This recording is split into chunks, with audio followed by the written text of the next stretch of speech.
We will check the things. Ah. Making sure things are working. Good. Okay, that sounds good. That sounds good. This, I hope, is going to be good as well. We shall see. So, haha, hello, the surprise. This is, yes, the only time I could make this work, which I think kind of works out okay because it is Sunday and it is the Sunday before Thanksgiving. Happy Thanksgiving. And I am feeling cozy vibes. So like the chain things are a little bit but I didn't have time to adjust. So we're just gonna quick go to the game. We'll get the game up immediately. Oh shoot. Oh, this is gonna be interesting. Ah, shoot. There we go. Okay. So I still have not figured out how to get my second monitor working. So we're making do. Yeah, so I'm a little bit worried about this stream just because all of the things are going wrong. But we're getting our cozy vibes. That is what I was going for. What am I doing? This.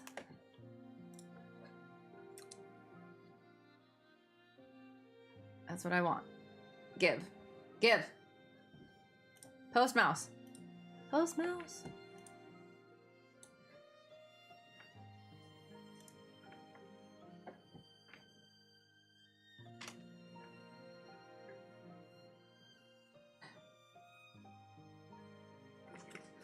So this is working. Oh my god! So happy. Oh my god! Yay! Okay.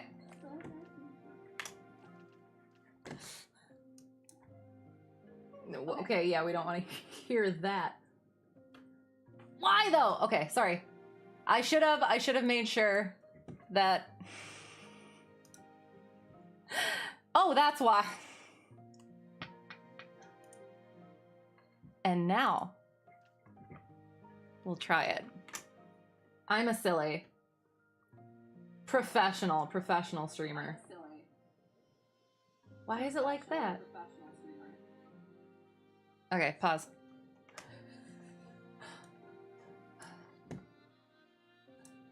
I think I know why.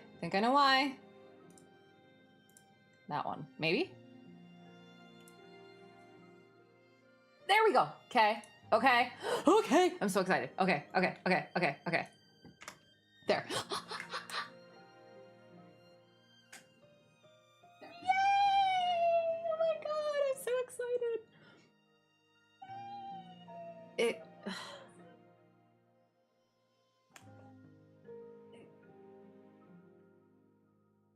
I think that's normal. I can't tell. Okay, yay, it is working. Oh my god. So, yeah. Well, so for a second, I guess. Yes. So it's been a bit. It's been busy, and it's just been a lot of fast-paced stuff and whatever, and I just cannot even believe that it's already almost Thanksgiving. So I was looking for some Thanksgiving games to play. The only one that I kind of found was like a shooting turkeys one. And we were gonna do that. And I was like, you know, with all the fast-pacedness, I want something cozy. So it's more autumnal than Thanksgiving, is what I have found. So, but we're gonna go with that. We're gonna have nice cozy time. We'll see. Let me see when last we spoke for one. Ha! I don't know how to figure it out. Okay, there we go. And I'll try to do story times slightly during, but also we might just run through the game and then do story times. So that was the 27th. About a month ago. So I'll find where that is on here in my logbook so I know where that is, when that is. And then we'll just go. Okay. So hey, you know what? Actually, we will quick do finishing up October story times and then we'll go from there. Okay, so going like this.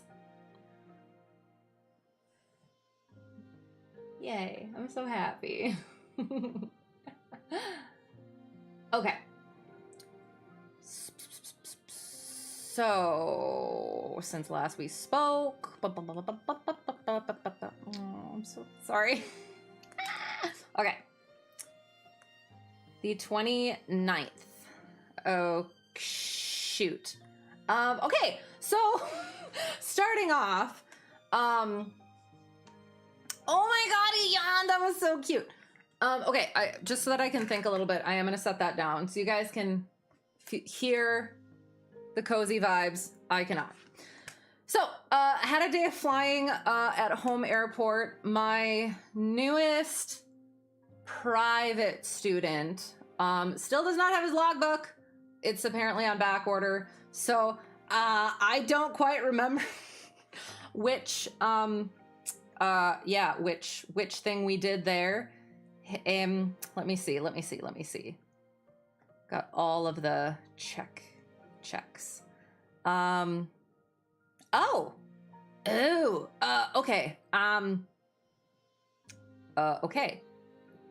So I apparently was supposed to have a lesson on a different day. I was supposed to have a lesson with inconsistent private student at work airport, and apparently we did not. It was either due to weather or it was due to well, I guess I'll just see. Yeah, it was weather. So there's one. And then was supposed to have, so now we're on the day that I was going to start talking about. Was supposed to have a checkout flight with very new private pilot. He got his private in September at home airport, but we were only able to do ground because weather. Ceilings were a little bit low. For checkout flights, I like to do steep turns and stalls. So we didn't have the ceiling for it. Did a sort of ADM situation for him, and that was good. That worked out okay. Yeah, seemed fine. The ceilings went up enough so that could go with who I was going to talk about, newest private student at home airport. And I assume we did ground reference maneuvers for that lesson. So we'll go with that. Yeah. And then had lesson with pre-solo, I assume, pre-solo private student at home airport. Pre-solo private student at home airport. Sorry.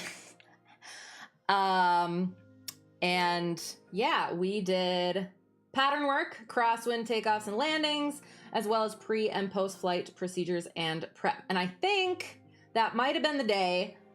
We have very little time. So over at work airport, I do 2.5 hour blocks because it works out with the scheduling software and everything. But over at home airport, it's on paper. G'day, how's it going? I have to look over here. Still not used to my setup. G'day, how's it going? And I also don't have my second monitor going, so it's a little bit weird trying to see the chat. I apologize. How is it going? How are things? Are you feeling cozy on this here autumn Sunday, pre-Thanksgiving? I hope.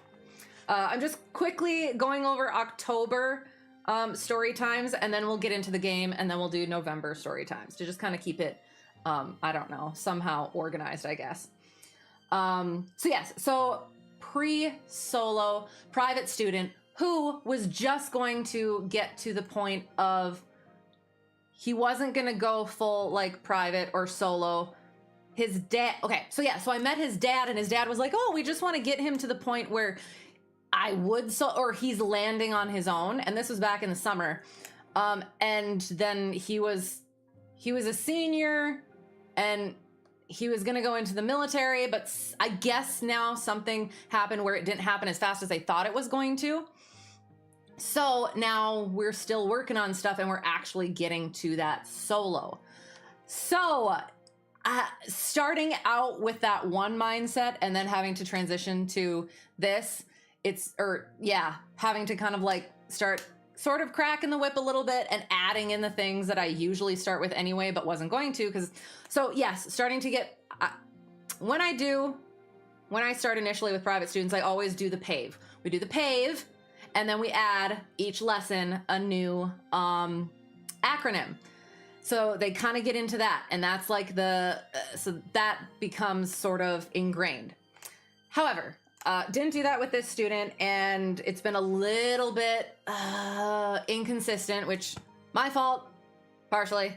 Yeah, because we don't with those 2-hour blocks versus a 2.5-hour block, it ends up like getting a little bit squishy with time. So we ended up doing it. So I think that this was this day. So was going through the PAVE, and I thought we were at a certain point, and it was definitely not where I wanted it to be. So it took longer, and then we didn't have a whole lot of time, so we ended up just staying in the pattern. And it was a little bit frustrating, and I ended up having a conversation. Again, still keeping in mind that it was partially a me problem, but making sure that he knew that it is now that we're actually working toward a solo, it is his responsibility, and he needs to get through things. And the things that he can get done beforehand, like the PAVE, are going to make everything go a lot faster, and we'll have more time in the air and everything like that. And he was really good about it, and it was good. Pattern work, takeoffs and landings, pre-flight prep, procedures, and prep. Excellent. So then had, oh no, was it this? No. No, it wasn't. No, I think this was a different time. So yeah, so then had a lesson with, pre-check ride instrument student at home airport. And we went to, it was, time change and everything. Starting to get dark. So went to Towered Airport, nearest by, and did VOR approach and the mist, and then did some holds, using the GPS as well as the VOR, and then timed as well. That's all I got. I don't quite remember that. But yeah. Landed after dark, cause had to. And this is the thing. Home airport is not a lit airport, so there was or is potentially you got bugger all going on, but that's good. Yes, I hope. Sort of cozy and everything, and you get to like work on your own stuff. Yes, maybe. I don't know. That sounds cozy to me. But yeah, so our home airport isn't lit, so the insurance policy for the rental apparently does not cover landings at night into that airport because non-lit or something. But apparently maybe not sure. So I'm as chief CFI, I need to, I don't know, it's sort of like a duty thing for me where I'm like, I need to like make sure I'm taking care of them because they've taken care of me, sort of a thing. So yeah, I want to make sure I'm not, doing stuff that we shouldn't. Not that we shouldn't, but I don't know. So that's been a bit of a thing. I don't know when, or was that wasn't the time change yet. Oh, yeah. So yeah, I've been dealing with the time change. So I guess we had enough time, but we still ended up landing a bit after dark. But then, that was that day. And then another day over at work airport. And that was, 2 lessons in the 172. That's why. Sorry. So hang on, let me make sure that I didn't miss anything. So had lesson with now exclusive. Oh, that's its own thing. Exclusively-ish, my instrument student over there, because apparently the other CFI and double I over there that was sort of a transfer-ish kind of left.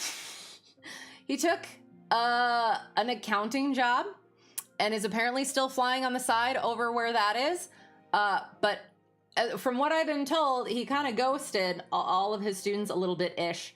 And so now the other CFIs who are off their big boy jobs are, at least one of them is still trying to like get in and work on stuff. And now I'm trying to like take a little bit more. So yeah, that was fun. So working kind of exclusively with that instrument student.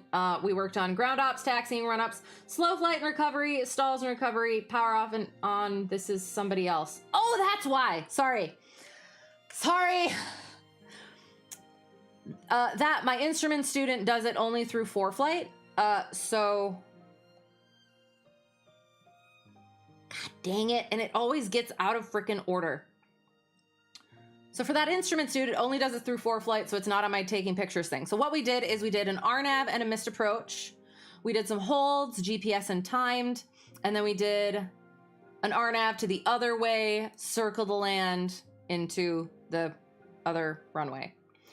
And then we did ATC clearances and procedures, as well as weather. So we did. I think we ended up, the ceilings were a little bit, but it was we waited a little bit. It cleared up enough where we were able to go out and do that stuff, but we were also able to kind of look at how all that stuff goes into play. And he hasn't worked on that stuff in a while. So yeah, that's what we did. Yeah, so that was good. And then did that. I don't know if, yeah. I don't know if that was when, before or after he told me that it was like we were kind of going to be sort of exclusive now because of the other CFI leaving or not. But yeah, at the time, potentially, I was thinking I was a mere substitute. Now that has changed. So then had another flight in the Constance B-172. It was my private pilot that I made. And he wanted to, we had been flying the 150 for his private training, and he wanted to get into the 172 so that he could practice with that, eventually get into the instrument flying, as well as to be able to take his family more at a time. So yeah, so we were going to do sort of checkout familiarization, things like that. So we ended up doing ground ops, taxiing, run up, slow flight and recovery, stalls and recovery, power off and on, steep turns, pattern work, emergency procedures, simulated engine failure, and a power off 180. So that might have been when I might have signed him off at that point. Yeah, because the first time we went and flew, we just did pattern work, I think. Yeah. And yeah, no, it was good. It was really nice flying with him again, because it's like, I've been flying with people who I hadn't started recently, so it's been a lot of having to like let a lot of things go. But now when I'm flying with him, it's like, I'll think of, oh, okay, I would like him to do this. And then he does it without me having to say anything. And it's just like, so yeah, so that was fun. And that was nice. And being able to sign him off, it was great. So yeah, so that was October, and then it was Halloween, and that was awesome. And just, yeah, hung out, had a good time. And yeah. And now we're on to November, so we'll get started on the game. If only you've just been bored out of your mind now that you're doing better. Yay, good. You need to get your PC back in order because you're losing your mind. Okay, so where are you at with that then, Jelly Beans? Because I remember you said it was like Franken PC or something, right? All right. Oh my God, I love Jelly Beans. Sorry.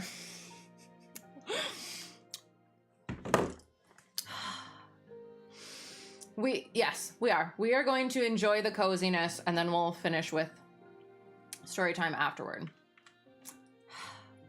All right, are we good? Is everything good? Let me make sure it's all good. All right, are we good? Is everything good? Let me make sure it's all good. Okay. I kind of wish the sound was a little bit louder. Let me see if I can do something about that. Apparently not. That's okay. You guys can hear it, right? I'm so happy. Hello, how are you? It's a frog! I'm so excited. How are you? Good to see you. I hope you're well. We are doing, and it says hello, so I should say hello as well. We are doing coziness. I hope you are ready. So, the boss!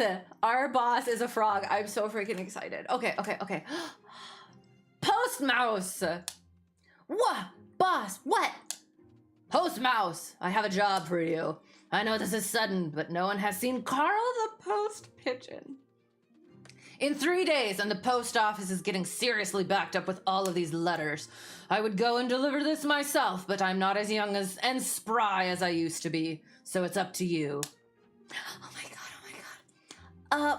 But boss, I've never gone that far out before. I never got any training for this. Postmouse, I've seen that twinkle in your eye. I can tell you want to get out and explore the world beyond our little nook. Well, yes, but this is all so sudden and...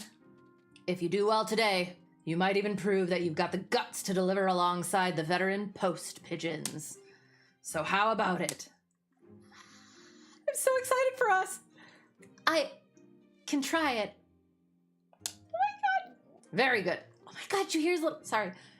Now, the recipient you're looking for goes by the name of Pablo. He should be somewhere over yonder by the Great Crane.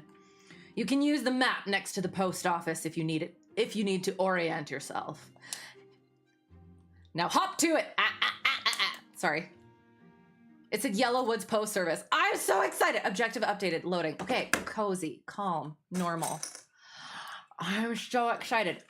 So I did see a thing. Sorry, hang on. You sent off the motherboard. It was returned to you. You disassembled Frankenstein and reassembled your computer only for the issue to persist. So right back where you started. Oh, come on. Okay. At some point you'll take your RAM into town to get tested, but you'd be shocked if that was the issue. I almost want you to be shocked so that at least it gets fixed. Weird. So, and I assume you did. You troubleshooted and stuff with other things since you put it back together. Okay.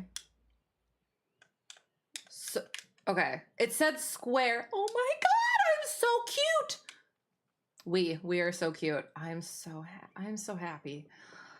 Calm. Oh, chicken is still a pumpkin, by the way, because I figured that fits. Okay, square to talk. I have a different controller, so we'll figure it out. Okay, it's this one. Mert! Oh my gosh. Oh, hiya, Postmouse. Where are you heading? The boss gave me a letter. He did? What? Oh man, I can't wait to see that pigeon's face when he sees that you had to fill in for him. He'll be so embarrassed. So who are you looking for? Someone named Pablo? Pablo? Where have I heard that?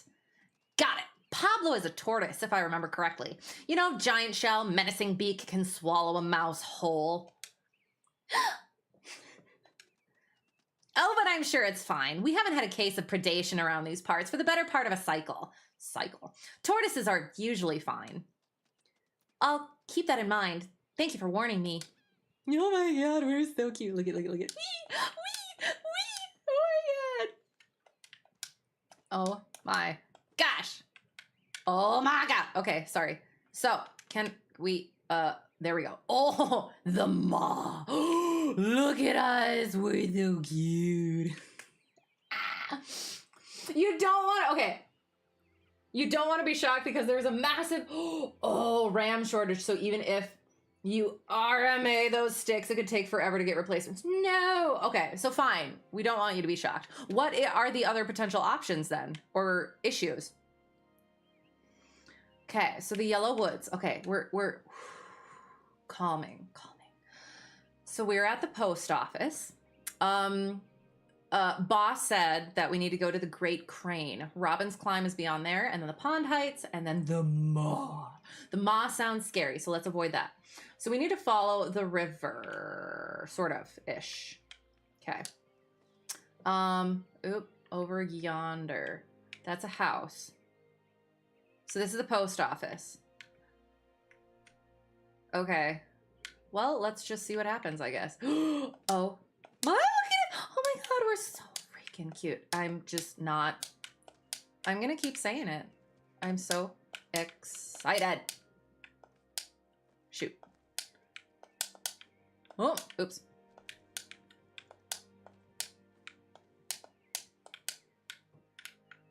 Oh, we found it. Oh, it's so pretty. Hold R2 to sprint. Oh, God.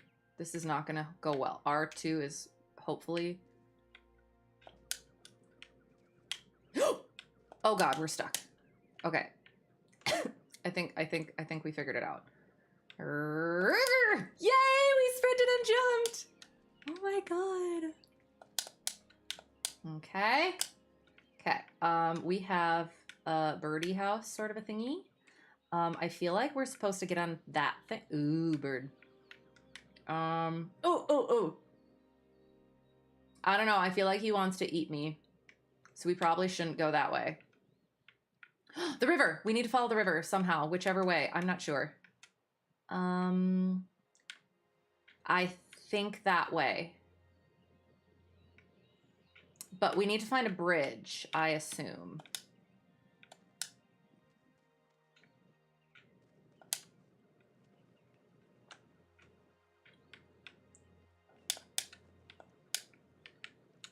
Can we swim? I don't know if we can swim. I feel like we can't. Or at least not that well.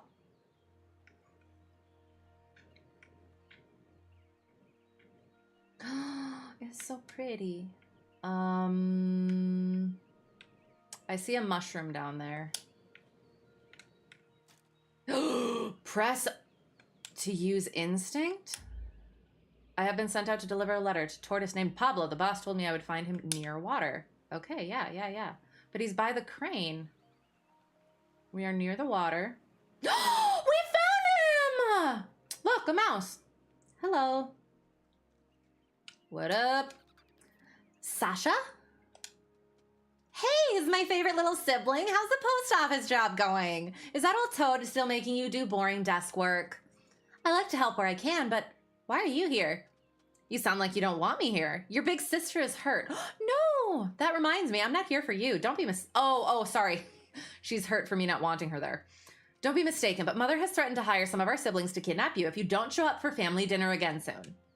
So you should consider doing that. I'll consider it. Ooh, drama. Good. She'll probably be try talking you into joining the family business again, but don't worry, your big sis will help fend her off. You go do your thing, Postmouse. Thank you, Sasha. Oh, sorry. Thank you, Sasha. I really appreciate it. Whee! Tortoise! Tortoise! Hello! We're gonna stay out of munching range. Yo. Don't open your mouth when you're leaning down towards me. There, now you can't get me. Hover tortoise. Maybe I need to go up on the rock. Oh my God, we did. Hello. Oh my God, he's gonna eat me. Okay, we have to find exactly where. For the love of God. There. I have post. Little one, I think you are mistaken. No, this is definitely a letter. Sorry. I meant about me.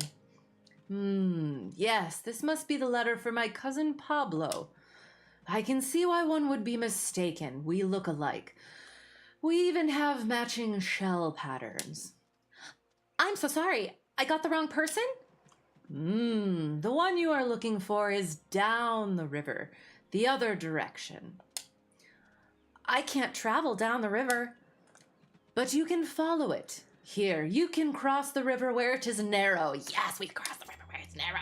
Objective updated. We're crossing the river where it's narrow. That's frightening. Okay. I have punishment beans in case I die. So, but here's the thing. All right, he said the other direction, but downriver, is that not that way? All right, whatever. All right, so we're going like this, and then we're going to sprint. Whee! Oh my God, we made it! Yay. Okay, so I'm trying to, like, orient myself. Oh, wait, I probably should be following the river. Or not. Okay, there's like a pipe there. Honestly, I've been suspecting that motherboard pretty hard. They said it passed all their rigorous testing, whatever that means. You don't know, this whole thing has been vexing.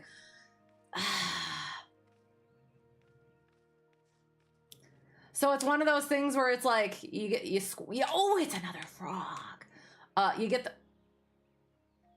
You squawk it, and then the mechanics are like, could not recreate the issue. That's friggin' frustrating. What's this? A Postmouse? I don't know what kind of voices I'm supposed to be doing here.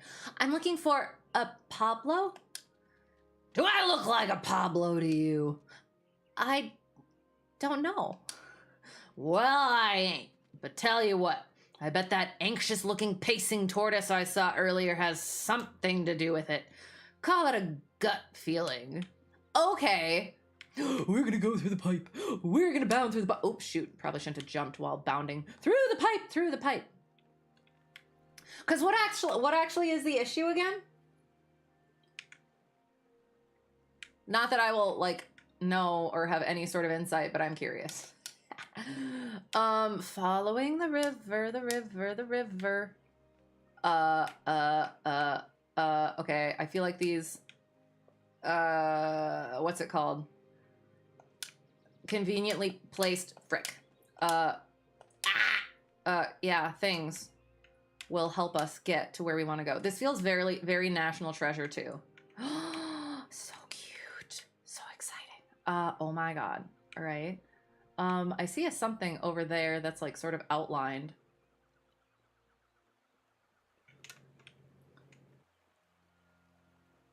The crane. We're supposed to be by the crane. We have all this stuff. There's all this stuff. Ooh, ooh, ooh, ooh. This feels very Oliver and Company. Whee!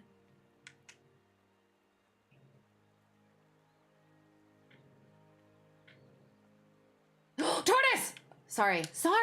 Cozy vibes. No! Bean of punishment. It randomly shuts down without warning. So like when you're doing certain things and like it just started after a while, or is this something where you put a new one in and it just wasn't working, or it just kind of stopped? A green bean of punishment. Okay, I knew. There. Jeez, that was interesting. 10 out of 10. Ah. Hoy. Ah, spicy bean. Does not fit cozy vibes.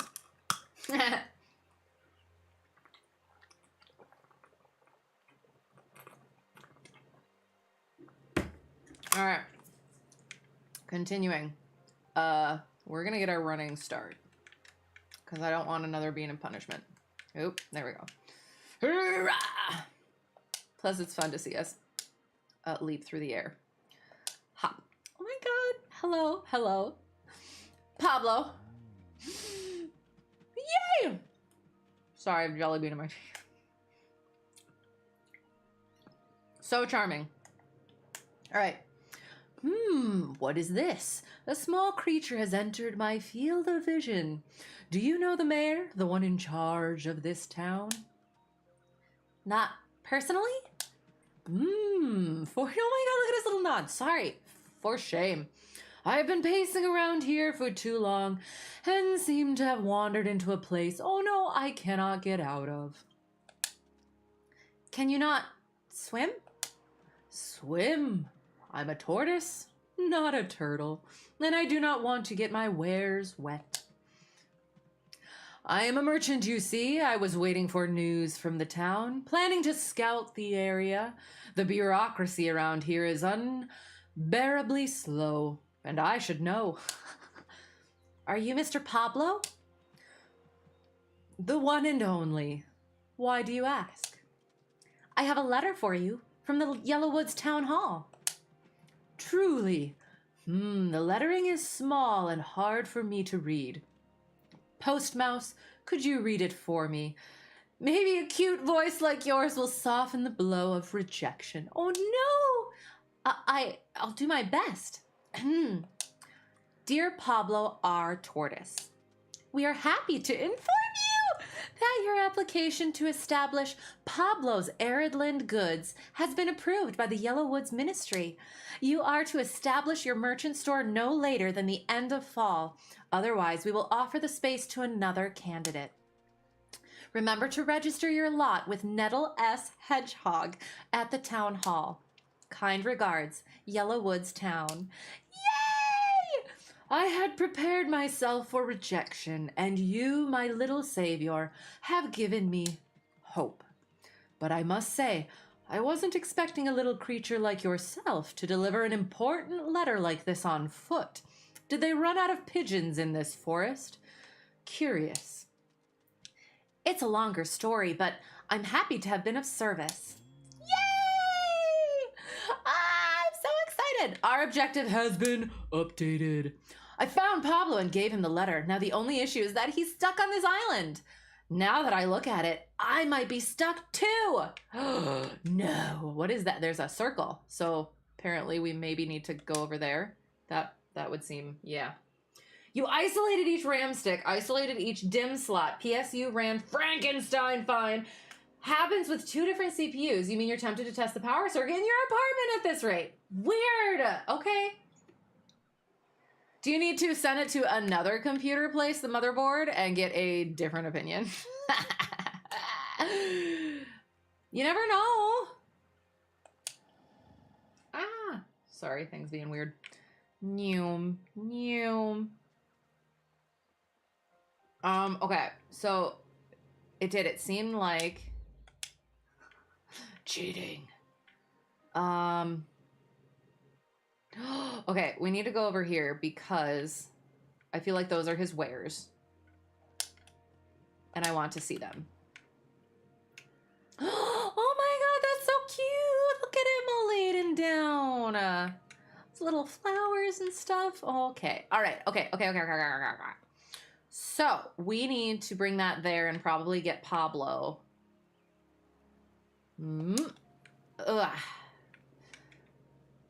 Onto this. Okay. Yeah. That's the plan for now, anyway.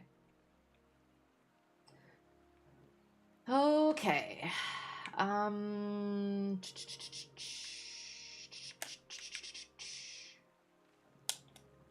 Conveniently placed boards and such. Look at, we're going into a cute little mushroom cave. Oh my god. Cozy. So cozy. Whoa. We are just a small mouse. But we can do the big things. 'Cause we are a good mouse. Oh my god, this is so exciting. Finding all the little cute little places that we're supposed to go. Whee! Cozy. Shoop. Nyum. All right. Shoop. I love our little jump, leap, jump.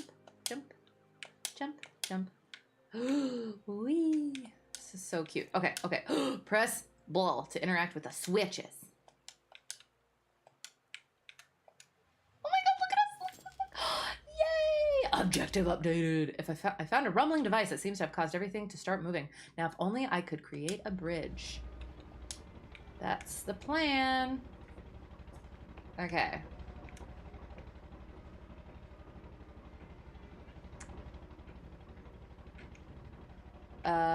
Okay. Probably over there is the controls. So we need to get up there. Oh, there's a ladder. Leap to the ladder. Oop.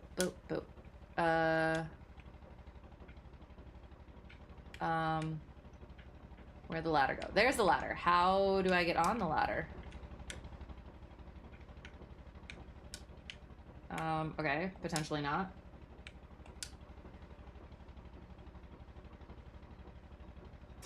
Hello, how's it going? So does the mouse get controlled by mouse? Unfortunately not. We have our controller, but honorary mouse, how's that? I love that. I mean, we could have. Dang it. But I would be scared to try to do that. To try to readjust at this point. That pleases me. How are you? How is it going? I feel like we should go over here. Okay. Ooh, this is so cute. I like the little areas and stuff. Okay, can I hop? Oh my god. Oh, balance. Nah.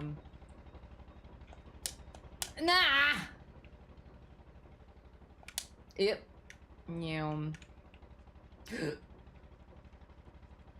Okay.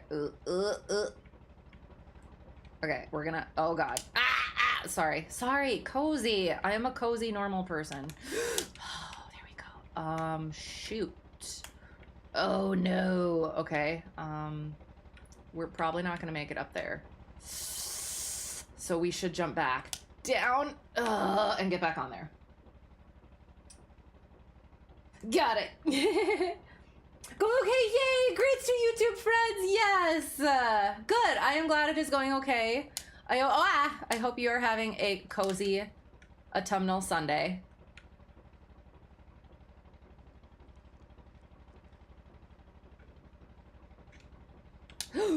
Fruit cake. I am a normal human being.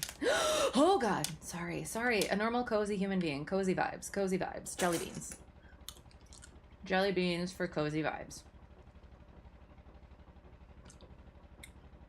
Yum. Okay. Yep. Up. Yep. There we go. Nailed it.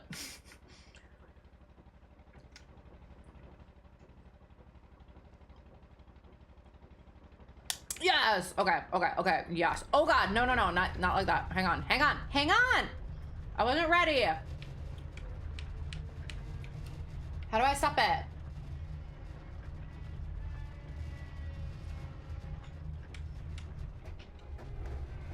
Oh my god. Slower.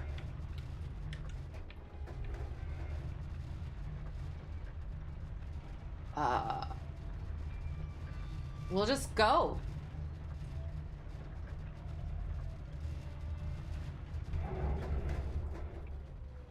Yeah?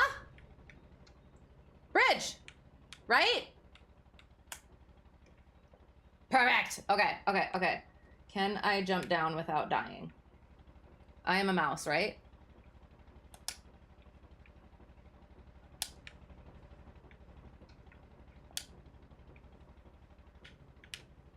We are sturdy.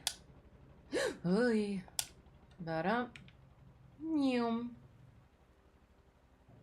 Wee. Yes, last full work week of the year was last week. Yay! That's awesome. So short weeks from here on out. Yay! That makes things so much better. Well, excellent. Was it a good? Oh no! Bean of punishment. We must run. Bean of punishment. A black one.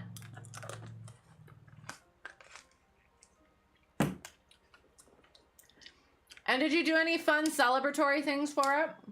Objective updated. We're gonna go check on Pablo. Let him know that we made a bridge because we're awesome. We go above and beyond here at Yellowwoods Postal Service. We deliver you bridges. My tiny savior. I don't know how you managed, but the rumbling sound is back, and the ways back is clear. Now I can, make it to my lot in time. Hot bean. You have saved my business and my hide. If there is anything you need, come back and ask. Thank you, sir. Sorry.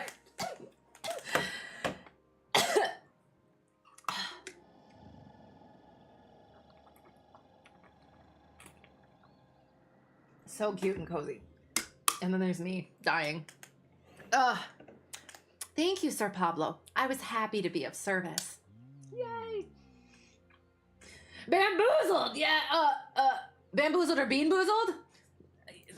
Not quite. They're just straight, all hot beans, all hot pepper beans. Celebratory things will likely be inbound over the next weeks. I bet. Yay. That's really exciting. And you guess Postmouse is turtly enough for the Turtle Club? Turtle.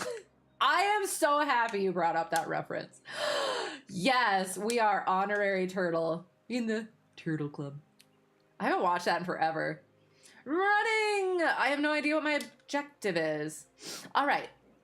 It's time to head back, I guess. Head back to the post office. I guess. Yay! We only died twice. Sorry, I just ate jelly beans.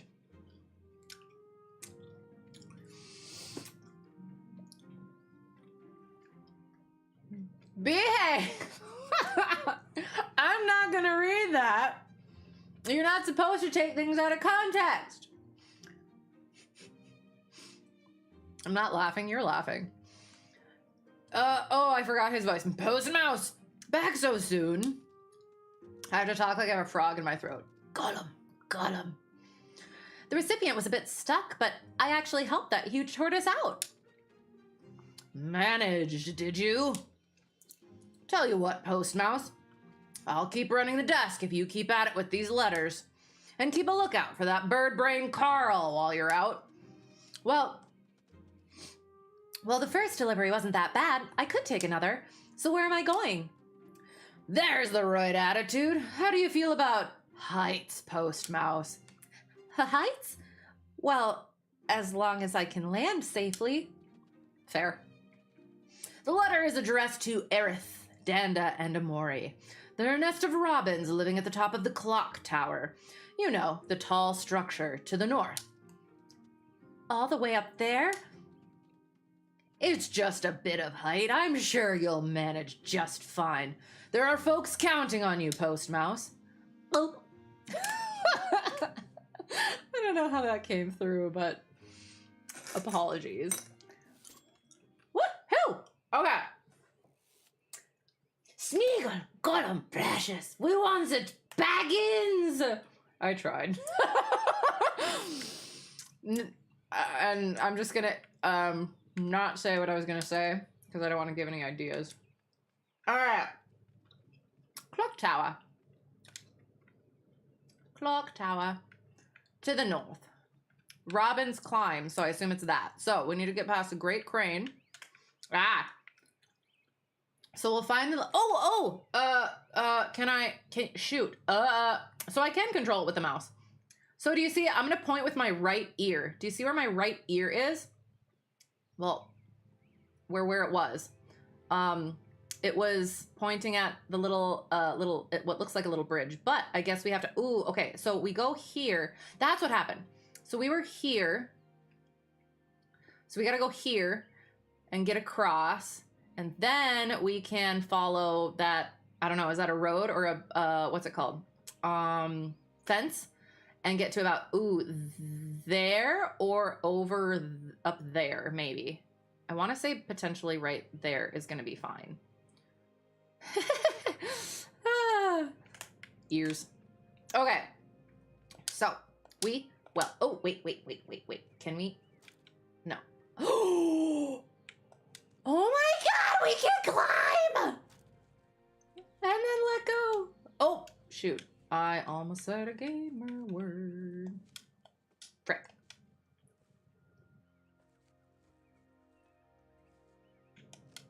Oh, for the love of God. We'll get on top of the mushroom. How's that sound? There. That was easier, I guess. All right. Where did we go next? I know where we're going. Tortoise is over there, right? Yes. Okay. Doink. Doink. Doink. Oh, whoosh. Whoosh. Fast mouse. Fast mouse. Double checking. Okay. So we're going to not follow. Ooh, we can climb the lichen. Is that what it said? Climb the lichen. Oops, frick.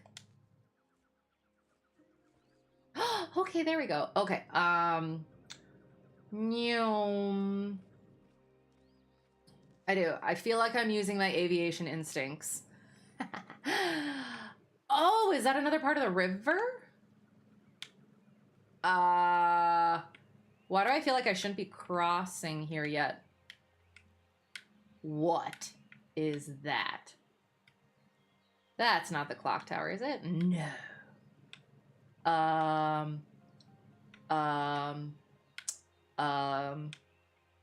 We're just gonna follow the river for a second. Can we get up?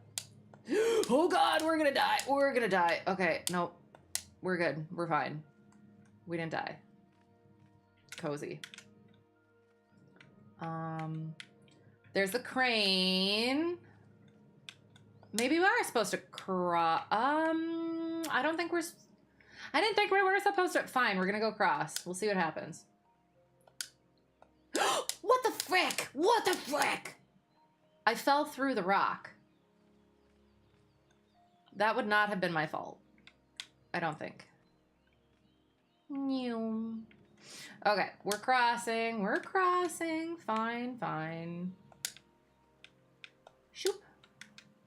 Whoop up. Shoop. Do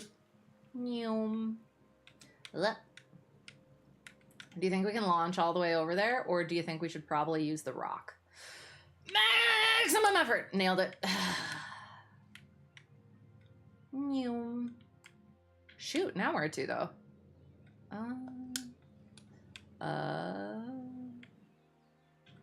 Stuck. Wait. No, that's not a clock tower. But it looks like we can go over here, so here's what we're going to do. There's a mushroom. Oop, mushroom. Okay. Up the stairs we go until we come to the clock tower. Hopefully. All the Smeagol references. Dang it.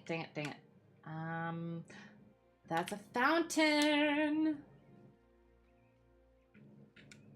I do not see a clock tower. Again, I feel like we weren't supposed to cross there, but at the same time.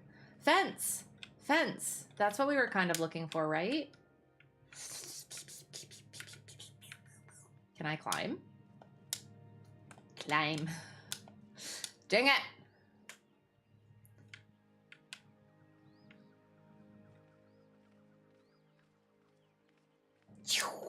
Oh, we landed in the tree. Okie dokie, we're just gonna go over here and see what we can find. Okay. It's the maw! It's the maw! Okay, that's the maw. So we need to keep going that way. Question mark. Maybe. Okay. We're gonna go back. We're going back. Okay. Nope, not that way. This way. Getting back. All right. Shoot. Ah, frick. Muffins. Normal. Human. Shoot. Shoot. Shoot. And a shoot. Ah, frick. Dang it. Being a punishment. You wonder if we bite the mushroom, will we start seeing Elvis in the refrigerator? I don't know, but now I want to try it. If we find another mushroom, we're going to try to bite it. I lost the cap. White being a punishment. Ha.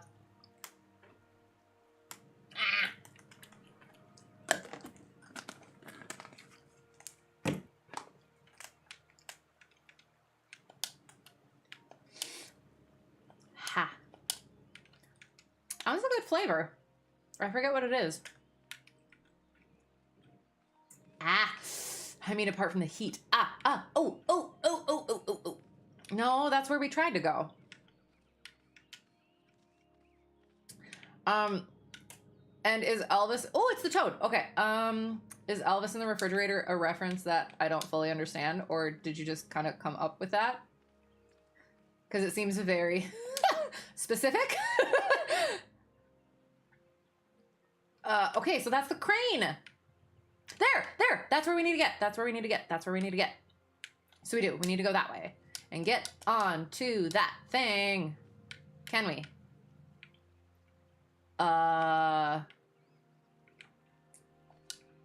Or it.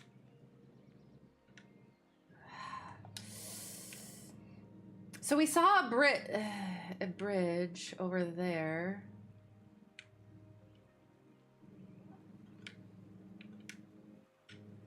I don't know if we could make that. I would prefer not to have another bean of punishment so soon.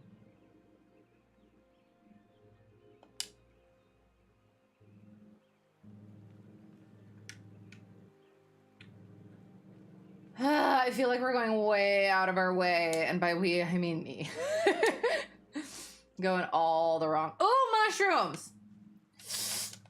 Oh. Nope. Oop. Wait. There. Nom. There. We... Okay. I tried to make it look like the mushroom gave me my instinct. I don't know if it worked. Did it work? There's a chair. It is an old reference, but you can't remember. Okay. Oh, I was gonna say. Is that from personal experience?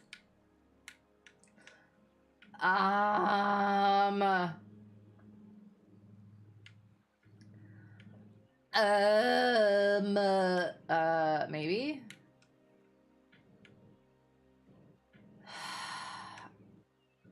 I feel like I'm making this way harder than it needs to be. Oh, frick!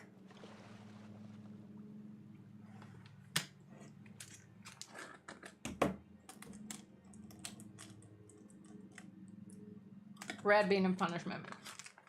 I haven't even been eating my, like, normal happy beans. Don't take that out of context.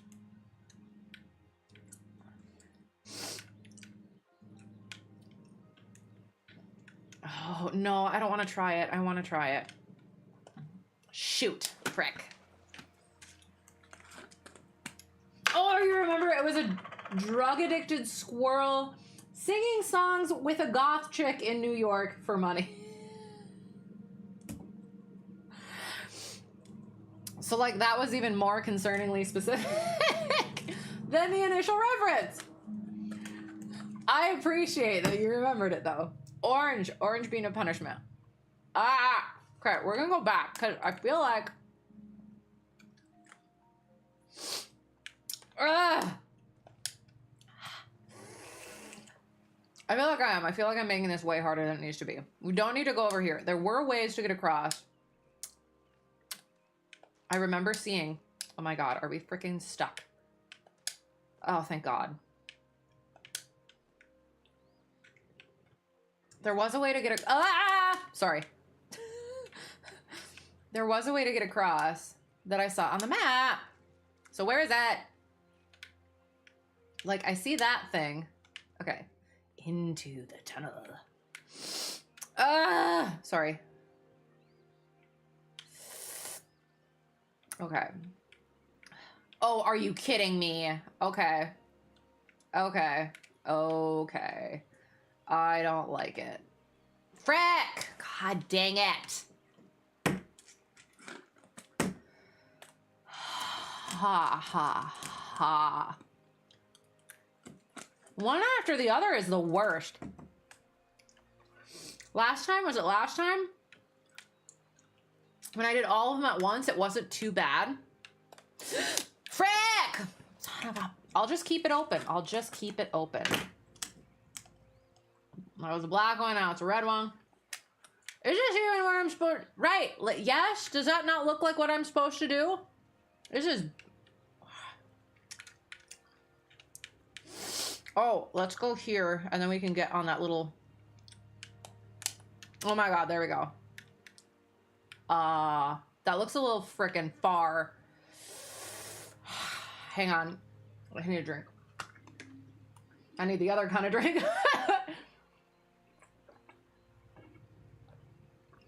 Sobember. Okay, so running. This is not gonna... words I can't say because I'm a lady. Okay. No, shoot! We had... Oh, no, we see... Please keep me on... No, don't make me do that again! Frick. Another black one. I don't like it. I don't like it at all. Oh, okay. Maximum effort. Focus. All right, we got this. We need a little run. No!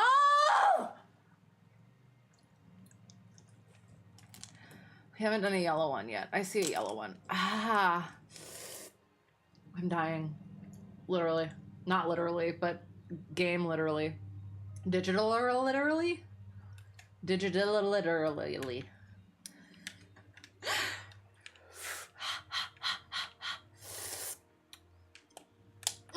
Okay, it's fine.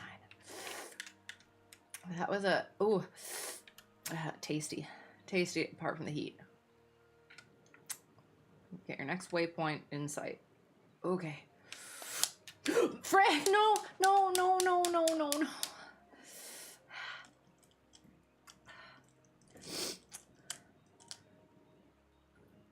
Why? Of all freaking games that I choose, the cozy one...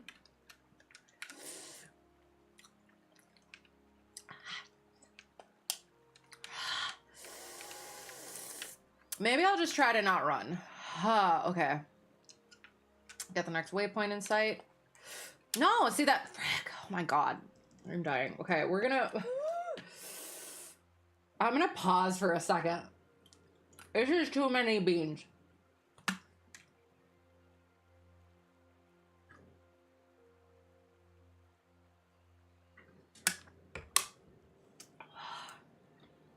Why? Harness the MLG hardcore parkour skills. Okay, harnessing.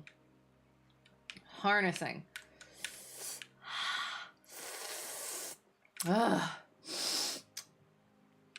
Ooh. Okay. So we need, sorry. Waypoint. We need to do just a little, we need to jump a little bit earlier maybe. Oh my god, ow. This is brutal. Oh, thank god. Okay. Ha. Ow, it's on my... Okay, we're not going to say that.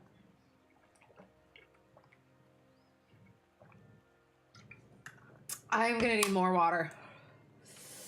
Okay.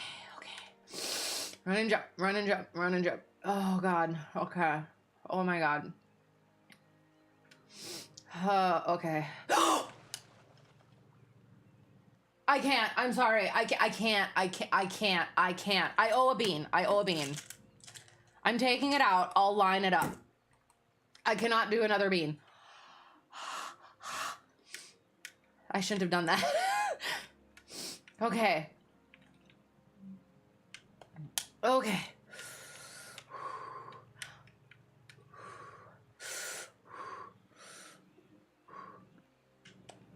Okay, got that one. That's good. Don't go too far. Whoop. I owe another bee. We'll once we get past this frickin' part, we'll like spread it. We'll spread it out.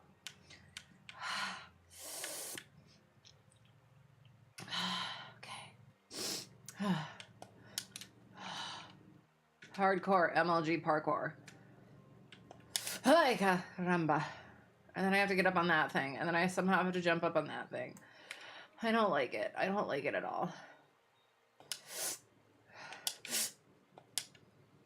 What?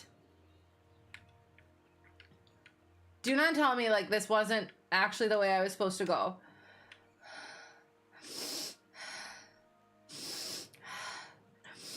My tongue hurts.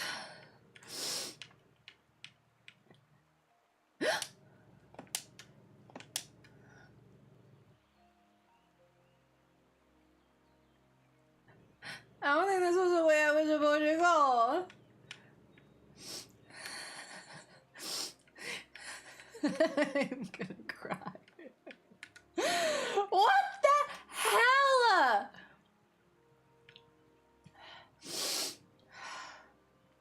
Is it?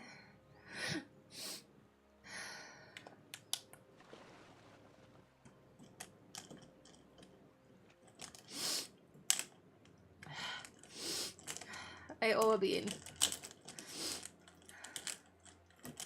I can't grab one of the beans. They're stuck together. Orange, an orange bean.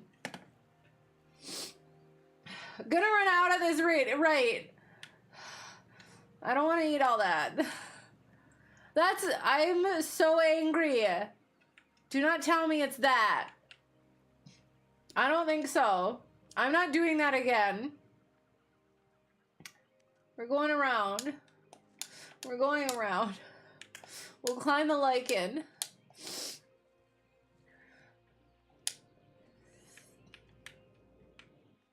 Maybe we need to climb that thing.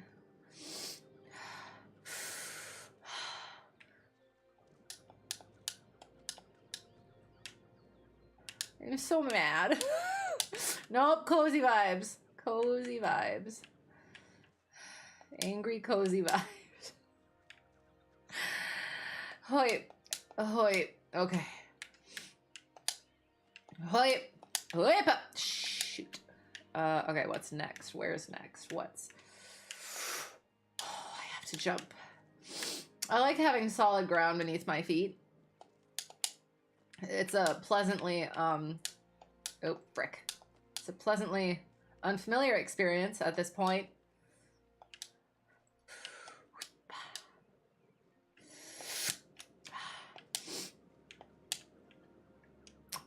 Okay. We tried that. Oh my god. We do have to climb that thing.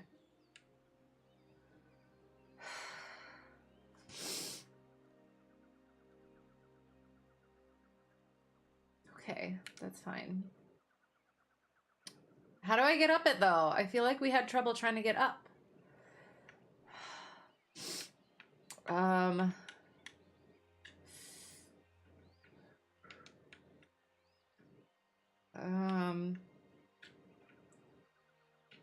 We'll try it. Okay, don't kill me. Okay, okay, green bean, green bean. You know what? Okay. Should I do all of them at once? That seems like it would be more punishment, like since I had to... Yeah, it seems like it would be more punishment, but I'm pretty sure that doing them all together rather than in succession is actually better. So I guess I'll leave it up to you guys. One after the other or all at once? Okay. Go here, maybe? And then we run and jump? That seems about right. Okay. All right. Oop. Maybe? Oh, frick. Frickin' freaking. Okay, we do. We have to get up there. How does we get up there?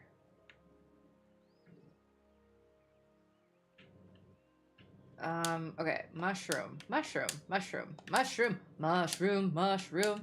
Badger, badger, badger, badger. Badger, badger, badger, badger.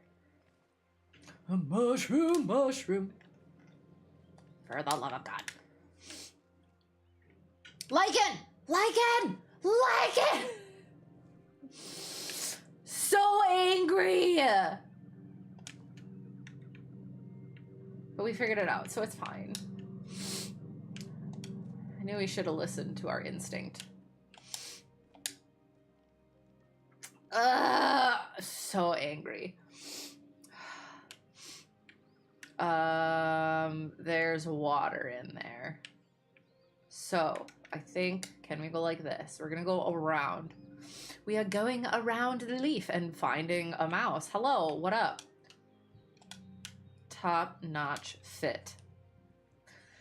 Hello, Archibald! Ah, ahem. Wait, no, he's squeaky, but proper. Ah, ahem.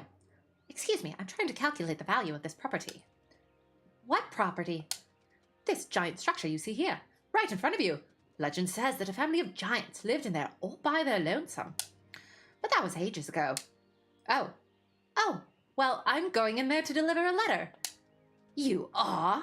Well, keep an eye out for ghosts. I'm aiming at a market that wants to live in haunted mansions.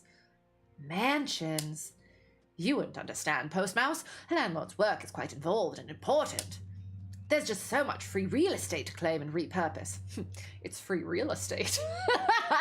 All for me and my future tenants.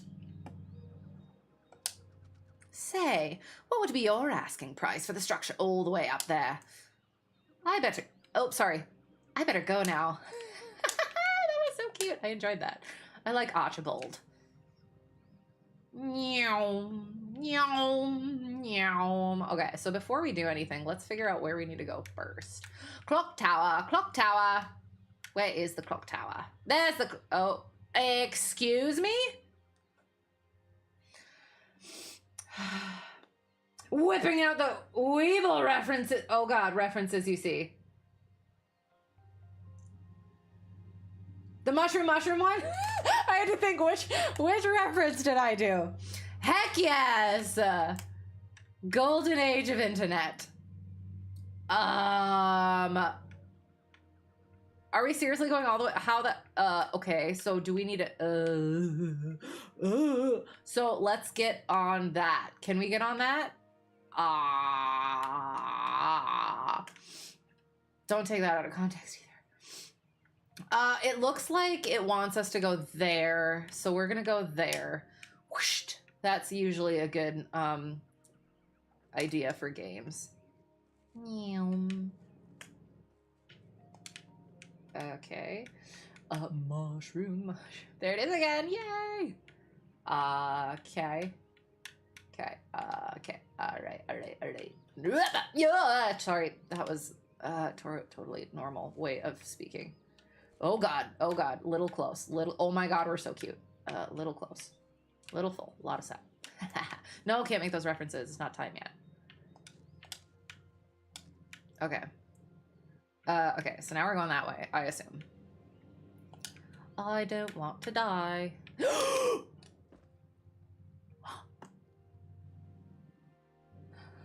was very sad. Okay, I'm gonna do all three of these at once. And then I'll do that one right after it. No! For the love of God, that's so sad. I don't even want to look at it.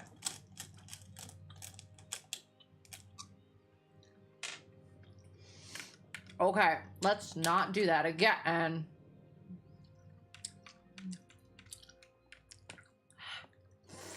Okay. We got this. Now we have to climb down. Ooh. Oi, caramba. Sorry. Noom. Hui. Yep.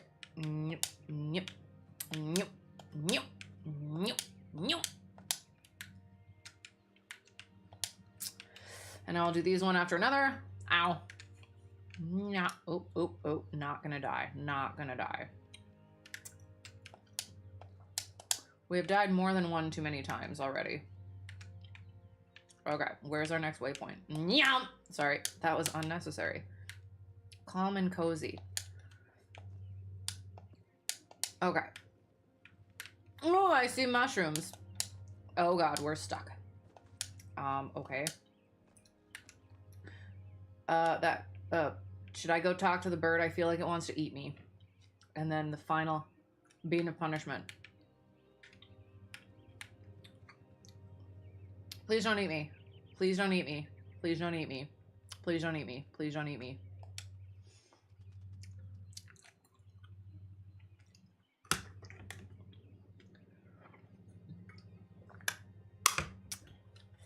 Sorry.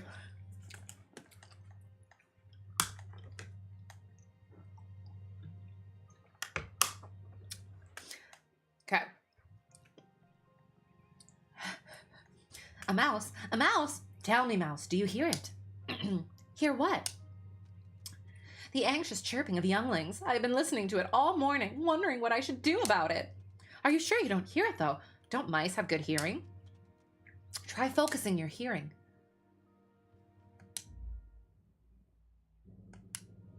Okay. See ya. I don't know what I was supposed to get out of that. Okay. Tower. Mushrooms. Oh god. Okay. Oops. Okay. Nope. We're gonna go on this thing. Oops. Oop. Oh god. Being careful. There. Nailed it. Nailed it. Nailed it. Nailed it.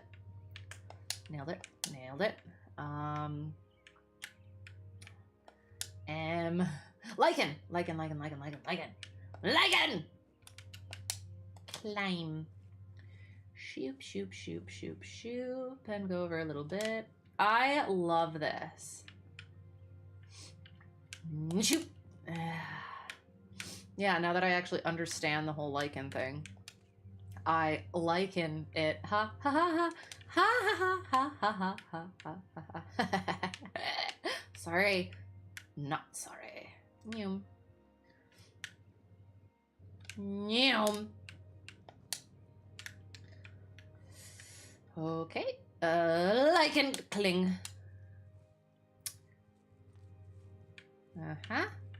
Shoop. And this does like, because this like I don't have very many things to go off of, I guess, but it reminds me of Super Mario Sunshine, which was a hardcore part of my childhood and into my adulthood. Yeah, that's oh my god. I mean, sure, might as well, right? Crawl into the unknown. Yes. Motto for life. Ha. Cling. Okay. Okay. Okay. Objective updated. What is this place? Oh, sorry. What is this place? It looks like the pipe I came out of used to continue further. I should find a way to get up there so I can keep going. Okay. So, it showed us. Oh my god, I almost died. Oh, that's cozy. We're in the house.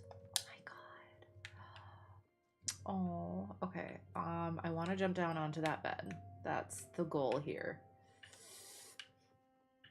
And there's a book. Should we read it? I love it.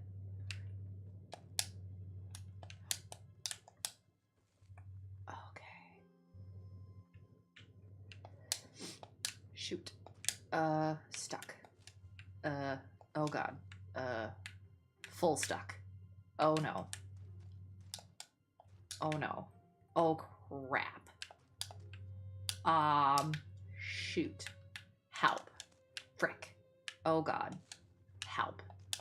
I don't know how to get out of this.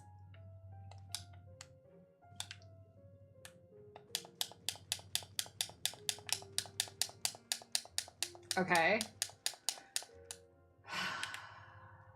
Okay, where are we? What are we doing? Where are we? Okay, what do I see? Climb.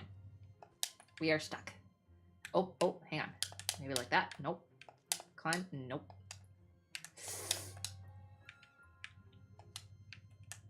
Okay. We will save and quit, I guess.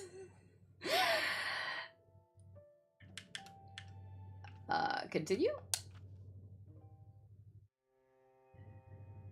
Perfect. Let's not do that again. Climb. So we're gonna go up here. There we go. Yeah, nailed it. Problem solving. This is what we need. Oh my god, oh my god, oh my god. Can we pick it up? Oh my god, we can pick it up. Oh my god, look at how cute we are with our cute little like drum looking thing. It looks like we're in a cute little band. And we're gonna like take our little backpack thing and whack the drum with it. Where do we go? It goes over there, I think. How we get up there, I don't know. We'll figure it out. Nice soft lock, exactly. But we figured it out. Okay. Look. Let's assembly of the mechanical bed Faraday. So let's get off of this. So we need to put that in there. That was there. We can see that right there. See, right there. And then we need to have all of the switches. Is that in the down position?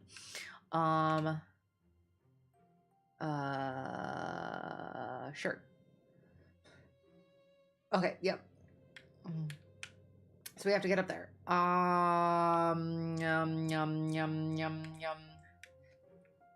We're gonna get across there. And then we're gonna, oh my god.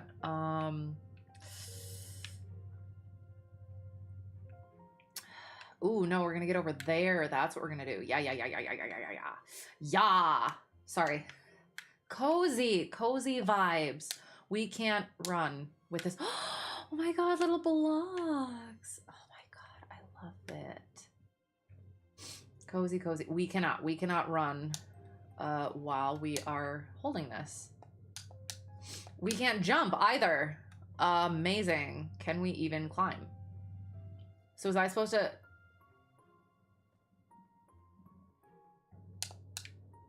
Okay. Was I supposed to, like throw it from somewhere first? Oh, shoot.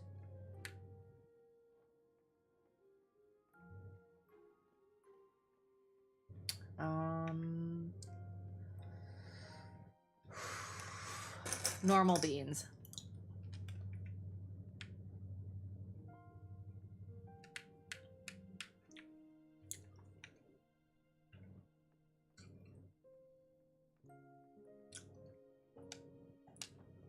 No.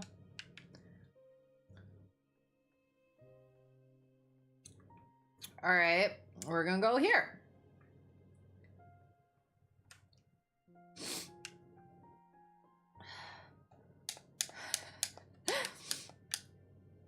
I'm trying to figure out how to say the line.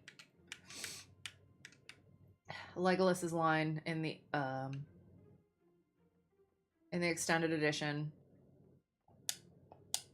Oh god, I can't remember if it's Two Towers or Return of the King. I think it's affecting me. The beans are still affecting me! But like in a much more Gimli way than Legolas. What the heck? There, why can't I do that? Launch.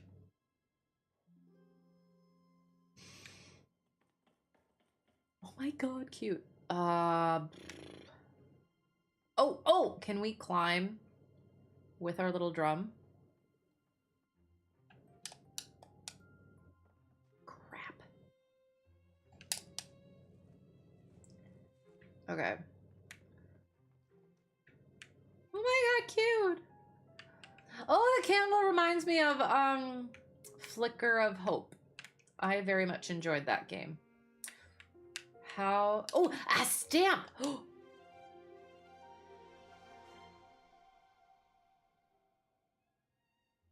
So obviously, so that was in the menu. Obviously, I should be finding more of those.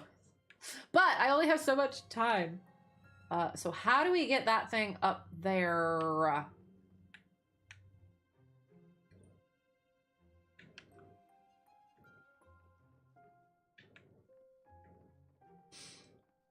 Well, where is the thing to begin with? Yeah, objective. This contraption looks a lot like the one... Oh, sorry. This contraption looks a lot like the one I used to make a bridge, but it's missing something. Maybe if I get it to work, it will help me. Okay, so can I get... Oh my God, it's there on the ground. What? Oh, sorry. Run is this one. Where's the table? I was making it much harder on us than it needed to be. That's convenient. Okay, I'll go around the board. All right. Boom.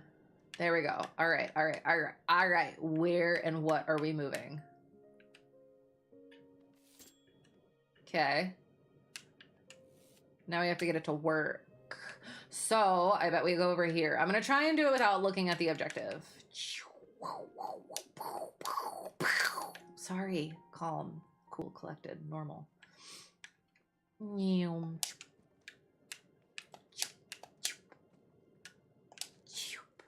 So cute. Not gonna fall. Not gonna fall. Cute clock tower. Switches. Switches. So. Oh, shoot. Okay.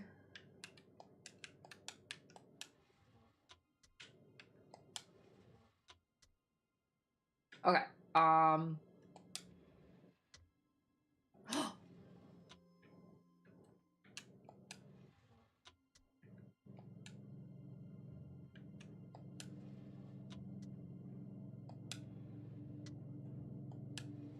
Sorry.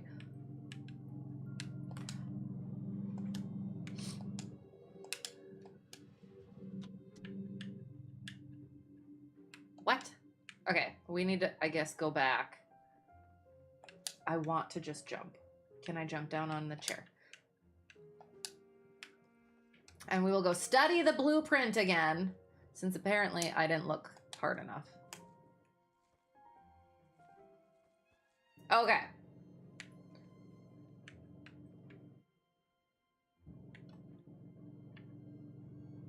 They all need to be down, it says.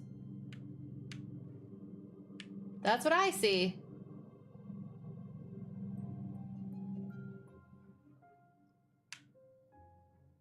Oh, so maybe it'll work if I have the... Hi. Ah. Gosh darn it. Oh no.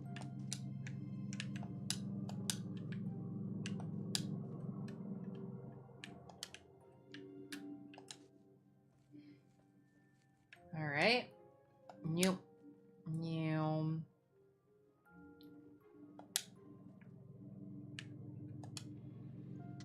All right. So they're all back like that. Does that mean it's going to work? Can I jump down there without dying?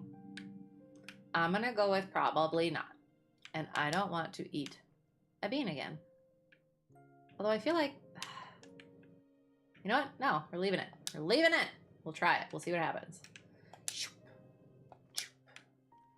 I feel like it should have done something like, oh, you got it right. Mechanical noises.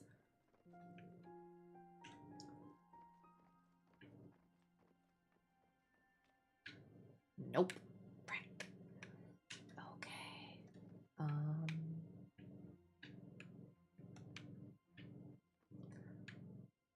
Do I need to put something in there too?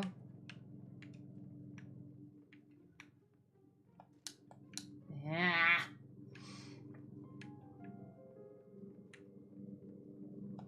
Oop, what was that? What was that? No.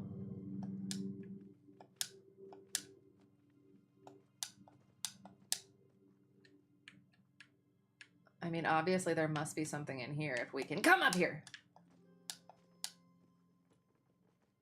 So cute, oh my god. Okay, so we're here. Come.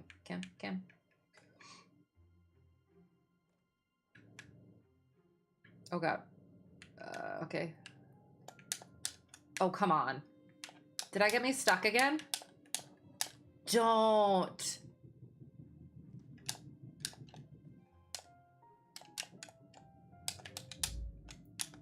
Oh, the contraption still doesn't seem to work, but if I recall correctly, the last time there were 2 things. The rumbling machine and 2 buttons. Okay, yeah, so I did that. I'm so glad that I somehow figured out that. Yeah, getting out of there. We did that. We did that. Okay. Going, following.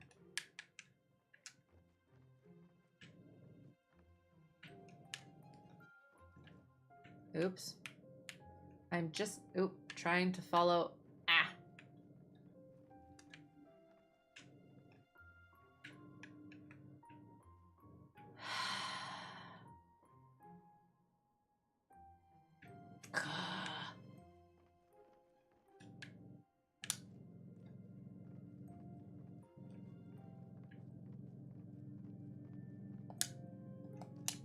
Okay. Okay. I don't think anything else. We're gonna look at the blueprint again. Interact. Nope. Okay. Button. So, figure 1 is the bed. Figure 2 is this thing. Figure 3 is that thing. Figure 4 is that thing. Figure 5 is that thing. So yeah, so we need that. Oh, wait, what was that? I can't pick it up. We already picked it up.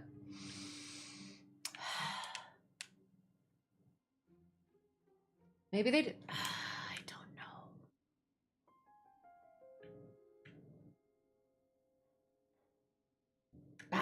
Okay. All right, let's go flick switches again. What was that? Was there something on the table? No. No. Guess we'll find out. Oop, oop, oop, oop, oop. Hang on. We can climb up on the table. Maybe there is something. Oh, oh, oh, oh. Oh no, sad. So yeah, I guess probably potentially. So like I'm all happy and stuff, yay, stamp, but at the same time, we want to progress. I did see something under here. Oh no. So somebody got sick and had to be in the bed. Oh. Lime. Nope.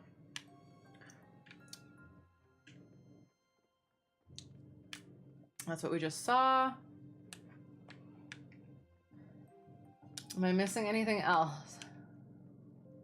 I don't think so. We just somehow have to flick the switches correctly.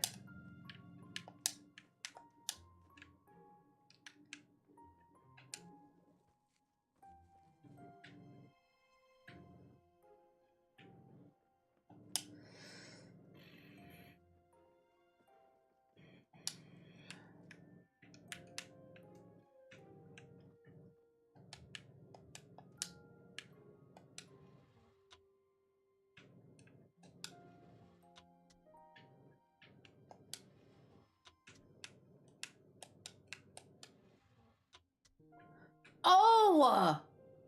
I have to figure out which one. Oh my god. Oh my god. Okay. We have to figure out which one it actually goes to. Oh, for the love. Okay, so 1, 2, 3, 4, or 5. So from here we can see that 2 goes there. So it goes 2, 1, 3, 2, 1, 3. And that's it. 4 and 5 are not in there. Okay, 2, 1.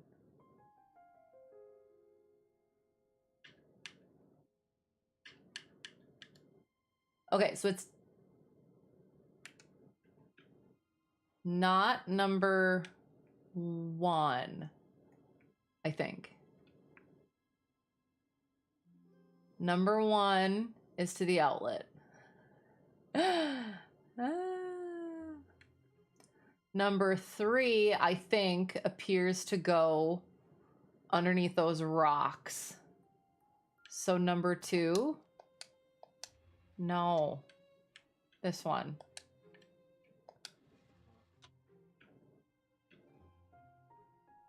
No, not that one. Oh! It goes up over the table.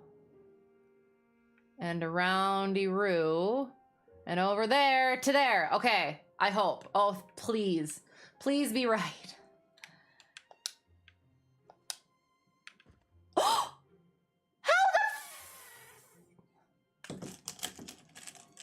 the I jumped down there before. Green being a punishment. Fine, we'll go this way. Since apparently we're super freaking delicate now.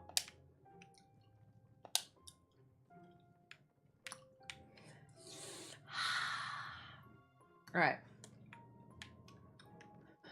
Running. Ah, frick. Running. Yes! Oh my god! I'm so happy. Ow.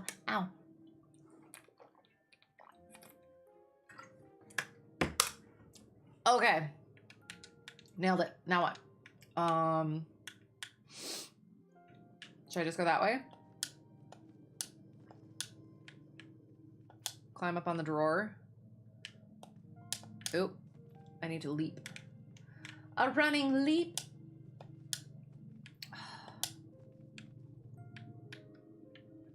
Oh, or I could just go here. Wow. Books. And somehow get over there, question mark? Hang on. Frick. Oh, God. Running leap. Oh, there's a cute little... Oh, frick. Okay, so that's what we have to do, but we have to climb. Oh, problem solving.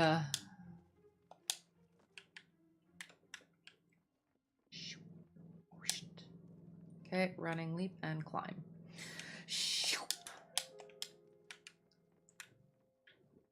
God, I just want to go the other way now.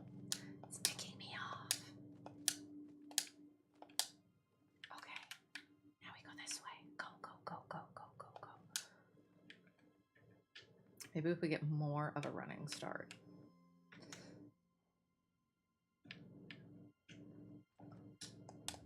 I pressed the mother frickin' button. Well, that was easier. Look at how cute the little thing is. I'm a potato. Climb, my mouse. Hover lichen. Frick. The heat goes, how do I put that without it? Move into the dark unknown. Yes! Nailed it! I literally can't say anything that, oh God. Anything that I'm feeling, because it will get taken out of context. Oh my goodness gracious. Okay, so we need to go here, and then we need to go here. Oh, like this is straight up platformer. Okay, we're gonna go here, question mark, and down, and up. Ooh. We want to get up, yeah. Kind of spooky. Sorry, that was unnecessary. Climbing.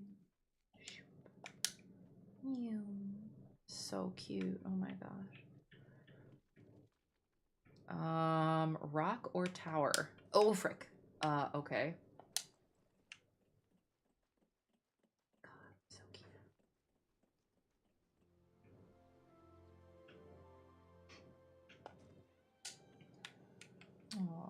gosh. It's so pretty with such like a sad implied backstory. Oop.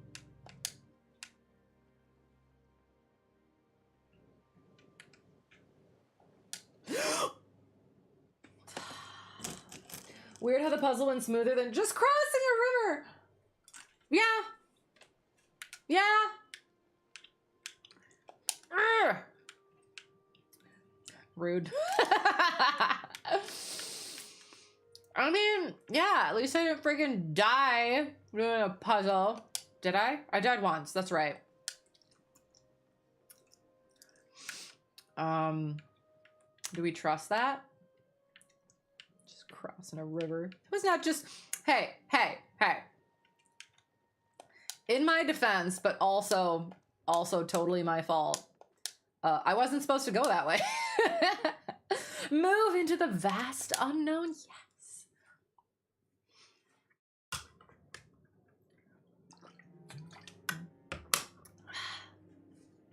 Oh, here we go.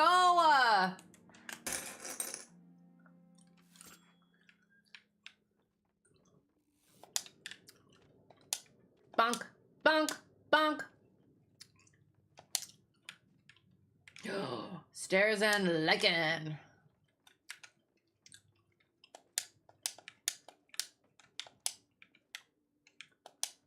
Ah.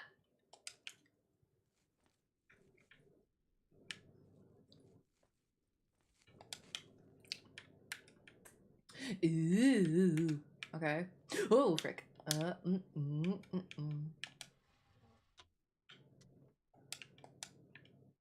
Okay.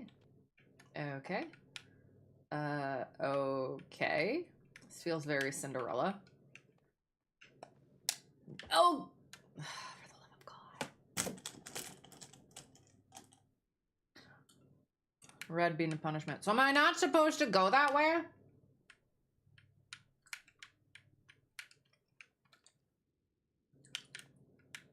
Okay. Oh.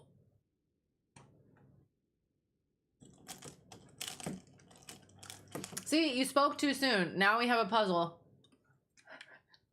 that I'm actually supposed to do, and I'm gonna keep dying on. Hang on.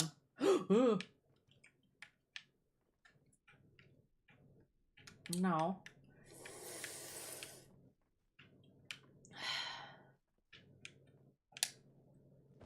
I am not that delicate!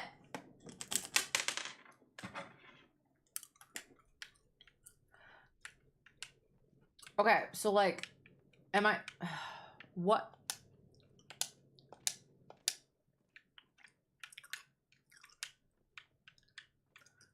Am I supposed to leap onto the lichen? Words I can't say because I'm a lady and we're being cozy. Black bean of punishment. Okay. Okay. Okay. What? Okay. So I'm probably supposed to jump onto that mushroom. For the...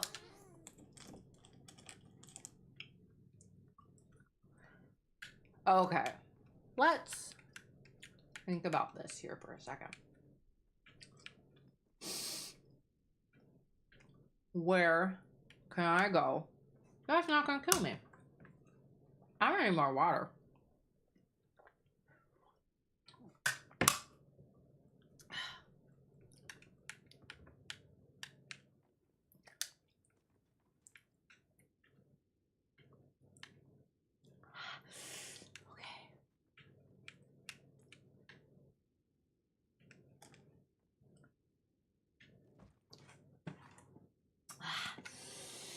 Just let the words out. You know I want to. No, hello, by the way. How's it going? Absolutely not.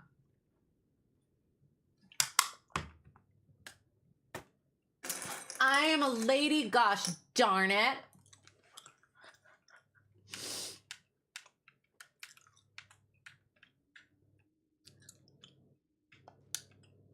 Okay, you know what? There's like no way that I will put the bean out I feel like this is not supposed to be happening.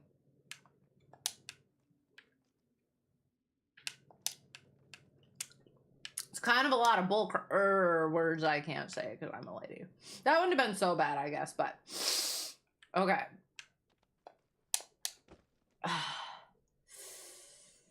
I almost want to start the level over because I can't figure out.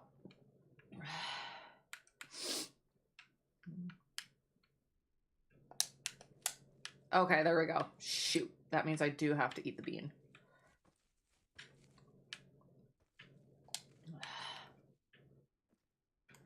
Okay, fine. I will eat the dumb bean. There, orange bean. Ah, no. Let it work, and then I will have normal beans. Oh, you stupid. Where are you going? Okay, I can't. Okay. Do I need... Ooh. Ouch. Do I need to, like, stack it? Oh, you stupid. Come here.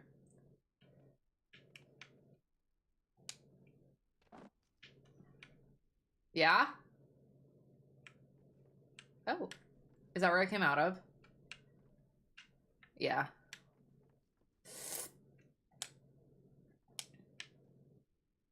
How many am I supposed to...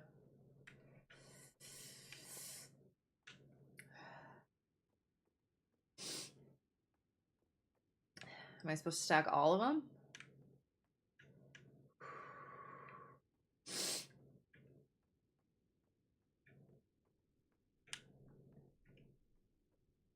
Because there's no way I'm getting this up there.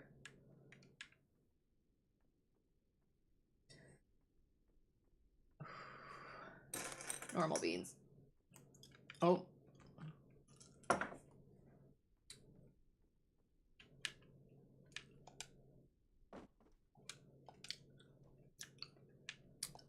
Stay.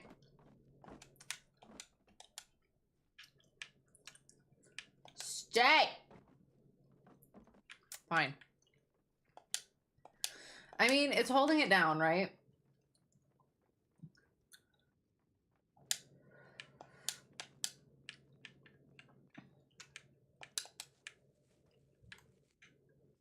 That should be all we need. Ah!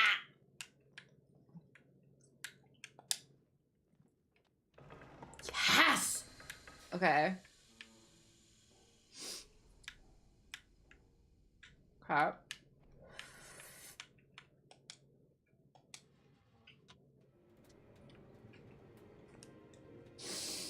Yay!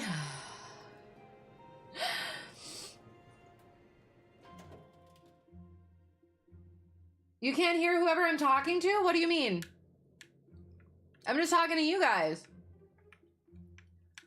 Maybe a little bit to myself. Stamp! Whee! Oh no! Sad parental units, I assume, maybe. Okay, okay, okay, okay. Now it got spooky.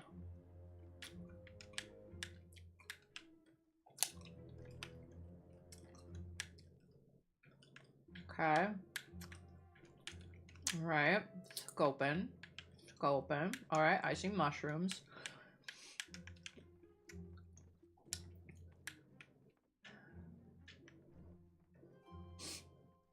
Okay. This looks promising. And then we're... Ooh, okay. On to the gears. Okay. Noom. Nope. Frick. Oopsie. Noom. Ha ha ha ha ha ha ha ha ha ha ha ha. Sorry. Yeah. Oh. Thank you. Okay.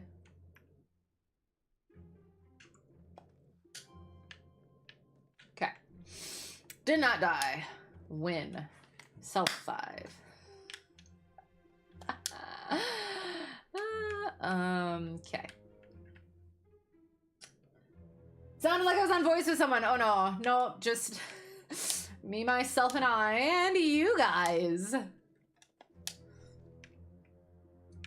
That's the way, we like it. We liken, oops, it. Okay, so I should be able to get over onto that mushroom. Nice, nailed it. Okay. Yes. Climb, there we go, perfect. All right, all right, all right, all right, all right. Uy, caramba. There we go, there we go. Mushroom, mushroom. Excellent. Uh-huh. Whoopa. Yum. Wait, the spooky music! It's making me nervous. Yum.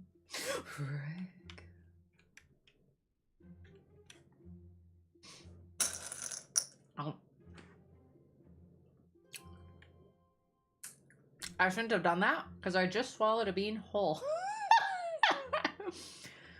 No more tossing back beans.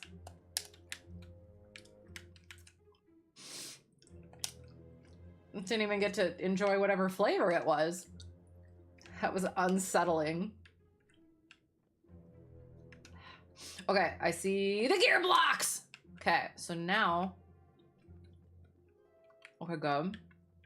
So, oh, do I need to drop him down? To what?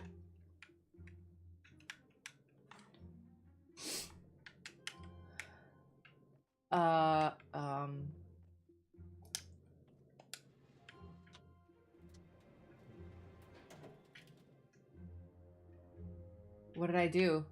Oh, oh!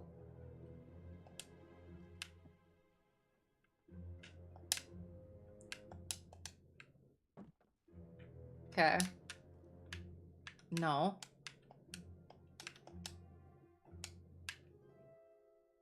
Oh, for the love of God. I'll just get another one. Wow, okay. Oh, it has a ramp for us. Oh my God, are you kidding me? Okay.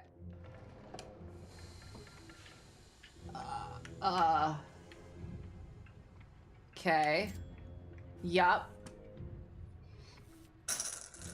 Places them nicely.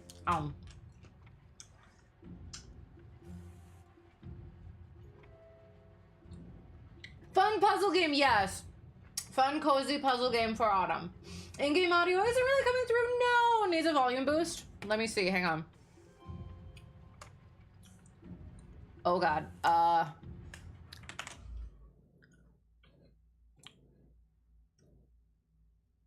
there we go. Okay, I'll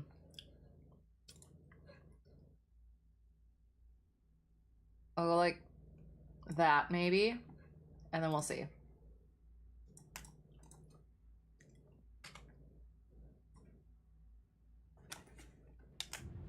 Is that better? Can't even remember, what were we delivering again? A letter to the Robins. Haha. Deny, ban the bot. Ban the bot.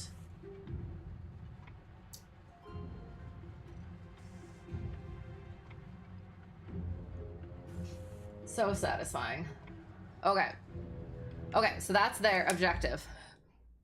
Made this entire place move. Maybe I can access somewhere I wasn't able to before. I just got to be careful not to get crushed. Oh, thanks. All right. All right, all right, all right, all right, all right.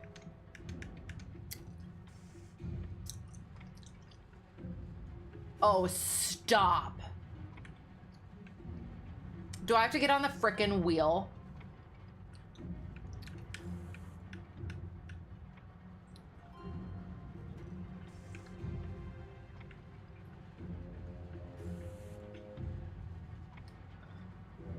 Oh my God, really?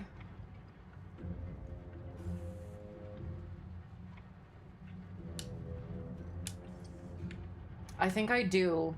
I don't want to, though.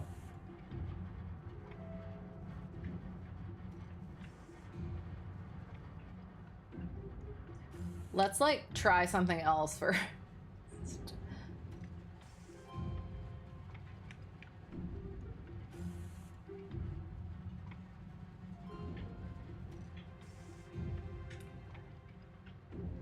Oika! Oh, no, yes, no, maybe? Oh my god. Oh! Okay. Now I just need to not get crushed. Or fall. We want to get up there. So... Oh my... No. No. I don't wanna. Okay, hang on. Let's literally try any other way than that.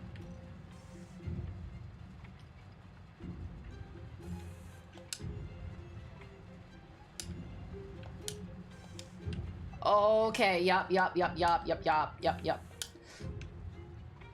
I am pleased with this method.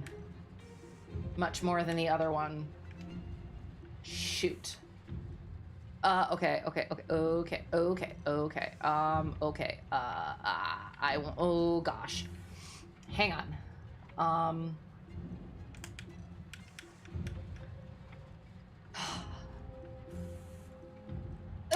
No.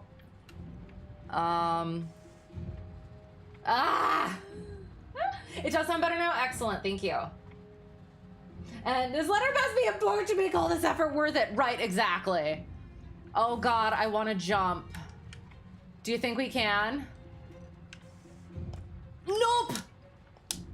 Nope, can't do it. Nope. Okay, now what? I see mushrooms over there. Oh, frick. Okay. Yep. Nope. Okay. Nope! Frick! God dang it! Red bean of punishment. Okay.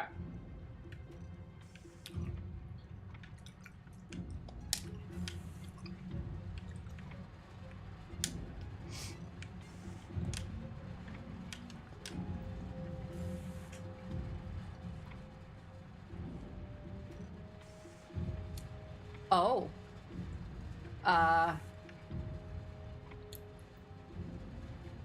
I don't want to go over there. Yeah. Oh my god. Okay. Yeah. Oh god. Yeah. Oh. Okay, we got this. Oh god. Okay. This is working. This is normal and working. Oh! Got it. Nailed it. Okay.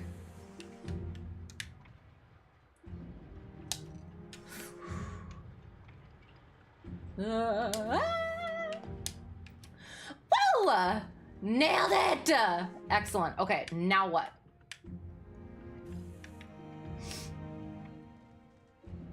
Mushrooms. Mushroom.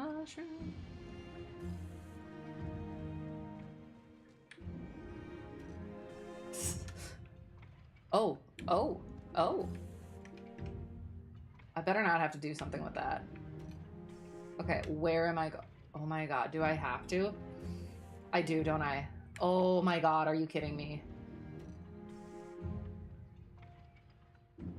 Okay, so it goes up. Okay. This is an awful idea.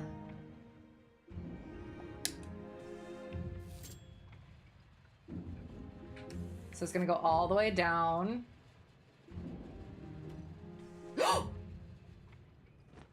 Frick. Bean of punishment. Green. So it's gonna go all the way down. And then we're gonna run straight this time, like normal human beings. Frick, frack. Okay.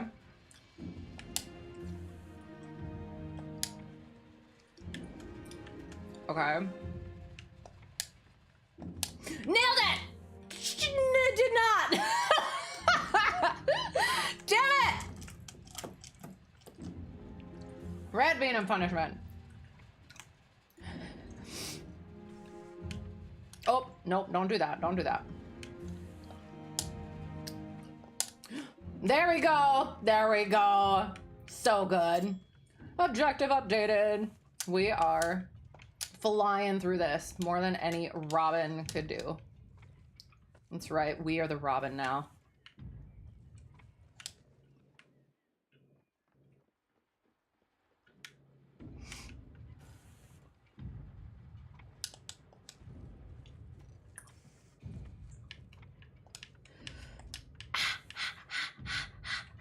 Hot bean.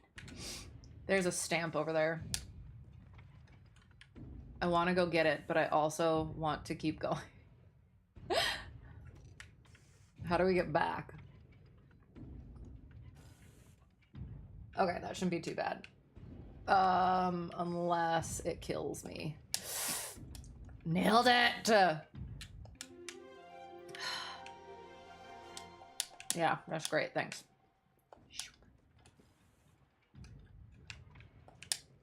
Are you kidding me? I can't get back. Oh my god, I'm gonna be so mad.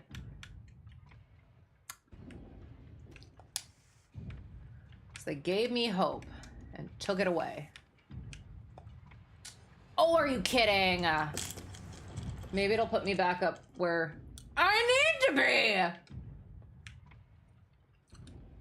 Death win.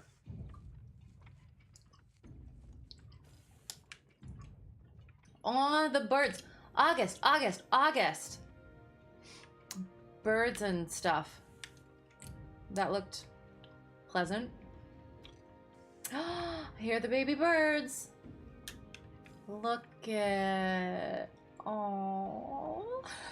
It's so cute and it's so cozy. Oh.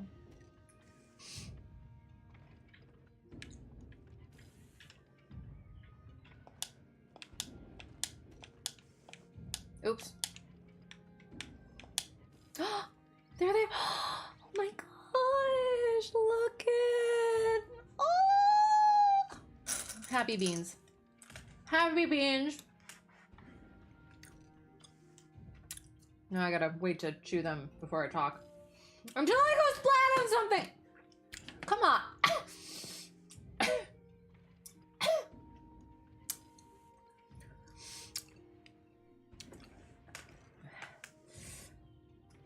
I think I got a cinnamon regular bean right after my pepper bean. And that was not a good combination. But let me have my moment. Talk, gang, talk.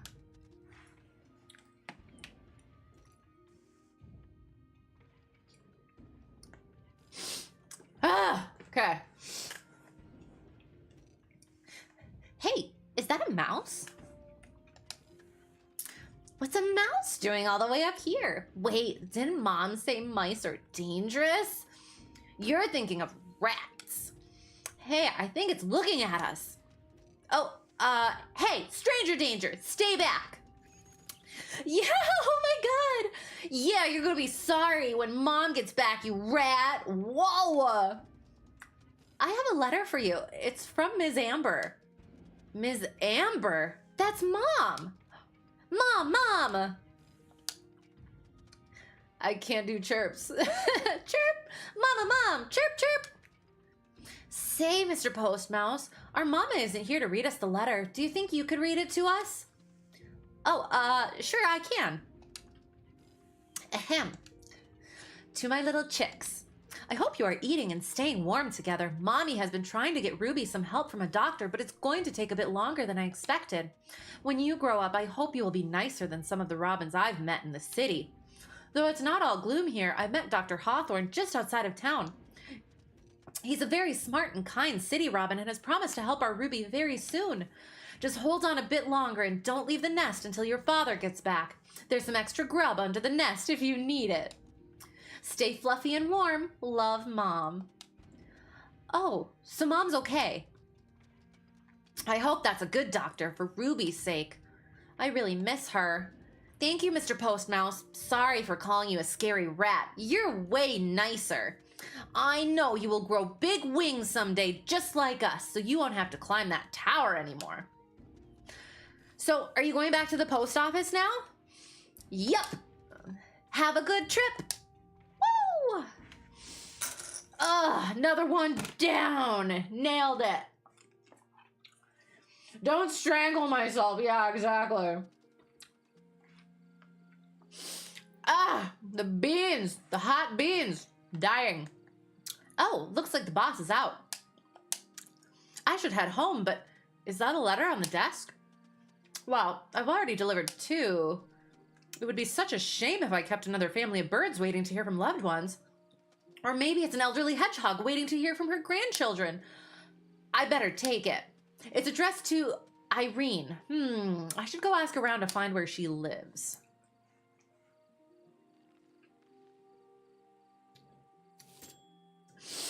Okay.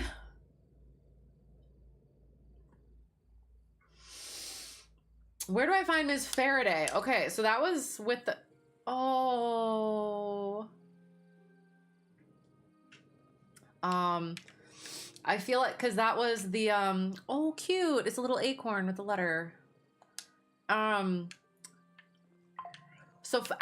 Faraday was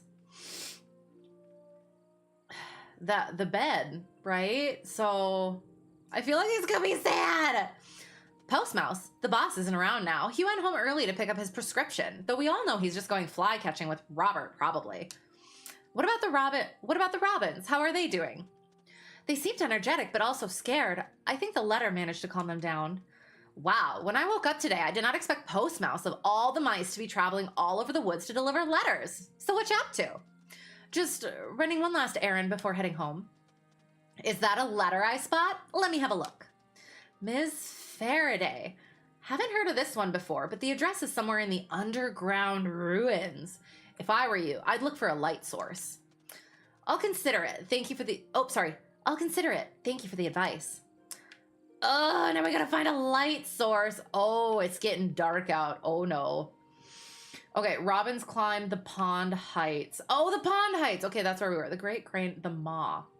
The underground ruins. What underground ruins? I mean, was that like where we were? Oh, it's getting dark. Sorry. There's fireflies. Oh my god. Look at it. Oh my god. Oh, no, that's not what I wanted to do. Hang on.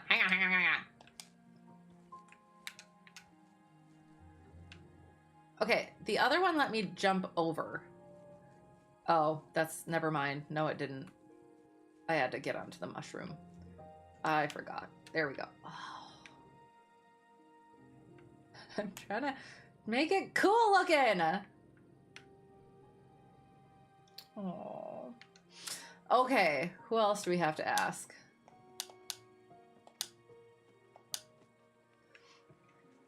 We have this mouse. Is this our sister? What is this I see? Postmouse outside past curfew? How unusual. I don't live at home anymore, and I don't have a curfew. I didn't need to do that voice. No, but I figured someone like you who never breaks the rules would stick to it anyway. Don't you also have a curfew? I'm just packing up the final ingredients for the sextuplet's birthday feast. I'll be out of your fur before you know it. Do consider coming home for the party. Mom really might just get our siblings to kidnap you if you don't. Okay, that was maddeningly unhelpful. Underground ruins. I'm supposed to ask around.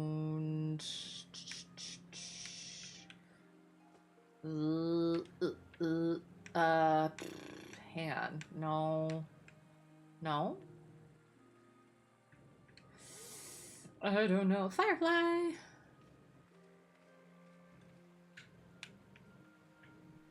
Oh, we're supposed to find a light source too. Okay. Seemed like a lot of effort for something so trivial. Oh, which thing? I'm sorry. Steal a firefly. We should. Have you seen a jar anywhere?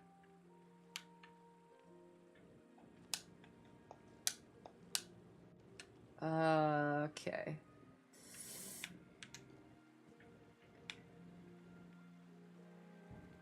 I mean, could we just ask the nice fireflies?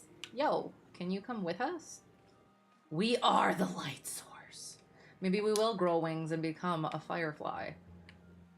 Underground ruins. It wasn't on the map, gosh darn it.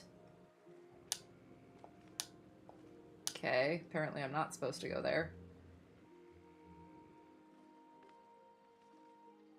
Okay.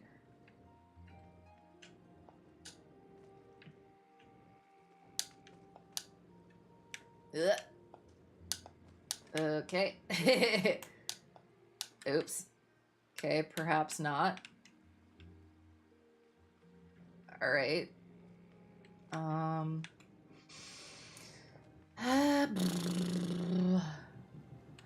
Water.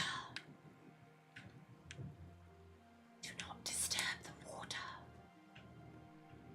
Okay. Can we climb? Nope.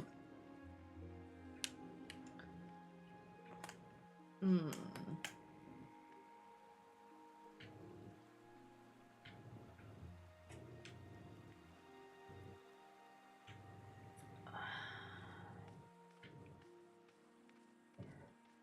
Oh, sorry. The turtle was gone, so it completely threw me off. We've been here before. Underground ruins. Underground ruins. I assume it was where we just were. There we go. Hop, hop, hop, hop, hop.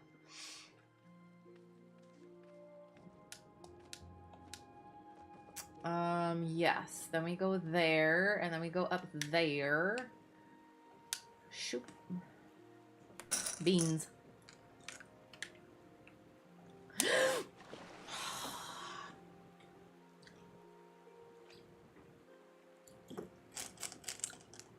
We'll run this time. How about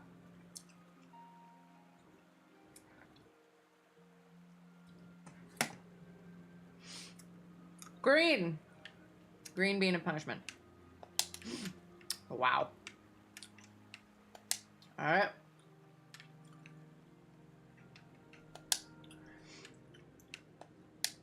So dark. Okay. How did we get through here again? We had to climb up onto something else.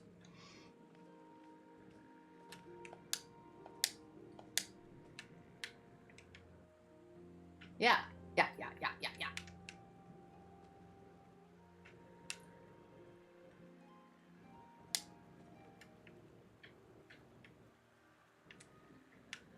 Ha.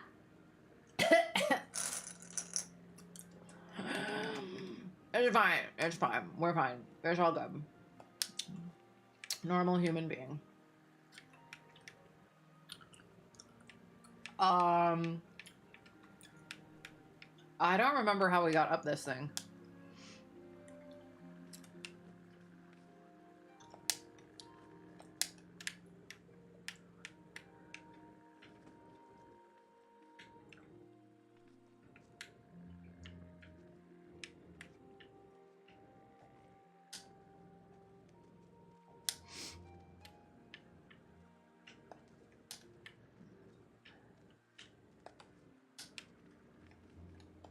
Can we not? Maybe we do need to steal a firefly. Okay. Okay, that's where the fireflies are. Let's go over by where the fireflies are, I guess.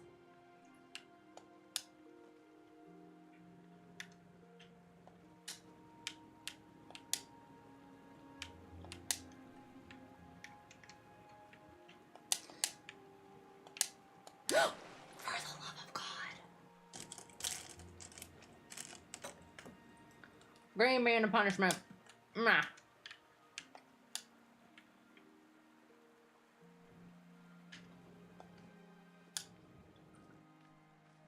All right.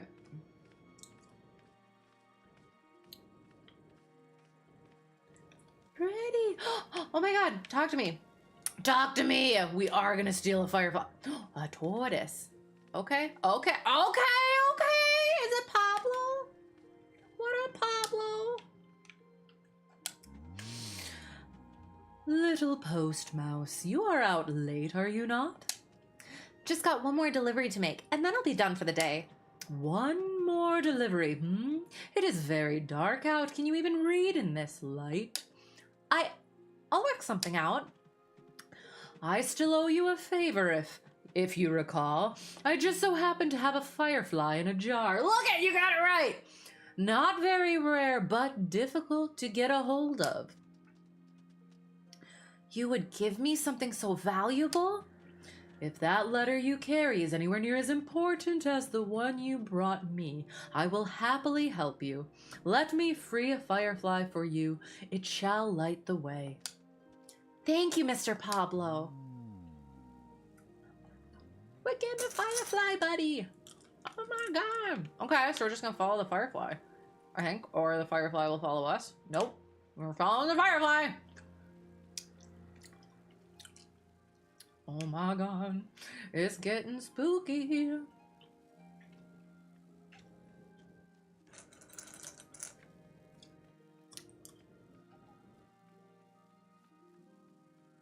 This is so cool. I am very pleased.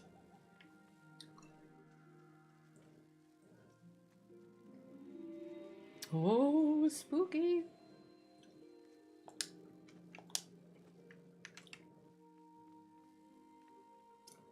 Stamp. Must get the stamp. Must get the stamp.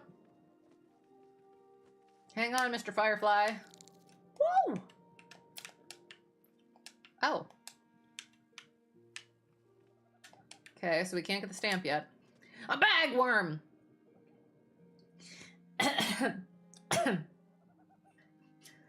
Does anything concern you, Postmouse? No, nothing in particular. Nothing at all. Sorry. I'm trying to make him sort of yicky. I am not fearless, if that is what you are asking. Concerns are good for small things like us, but sometimes there comes a point where concerns turn to roadblocks. The way you are searching for is like that. Should I be concerned? Don't worry about it. Okay. I want my stamp.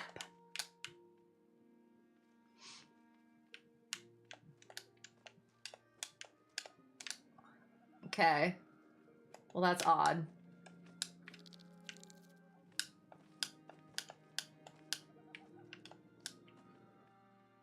Feels like the Firefly is pretty cool with this, right? Exactly. He knows exactly where we want to go. And he's just like, yeah, okay, we'll go. I was in a jar, and now I'll just be helpful. I'm free. I'm free to do what you want me to do.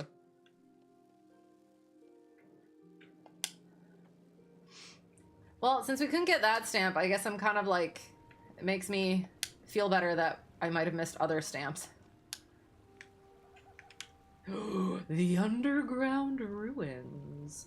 Dun dun dun. Crawl into the unknown. Yes.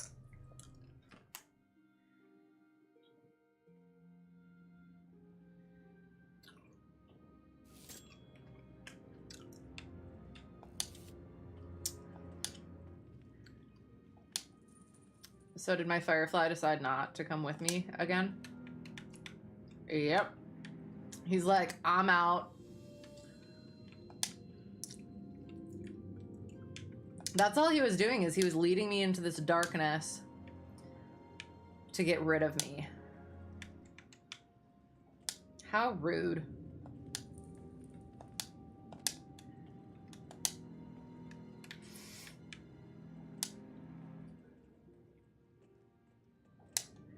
Oops.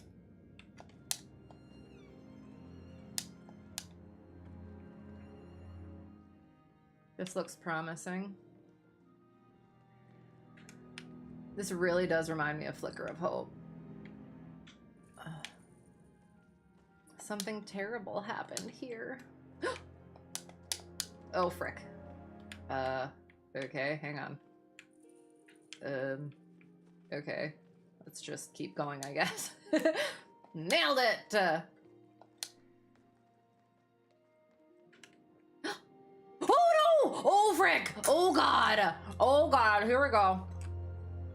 Oh, frick. Oh, no. Oh, God. We're gonna die. Oh, God, it's coming. It's coming. Ah!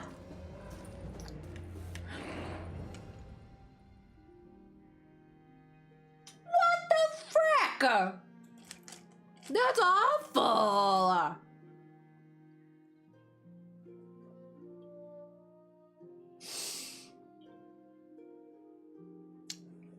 There's no firefly, but we're casting a light. Did we eat the thing and gain its powers? Yes. Unfortunately, we did not gain the power of flight to get the out of there. I love it. Not the I died part, but okay, here we go. Trying again. Let's go. Let's go. Okay, okay. Does the cat have an earring? And then suddenly it comes out from there. I'm ready. R2 to run. Okay, what the? Okay. It like didn't even give me a chance to do anything. But I will have a bean. Yellow bean of punishment.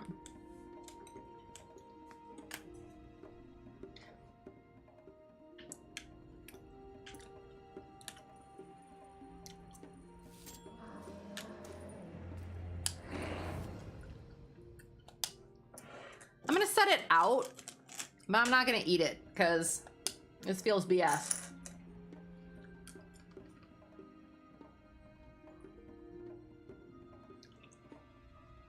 I'm not gonna touch anything yet. I'm gonna let it tell me what to do.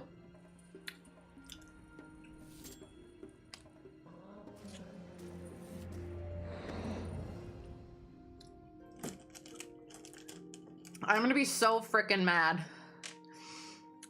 2 orange ones.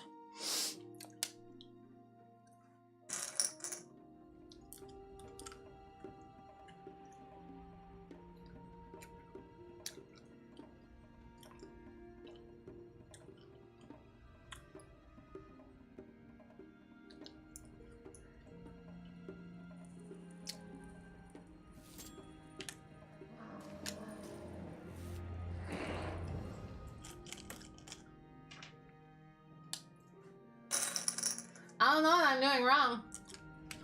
I'm pressing the button.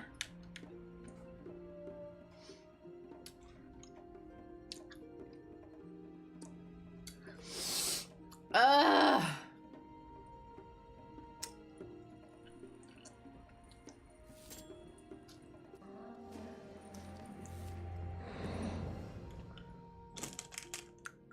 I'm not eating all these.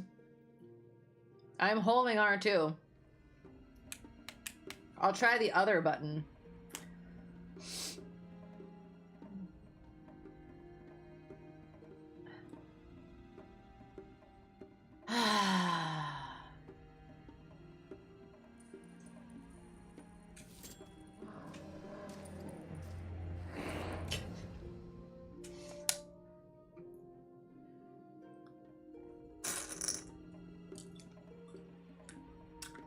Are we sure you're pressing the right button? Otherwise, I mean, that's the one that I've been pressing in order to run. But I guess we'll see.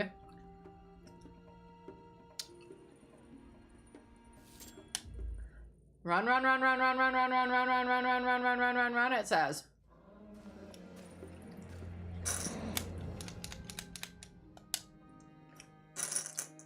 Kinda wanna quit and try again.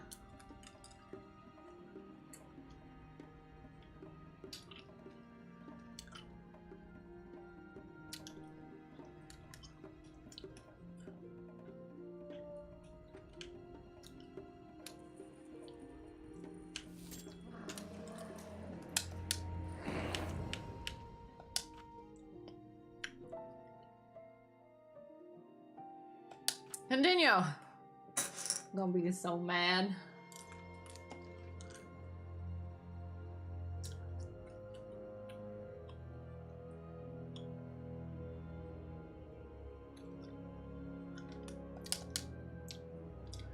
We found a cat.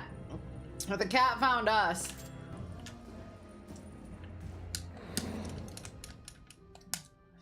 I'm right trigger. Yeah, that's what I thought. That's what we've been using throughout the game, so this is not very cozy like.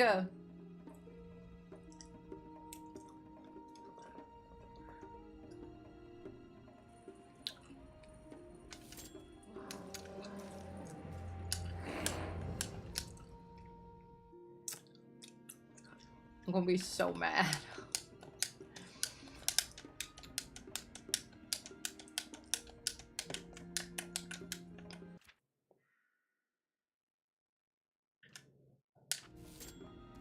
There we go. Hell yeah.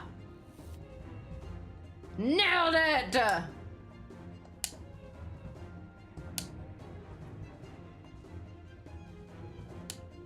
Oh God. No. No. I'm just gonna hide here. That worked? So yeah, it was the dumb cutscene.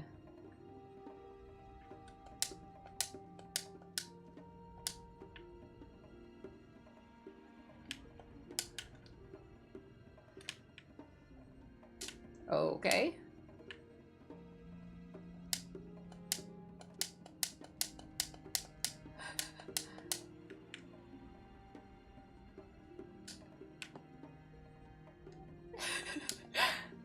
Did I just glitch it? Oops, shoot.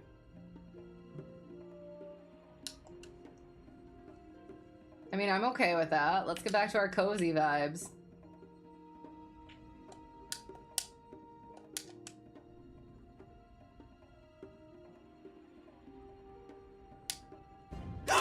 Son of a frickin'! That was rude. That was rude. Okay. That was a that thing problem, so I will eat in order these things as we will more likely die. Do not make me do that whole frickin' thing again. Let me start from there. Okay, okay, okay. I assume. Oh!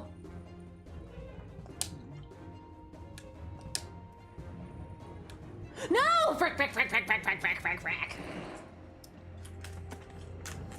We got further. Each time we're getting a little bit further. Oh, frick. Oh, I died. Shoot. That's like so. What does that mean?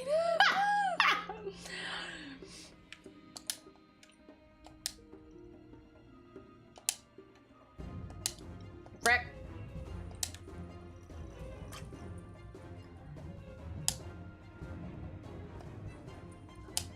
Oh, frick, frick, frick, frick. Oh, okay.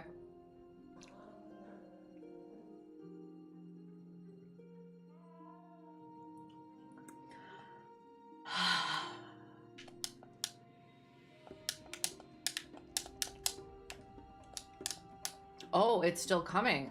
Well, oh, gestures that I would like to do.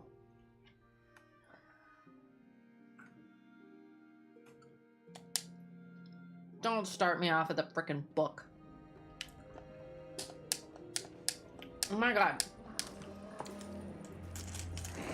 Sake.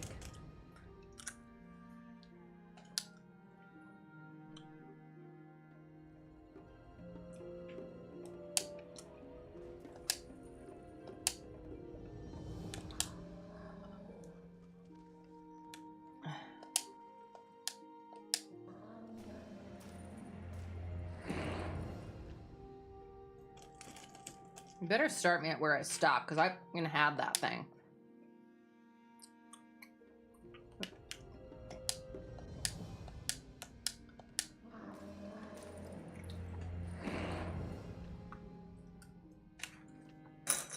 This is not very cozy vibes.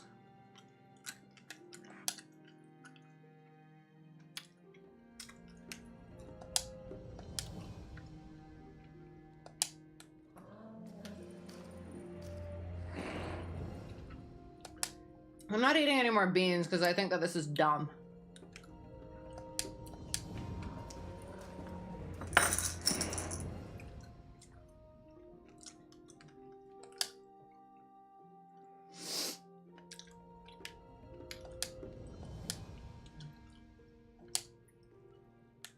Bah!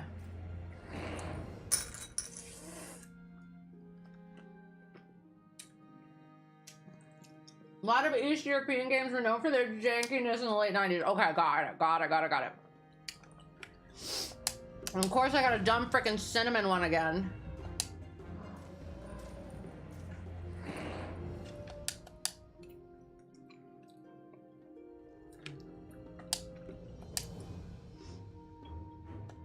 Fah.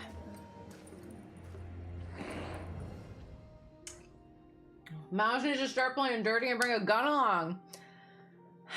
I mean, it's not the kitty's fault.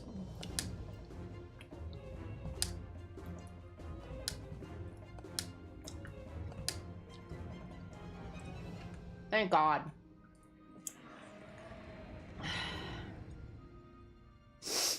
Oh, Miss Faraday.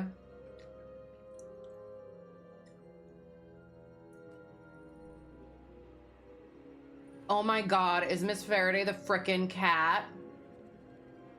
Dear Irene. It's been a while, hasn't it? Mom's been muttering your name a lot in her sleep, but she doesn't say much during the day. I thought I would reach out again since you haven't been responding to my other letters. Oh no.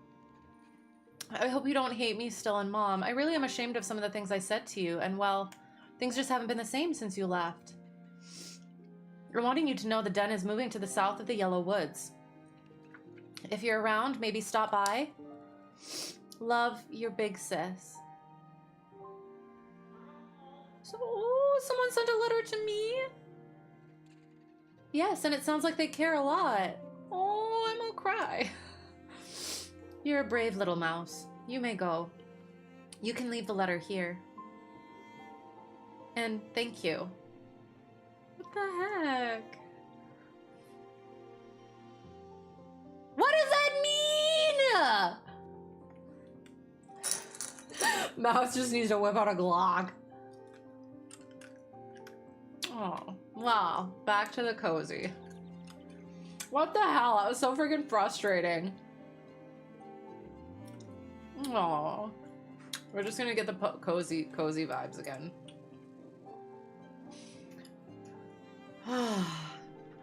Cozy vibes. Archibald! Thanks for playing. Thank you for making it, except the last bit would have been... could be a little better.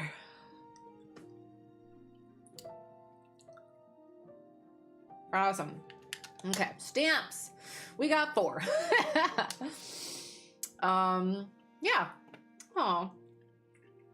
That was fun. That was cozy. The chase kind of threw me off a little bit.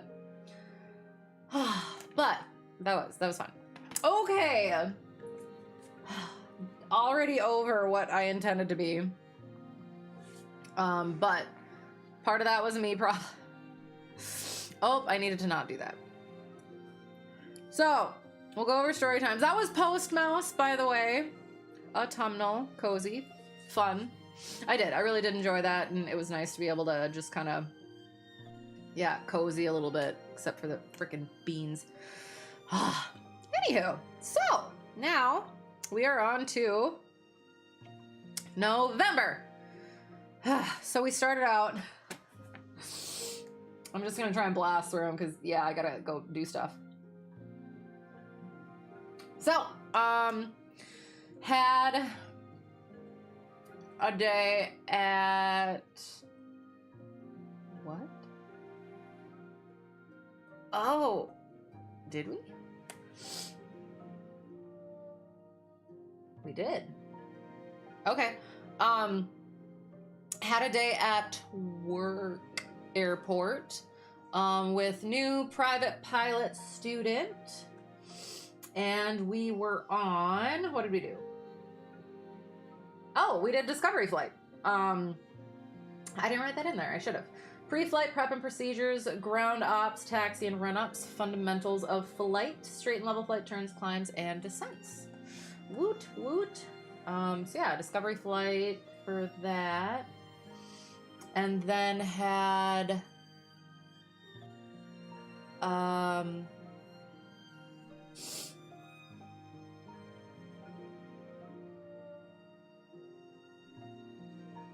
I don't know why I took a...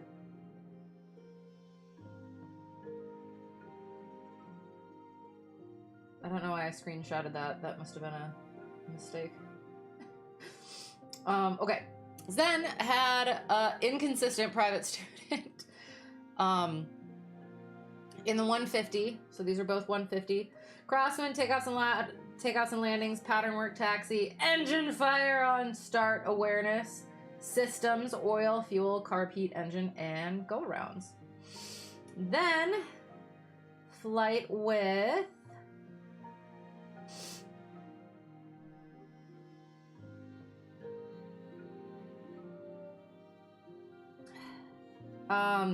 instrument student. We did crosswind, takeoff and landing, and taxi, pattern entry and departure procedures, radio ops, steep turns, and no, sorry, that was not this one. We did, okay, so we went to a different airport. Did an ILS and a missed approach to a hold, and then we did the ILS again and did a straight in.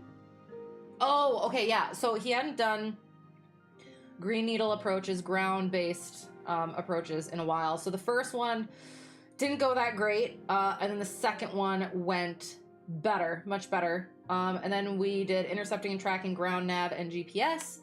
And then we did an RNAV back into back into work airport, and worked on the instrument scan.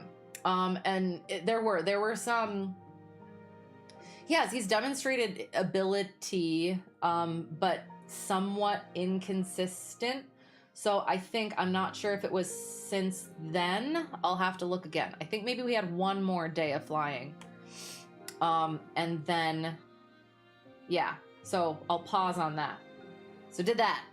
So that was that, and then was supposed to have another flight. Okay.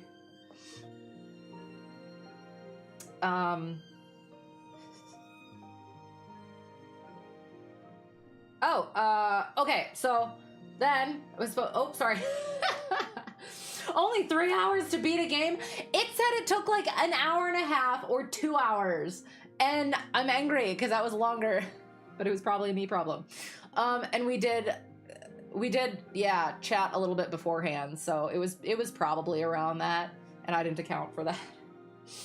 But hey, we did our best.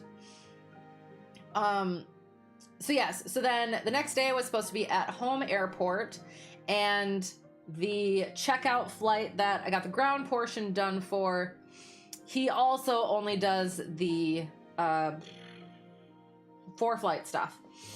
So that's him. Aircraft familiarization, pre-flight prep and procedures, ground ops, taxiing and run-ups, crosswind takeoff and landing, pattern entry departure procedures, airspace awareness, GPS ops, steep turns, slow flight and recovery, stalls and recovery, power off and on, spin awareness, emergency procedures, engine fire during start awareness, simulated engine failure, go around, and pattern. So, okay, all right. So this story. So at home airport is like that old school aviation. So got the fuel truck that you gotta start, and it's a little jank to go along with our jank game theme. But it builds character. Funnily enough, they put an electric pump on it now, so you don't even have to start the truck, and it works really well, and you don't have to put the funnel in it and and anything like that. So moving up in the moving up in the world, or like coming into the whatever century. But I mean, that doesn't build character. No, it's fine. So we also have an oil barrel. So it had been gone for a little bit. They were out of it, so we were just using the blue bottles. However, we got it back. So now we get to use what I like to consider like the Tin Man. We get to do the Tin Man route, because it's like the whole oil can and everything. And so it's big old barrel, and it's got a little like spout on it, and it's turned up, so you have to flip it down, and then it's got the little thing with the little spout that you fill up. You crank it all the way counterclockwise until it hits the stop, and then you do one full crank to hit the stop clockwise, and that's a quart. Yeah. So was teaching this guy that, and the owner was there doing stuff. And he was like right there, and he was like hesitating. This kid, he's married and everything, but he's young. But so yeah, I'm gonna call him a kid because I'm old. But yeah, so he was like hesitating to do it or something, and I can't remember if either I or the owner said something, and he's like something about, well, he's girly, he doesn't like to get his hands all oily or dirty. And I was like, are you, like, what does that mean? I'm over here. Wait, you know what? Hang on. There was something else. No, it was.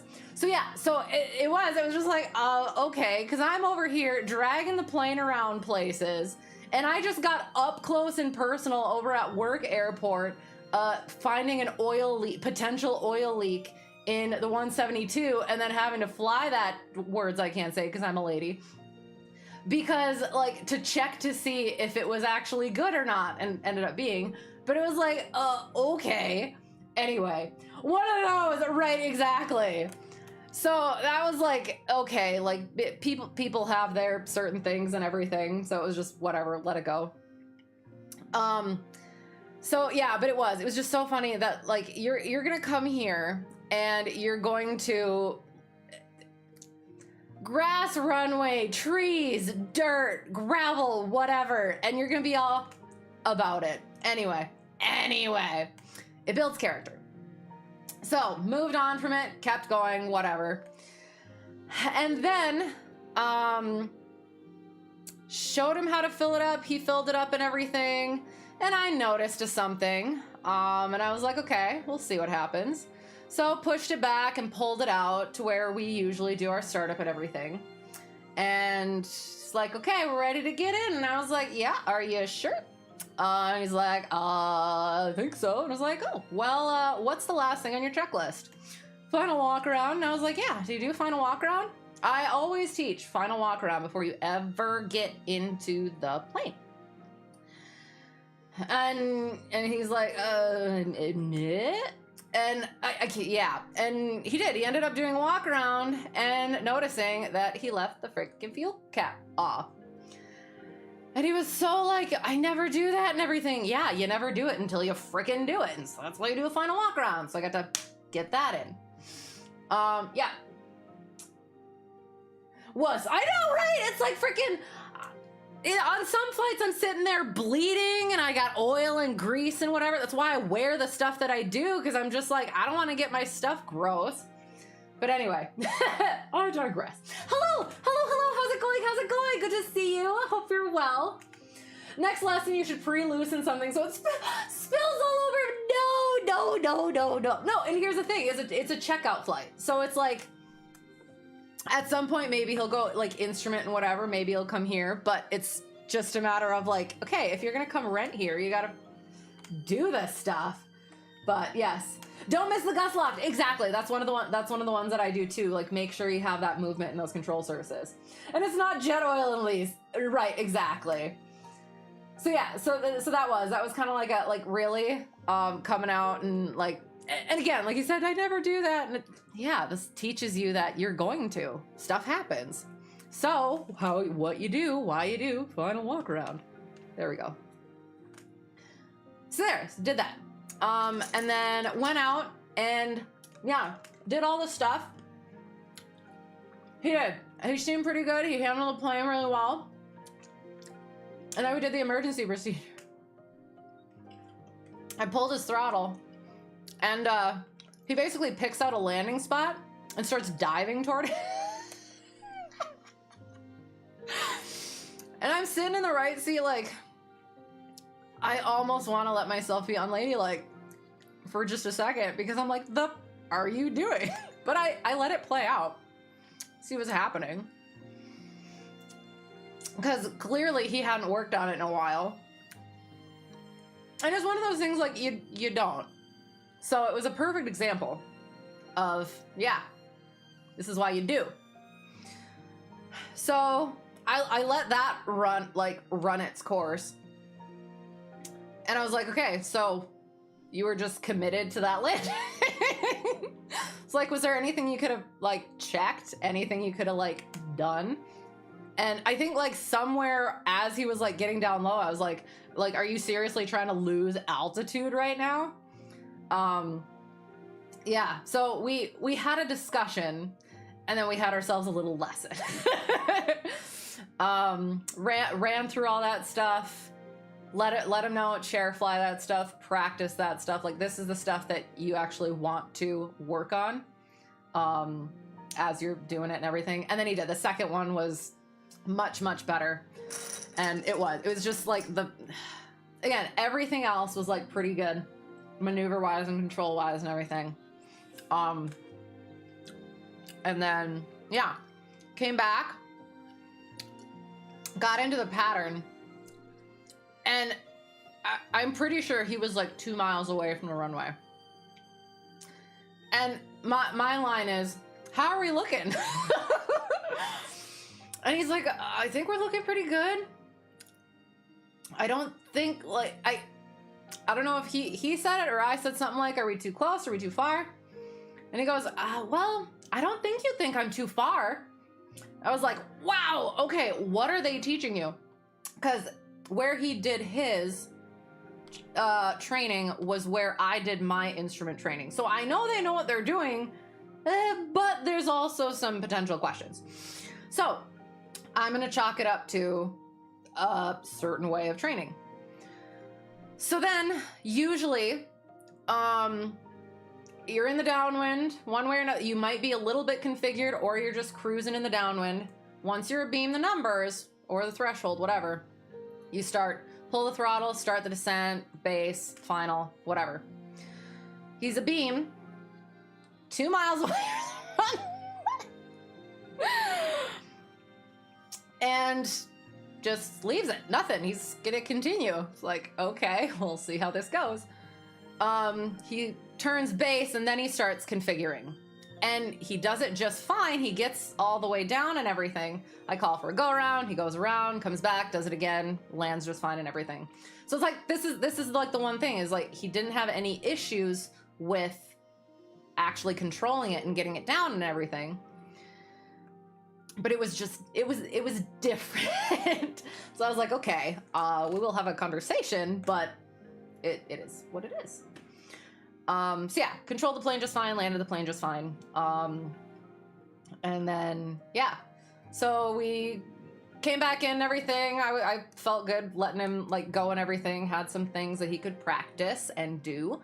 And we talked about it, and I mentioned the being like that freaking far away, and I think that he said that that was what they trained for and everything. And I was like, okay, so here's the thing: if you are doing power off 180s for training in commercial at some point, or if you are like in an actual emergency situation, you want to be close to the runway. He's like, oh yeah, that makes sense. And I was like, yeah, it does make sense. And also, then we talked about like he didn't start configuring and or descending at that threshold. And I was like, okay, so what was that? He said he didn't start doing that until after his check ride. And so the check ride, he took the check ride with an examiner that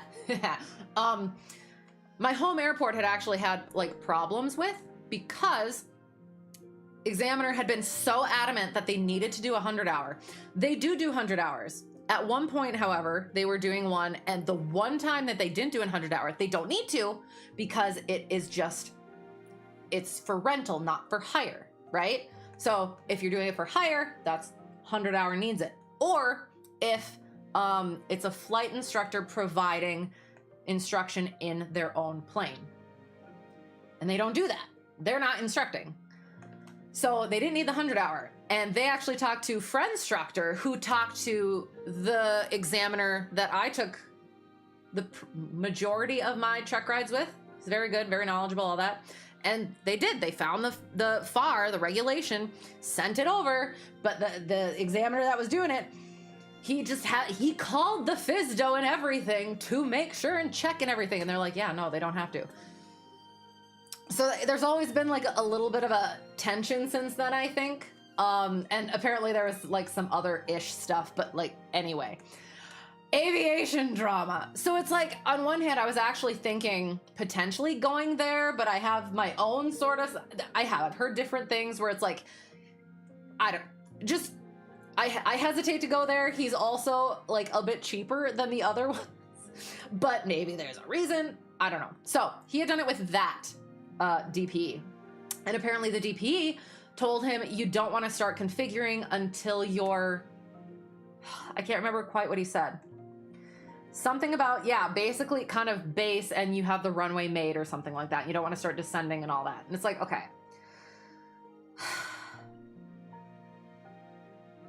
I can see that, except for most of my students that I've noticed, they end up coming in too high, too much energy. So what you want to do is be able to, and this is how I've always learned, is beam those numbers, you start that nice gradual descent.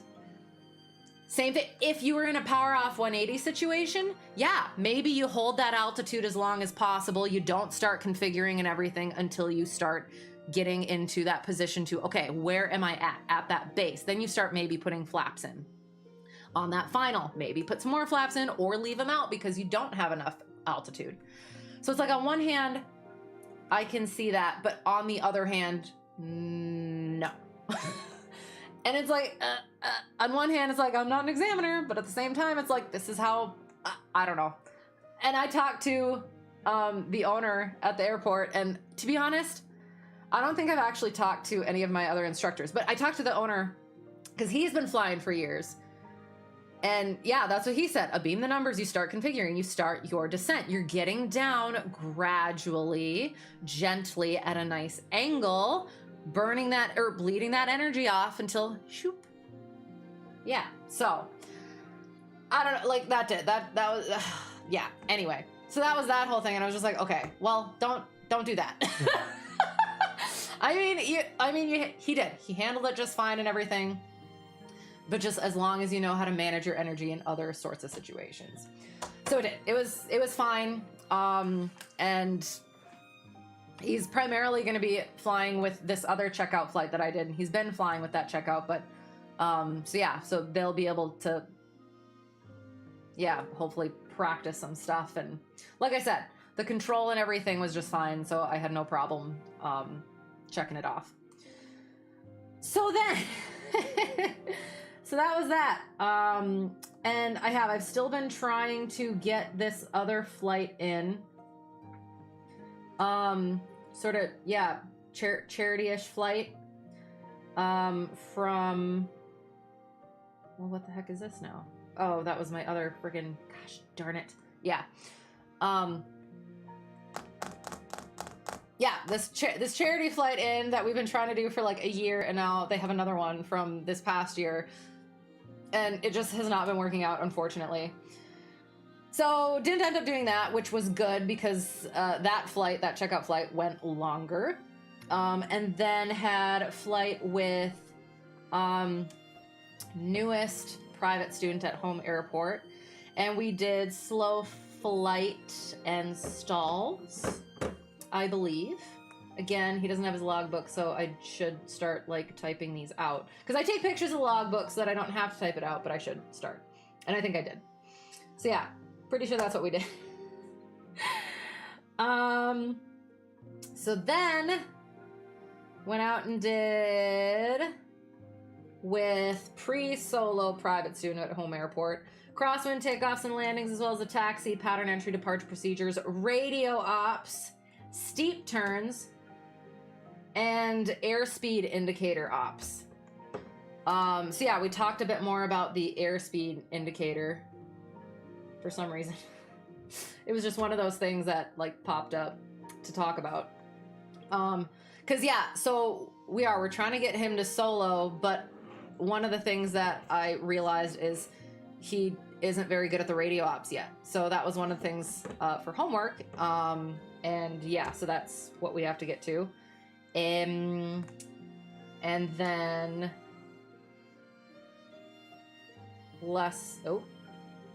and that was it? Question mark? Hang on. I think perhaps... Did we do ground instead? Question mark? Yes. Yeah, so, time change happened. So I was supposed to have another lesson after that with a flight lesson with pre-check ride instrument student. And he knows that I don't like flying in the dark, flying into air or home airport after dark because of potential insurance issues. Unfortunately, both of us were thinking that we were going to get an extra hour of daylight, not an hour less of daylight. So, and he can only do it after work. So I texted him about that once I realized, oh, that's not going to work. We're going to have to start figuring out something else. So we had been down for a flight that evening and he thought we were going to go. And it was like, no, we're not going to go.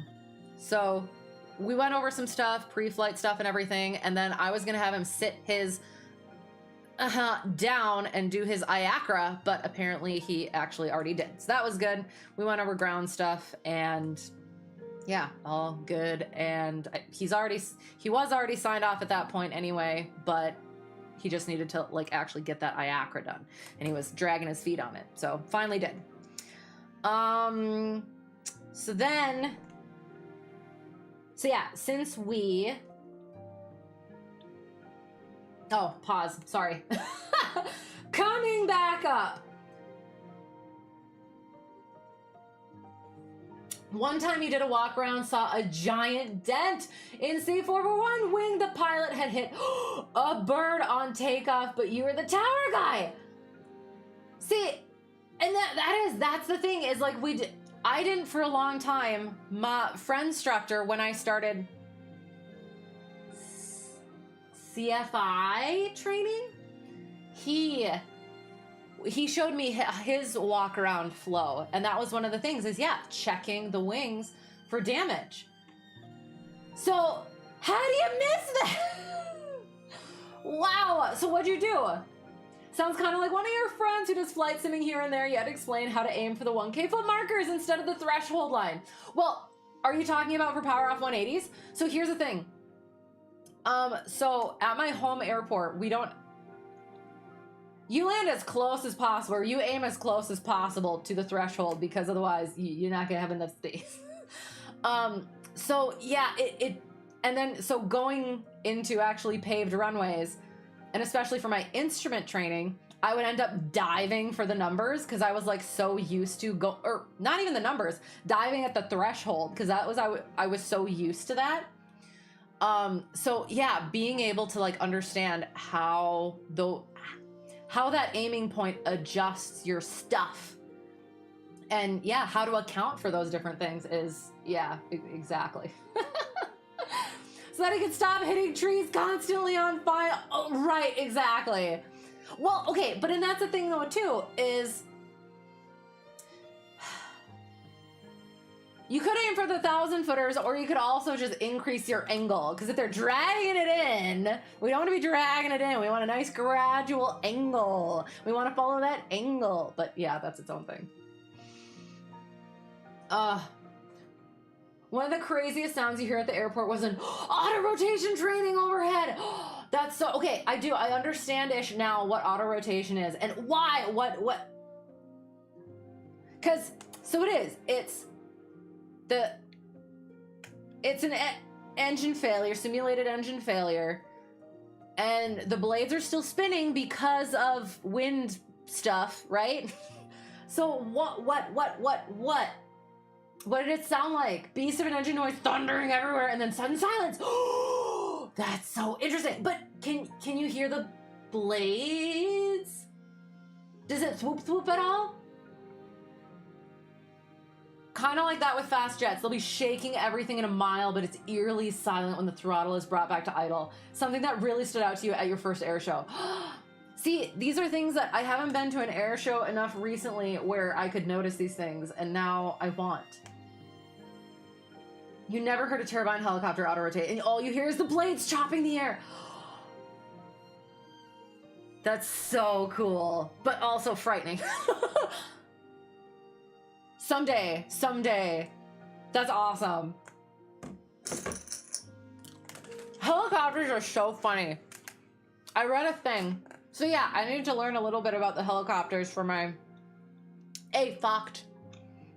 And so yeah, one of the things that I read was like, helicopters don't fly, they beat the air into submission. And I'm like, yeah, that sounds about right from everything that I've read. So yeah, just like sort of like passively beating the air into submission when they don't have an engine. That is nuts. Okay. So, since pre-check ride instrument student at home airport, yeah, he can only fly after work during the week. So we started, okay, we're gonna have to start doing weekends.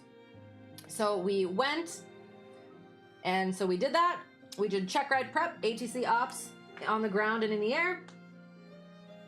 We did cross-country planning and procedures, navigation, intercepting and tracking ground and GPS tracks, simulated lost communications, diversion procedures, unusual attitudes, VOR, straighten, ILS, partial panel, and missed, RNAV, circle the land to the opposite runway, and then post-flight procedures. So we basically did mock check ride. And went really well. I'm trying to remember.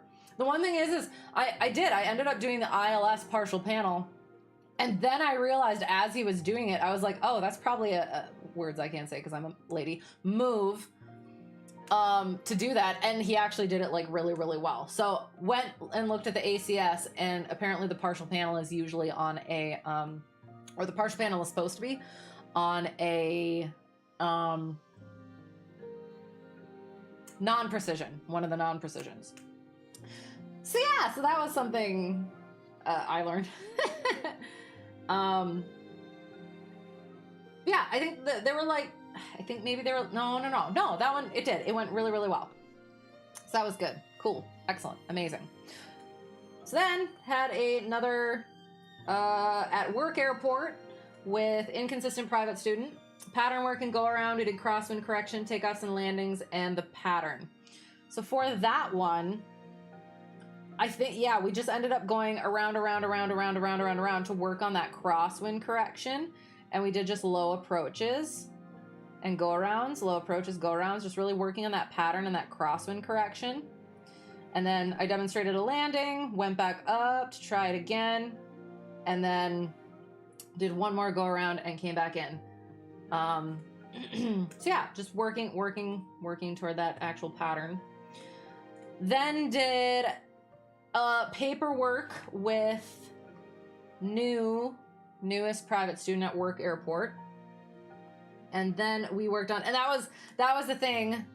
So I kind of, again, forgot about the time change. So it ended up being pretty close to dark when we started that lesson. So crosswind takeoffs and landings, and crosswind takeoff and landing, as well as a taxi. So we talked about crosswind and the taxi and how to hold the yoke.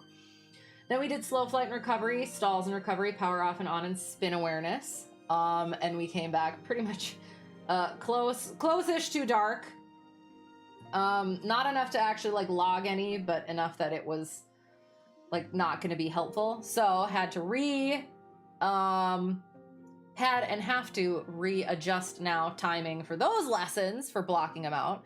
Unfortunately, inconsistent private student cannot do any earlier than what we had been doing. So we're just going to have to shave down each of those lessons and be like okay with it. Plus, I'm probably going to be starting to do 2 days over at work airport rather than at home airport to sort of get that worked out. So we'll see. So yeah, that part's been so much fun. Oh, and then I'll come back. At Sulphur Springs, there in Texas, you got to watch a Huey could feel a vibration on the taxiway from the opposite end of the airfield. That is so cool. If you ever see a Viper demo, when they do the Cuban 8, it'll go from 150 decibels to ambient and back to 150 decibels again. Really jarring. I wanna. You're crossing the threshold with a plane in tow. As soon as you cross the hold short line, an ERJ 145 lands at the same time you cross. You are 30 to 40 feet. What? Oh, that's so cool. Okay, I had to like reread it. My brain thought that like you were still on the runway. As soon as you cross the whole shoreline. That is so cool. 30 to 40 feet landing spot. Did you take a picture? If you were taxiing, I guess you wouldn't have been, because sterile cockpit. But I airplanes. That's one of like the funniest things is like doing like the lessons like back when I was a student, like still once in a while when I'm a student-ish, not really anymore. And then now like being on the instructor side of it, deep in student conversation with student or with instructor, and then all of a sudden you'll hear a plane. We're at the airport. You hear a plane and we're both staring at the plane. It's like we know these things, but it never gets old. And then you have like interesting different sorts of things like that happen, and it's just it's so exciting.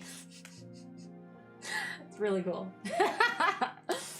So yes, big old nerds. Okay, so then inherited private student over at home airport was working towards check ride, got him all signed off and everything, and then he had the date set and weather did not cooperate. So, they were able to reschedule for the next day. Unfortunately, that was the day I was supposed to have all of my lessons at home airport, so had to cancel. New private student, which he was very upset about, and that's we'll talk about that. So yeah, had to cancel him, unfortunately. Oh, and the other thing was so we have another rental now. It was just waiting on insurance. At home airport, we only had the one rental, and it was getting pretty busy. It was getting kind of full, whatever, plus a couple of checkout flights and everything. So now we got more renters and all that. So yeah, it was waiting on insurance. Home airport owners were trying to work with the 172 and 150 owners over at work airport to do like an insurance bundle. So we were kind of waiting on that. We were waiting on insurance stuff to have it like good to go and whatever. So it finally it's good to go now. And we got a new schedule for it. And oh my God, look at the cute little mouse. And it's got its own little, writing the times down and everything. So that was exciting. So we were like, oh, can I just switch to that other plane? Because it's another 172, very similar and everything. One of the owners at home airport actually did his solo in that plane. And now they just got it like whatevered again. So that's pretty cool. But no, could not switch to the other plane because that was literally the only time anybody else had it booked. So it was like, had to just fully cancel so that my inherited student could go take his check ride, and then was going to do ground with pre-solo private student, because he took his written test. So he did Sporties, he told me, and he just like did the whole thing, did it, whatever, went and took it. He said he passed, and I was like, okay, so we're gonna have to go over that so that we can like, yeah, do that. So my one student is going on his check ride and everything. He's out on his check ride, meet other student to go over his written test. It was a pass.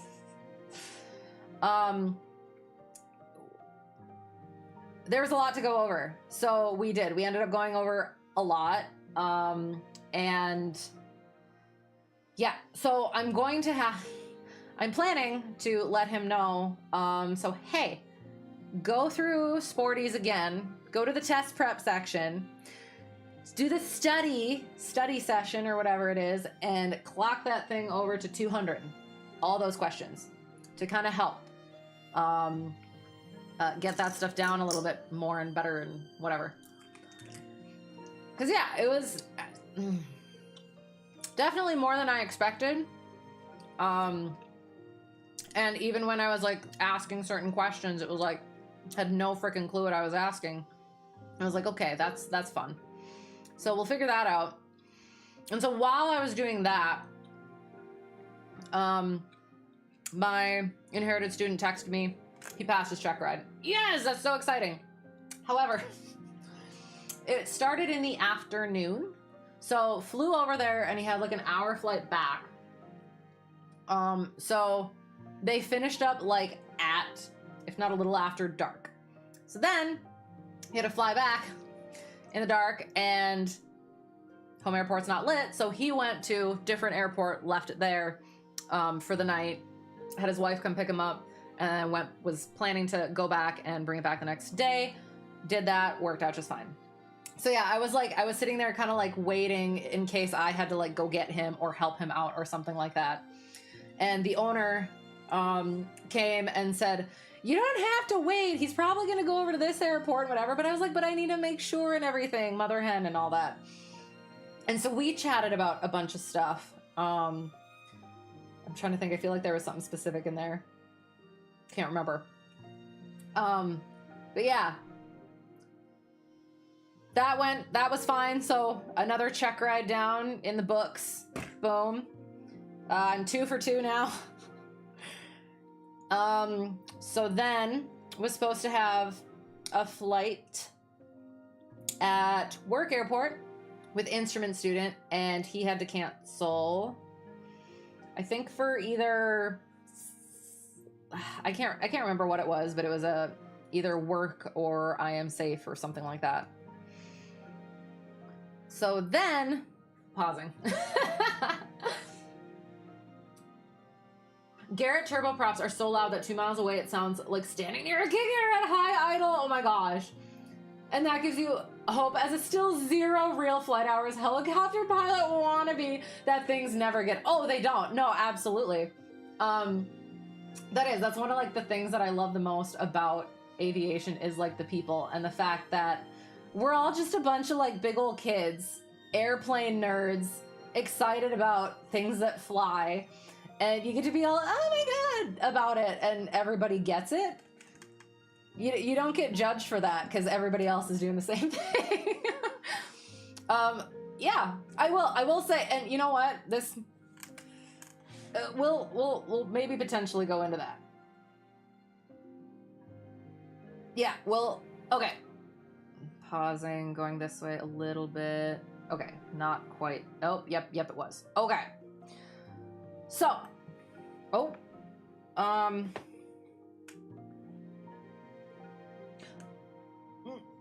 Okay, so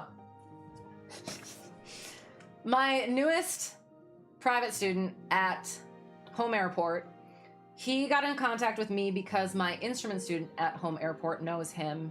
And it was funny because he said something about he's interesting. I guess you'll see. And I was like, okay. And he is 17-year-old kid, so excited about things. And we'll get to that, but it's kind of shown me a little bit that I have gotten a little bit surly and crotchety. I am the grumpy elder pilot / CFI to the sunshiny, bright-eyed, bushy-tailed student. And I'm like, how did it get to this? So like, I do, part of his instruction is focus. Get used to things not going your way. Be okay with that. And like I'm trying not to, because the one time, I'm not sure if it might have been one of the ones that I haven't talked about yet. One of our lessons,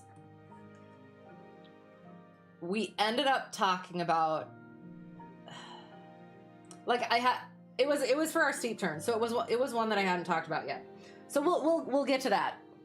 But it's like, I'm trying to like instill that like respect and focus, and I don't know what exactly I'm trying to say, but instill all that stuff while also not dashing his enthusiasm. So that's been interesting to kind of work through. So yeah, so that was one of the things, like the whole thing's, oh, it never gets old or whatever. It doesn't, but you learn enough, you see enough. You do get a little bit, surly. a little bit less, a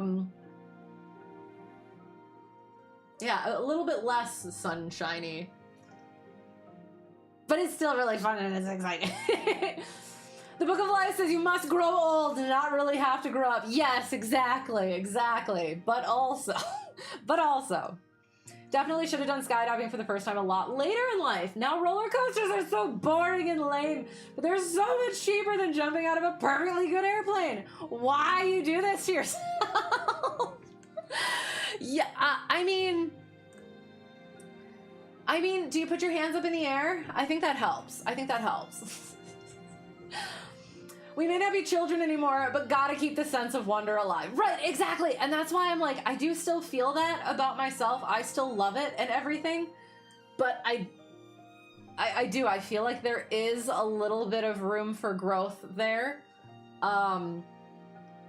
So I don't want to be that person that's like smooshing the excitement and everything. But I also do need to make sure that it's,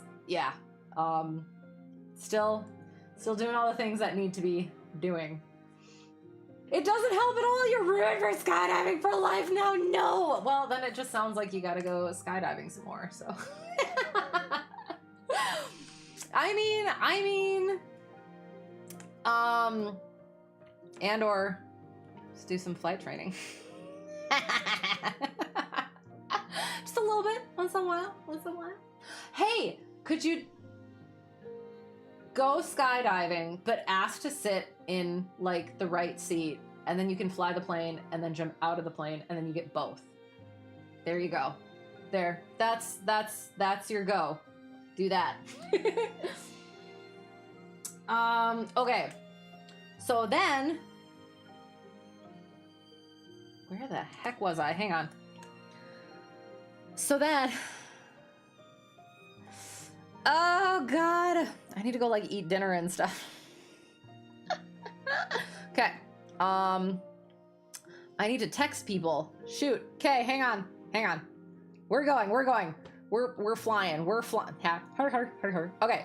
So, cancel that. So then instrument student and I, home airport, went and did flying, and we did VOR into, okay, so I don't know if I talked about this, but my private student who just passed his check ride, the examiner we usually use was much more expensive than usual. So we were potentially thinking, okay, are we gonna have to like go somewhere else? And there is a Towered Airport nearer by, definitely nearer by, than the other one. And he's pretty good, and he was a little bit cheaper, we found out. Friendstructor actually texted me to ask, I think, and then I was like, well, I'm not sure. Could you ask? So he knows it's not coming from me, and he's like, yeah, okay. So we did. Oh, and then, I didn't even talk about that. Oh, we'll get there. So yeah, that. What were we doing? What was I doing? Oh, and then I forgot about that. No, that's fine. Yeah. So yeah, instrument student and I. So we were thinking maybe sending him to the Towered Airport, and I kind of left it up to him. Does he want to go with the person he was already thinking about going with, and it was going to be untowered and everything, or does he want to like start planning for the towered check ride? And he decided, no, we'll do the untowered and whatever. And I was like, okay, fine. So we needed to go get some non-towered practice. So went back there again. VOR and missed approach, holding procedures, ILS circle to land, and missed approach and holding procedures, instrument scan and ATC procedures, and clearances. So he had wanted to get some more timed holds in. So we set it up, or I set it up to kind of be like how the check ride would go, approach, while getting into, those holds. And there were a couple things, that, kind of, so the way that I kind of thought about it after this is that the missed approach in instrument flying is like crosswind control in private flying and VFR flying. So the way we teach the crosswind control is you're coming in and landing, and as you roll out, you got to bring that crosswind control all the way in, and you hold that, right? A lot of times what happens is people will, like, they land it, and they're like, oh, thank goodness, and they let go of everything, and then bleh. So teaching to, like, keep holding that in. So for instrument flying, it's like once you go missed, it's like you're not on the approach anymore, so you stop thinking about the approach and looking at that sort of thing.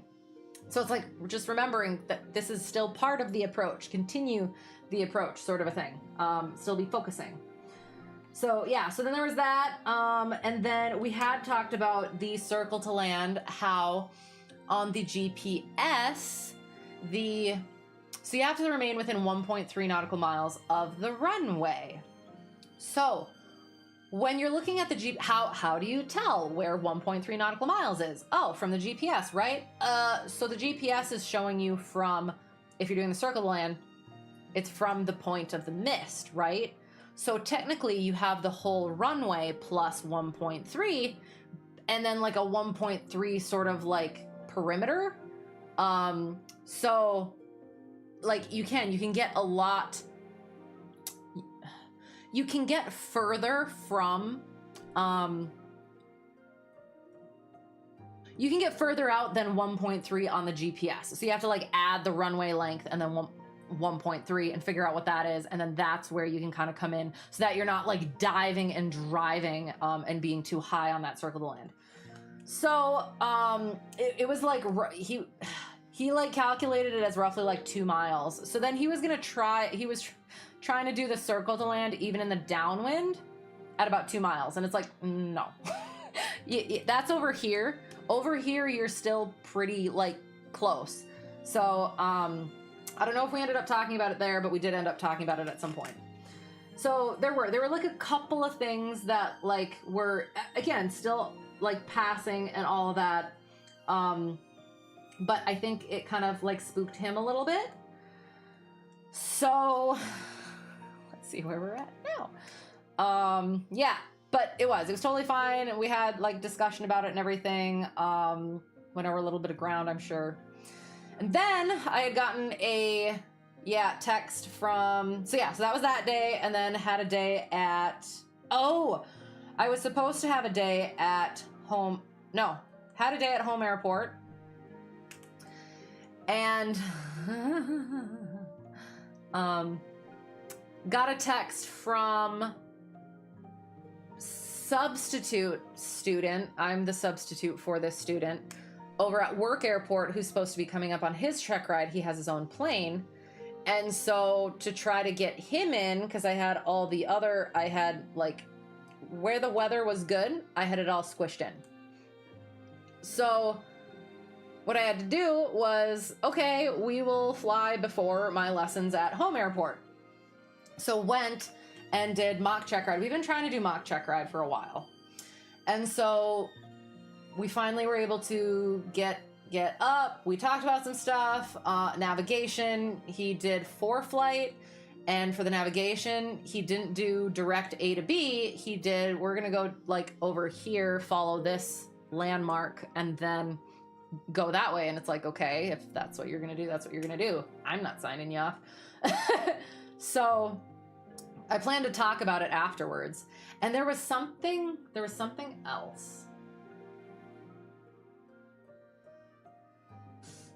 So again, he has his own plane. So I don't necessarily then know all of the sounds and smells and stuff from that plane. So to some degree, relying on him to be like, well, that's probably not right.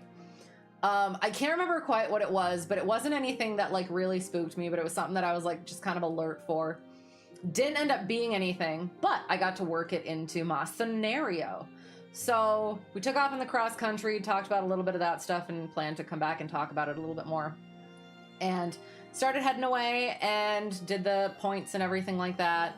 And then it was, oh, diversion procedures. And I was like, oh, well, that thing that we heard, is that normal or something or whatever? Maybe it wasn't. Maybe for precautionaries, we were going to head back toward the airport. So give me a rough heading. I was like, okay, does it. And then we went over potentially, like, was it maybe carb icing or something like that? So we went over like carb icing procedures and things like that. And then we went into steep turns, and that was a little meh. So taught him pull it around the horizon sort of thing, and that helped. Then we went into stalls, did the power off stall, got all configured for landing, held it off, and then as we were, as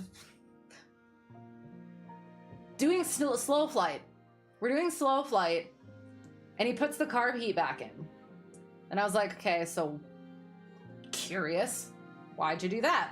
Oh, that's what the other CFI taught me. Okay, like, why?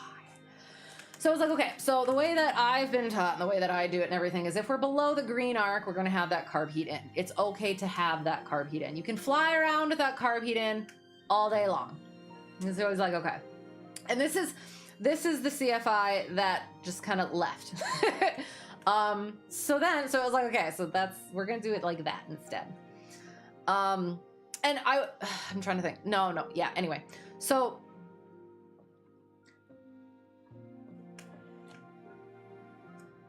I am still substitute. So the owner of the 150 who's trying to take over some of the people that the other CFI just kind of left, he texted me and asked, like, did I want to like kind of fully take that over or kind of not? And it was like, okay, especially at the time sorry, there's a bug. If I can find it again now. It fell over. So yeah, he texted me and was like, since I'd been flying with him, I hadn't really been flying with him. We'd been trying. But like, would it be good for him to like finish off with somebody that he was familiar with? And it was like, okay, I have like 2 inherited check rides going on like right now that I don't want to like add another one into there. So he was like, yeah, no, that's fine. Whatever. So that was like my whole thing. Definitely will do the substitute thing, but like right now I can't like mentally do that.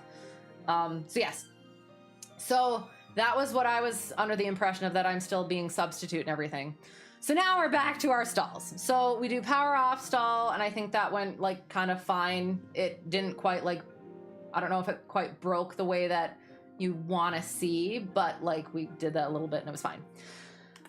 So then the power on stall.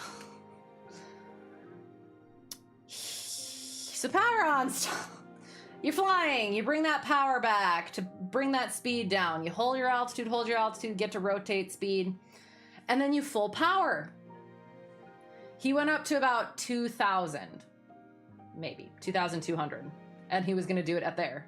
I was like, words I can't say because I'm a lady. What you doing? And he's like, well, that's what the other CFI and I did it at. And I was like, I can't remember if I let him do that oh no, if I let him do that, or if I just went, no, go full power. So what ultimately what the story he told me was they did a power on stall full power, him and the other CFI, and it started breaking, spin, whatever, and like recovered it and everything. But it spooked him as well as apparently spooked the other CFI. So that's what they had been practicing doing it at, was like that 2000, 2200 or whatever. And it was like, oh my God, are you kidding me? So it's like, okay. So the thing is, this actually kind of like clicked something potentially where I think private student, when I sent him, I think the examiner said something like, oh, you do it at full power? Well, that's good. Something to that effect. And I was like, well, why? Because like that's how he has people do it, is at full power. Because a power on stall, what is a power on stall? The power on. What are you doing? You're simulating that you're taking off and you stall the thing.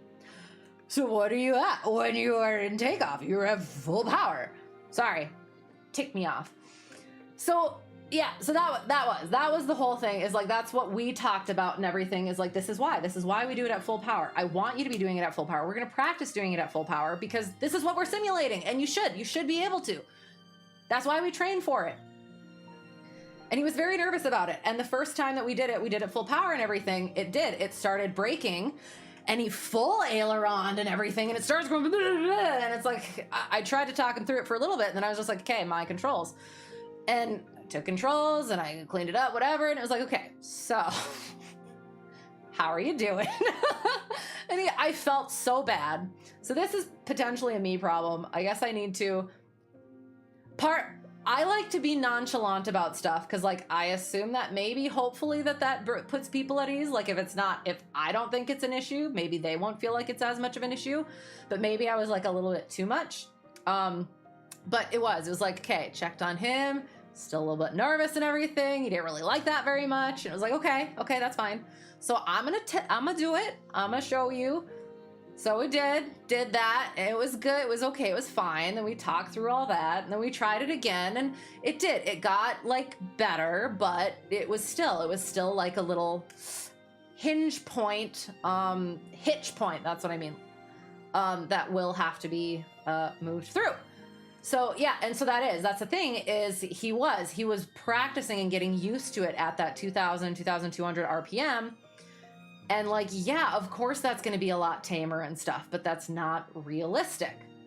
So it is. He was a great sport about it. Nervous and everything, but we worked through it, and yeah, it just is going to take some practice. So that was interesting. So we didn't get it through full mock check ride. We ended up getting like caught on a couple of those things. Ended up doing a soft field landing coming in, and talked him through a little bit of that. And that one, the last time we went and flew the soft field landing, he did not go well. It was very long. So talked him through it a little bit and landed it nice.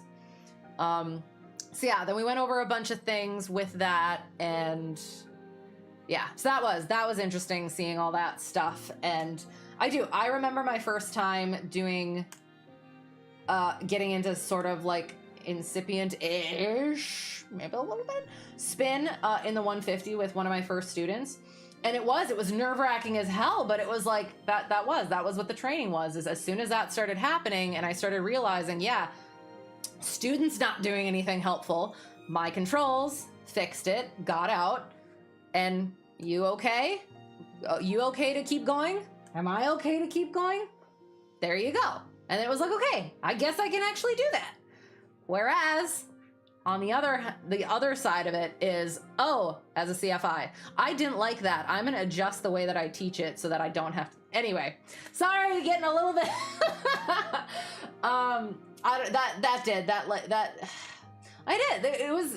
I enjoyed that CFI. He was super nice. He seemed like a good guy and everything, but I didn't like that. Didn't like that was apparently what the reaction was. So sorry, I'll come back to this. I'll try and get through the rest of this day. What day is this? Hang on, sorry.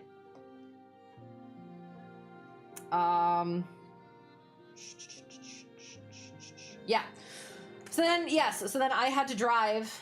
Oh, the other thing, shoot. So when I was flying with instrument student over at home airport, private pilot student that I made, my little chickling, he was flying in the 172 over at work airport, I noticed. And I was like, oh, that's fun. That's cool. He texted me.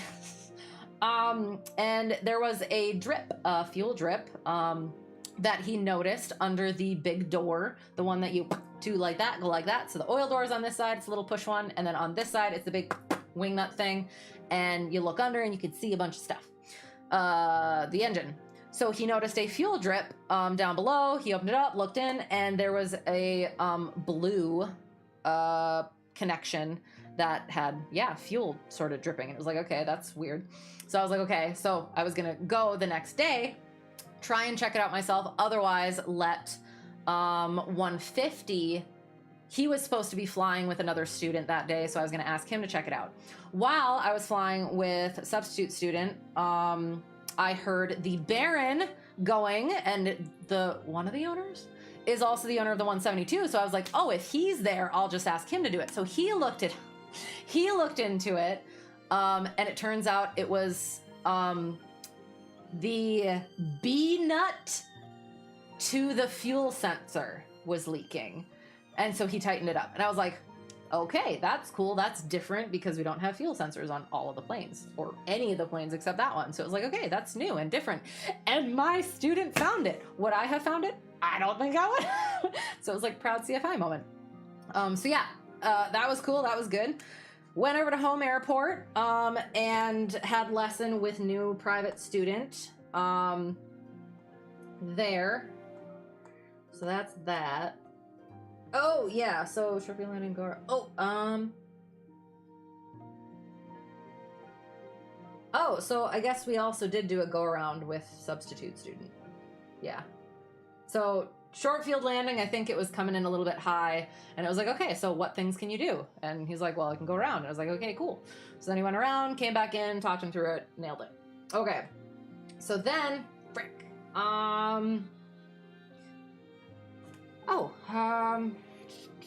This one. I think this is where I actually started writing things in. Yes. Okay. So, newest private student.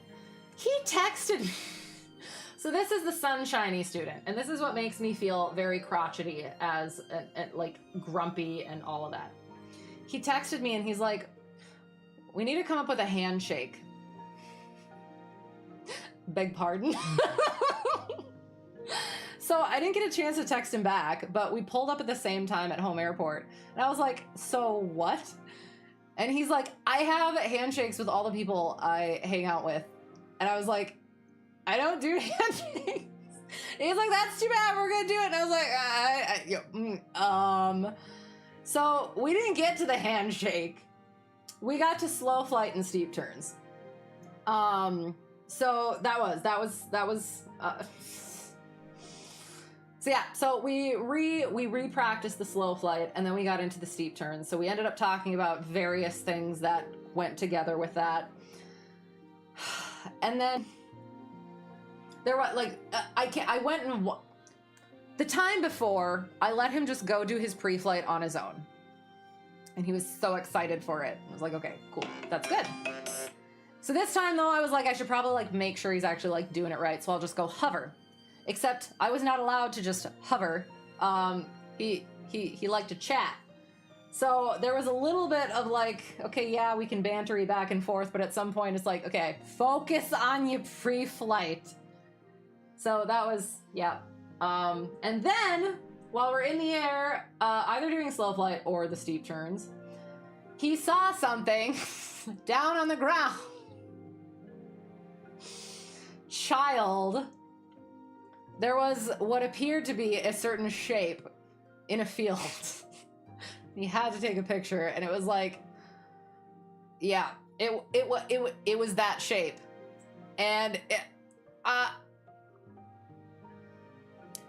I like funny things too, but I also have to be a professional, but it was difficult.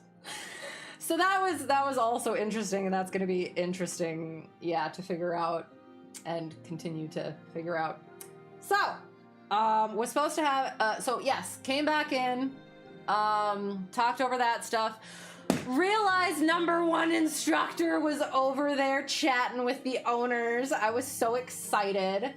I've seen him a couple times in the past couple months, but I had some questions for him that I had been meaning to text him, but I got to just talk to him instead.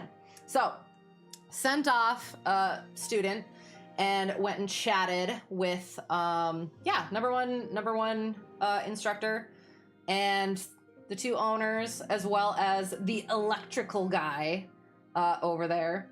And we went over all sorts of things. Ended up talking about like the National Guard thing. Ended up talking about like this route versus this route, because he's airlines, and all the three instructors over at Work Airport are at something else.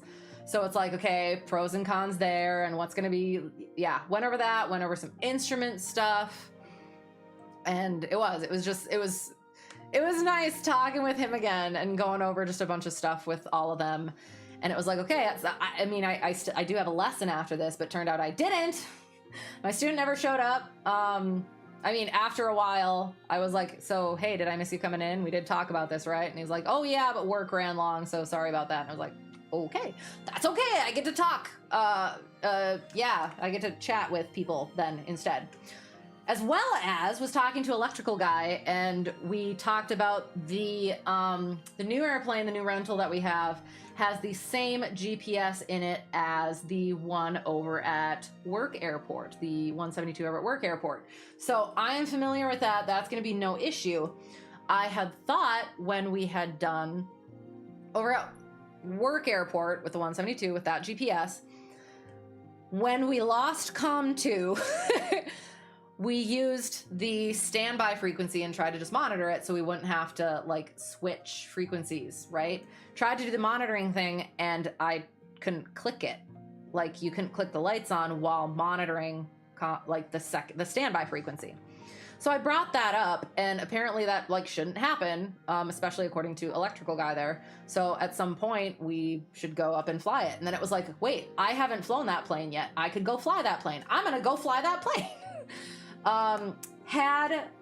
Was gonna have ground with instrument student anyway, so I had to wait around, wanted to talk anyway. So once number one instructor left, I went out and looked at the plane. There were a couple things I came back in, brought up to the owners, asked, is that normal? And they're like, yep. And then one of the things that the one owner said was, make sure once you level off, you bring that throttle back, because that RPM is going to go up with, I guess, apparently the prop it was. So it's like, okay. So checked all the stuff, did all the stuff. I've hopped in planes before, 172s, and just gone at this point. So it was like, good, that's cool. So got up, and that thing climbed. So... Oh, and this is the other thing. So now it's a shuffle game. Rental is in open hangar, one open hangar.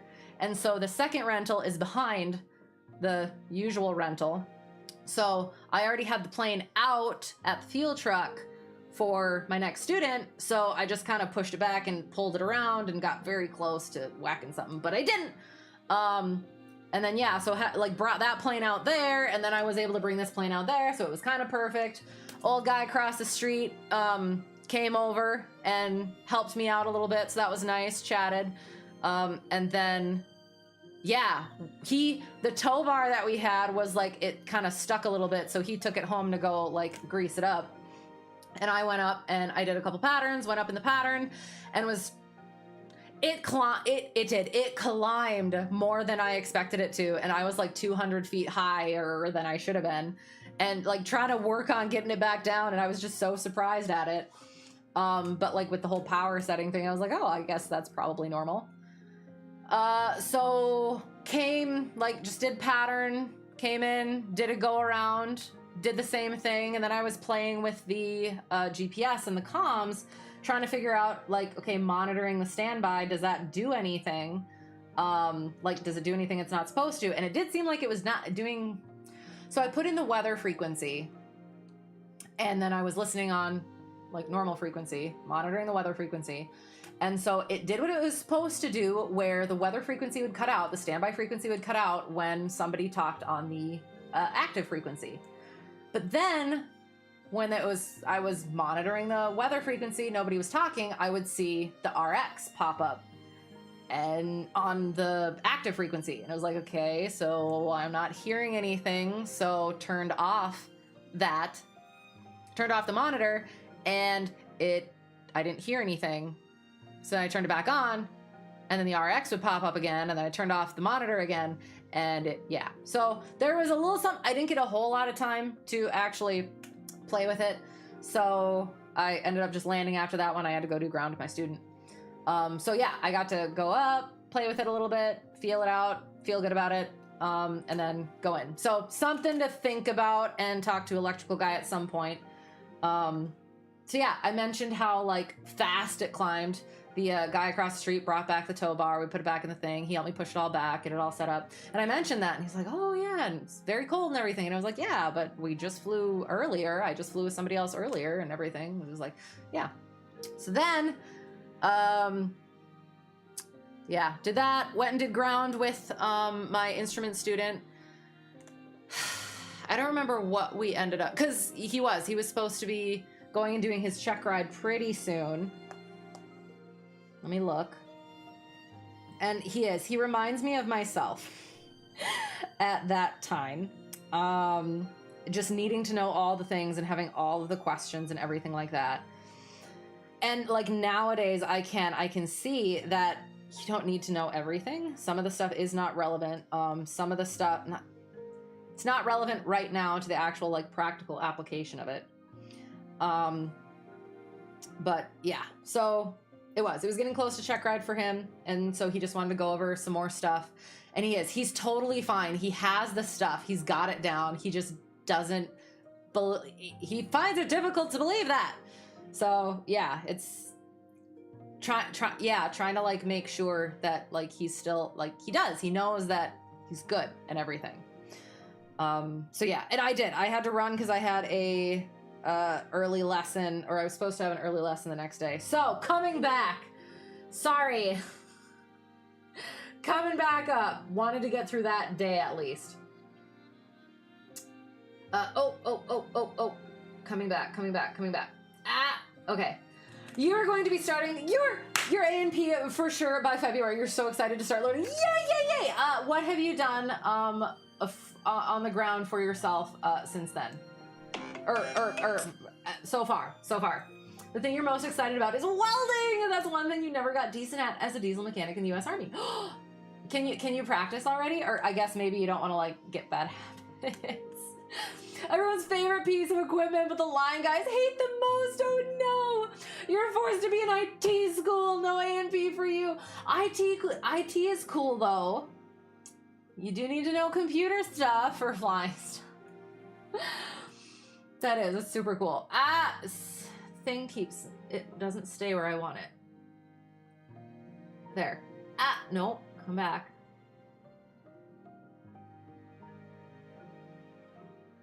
Yes, you need the tech experts just as much as the mechanical and technical experts. Absolutely. And with how awful IT has become over the years, if you can go in and fix a problem, you're the real hero. There you go. See? There's so many things that used to be so easy that now just make you groan. What? Was it a... You almost made me say the word, and you take a picture... I will neither confirm nor deny. With AI, IT is just going to get even more difficult. Fair, do you agree? Shoot. Come back. Mostly because AI is awful and is being shoved into everything to hype up stock performance. Looking at you, co-pilot. Right. Props shouldn't say this because it's okay. You question the intelligence of anyone who supports AI. It's literally already been proven to have the capacity to lie to human beings. People watch the Terminator series again. See, the thing is like, it's a really interesting concept. And I feel like it could be good for certain things, but there's definitely ways, clearly, that it can go very, very wrong. So I don't know. It's interesting to me. I try not to use it just because, like, at least like right now, I feel like it's crap. But I don't know. I like what it could be. Whether or not it will be, that's the question. But it's no coincidence that MS admit 30% of Windows 11 is written by AI, and simultaneously, it's the most FUBAR OS you've had since it. I didn't hear that, and now they're trying to make us use it. You call it artificial incompetence if that makes you feel better. There we go. Like, and that's the thing is, it bothers me because I like that sciencey futuristic stuff and, like, again, what it could be, what it could do, and people just suck at it. So, nuh-uh. I think I stopped about halfway through the word. It's one syllable. Oh, yeah. Rude. I wasn't even thinking as I was speaking. It's usually how it goes. All right. So yeah, so I felt a little bit bad. I kind of had to like run out on ground student, but it was like balancing my own time, because I haven't been charging for ground for him.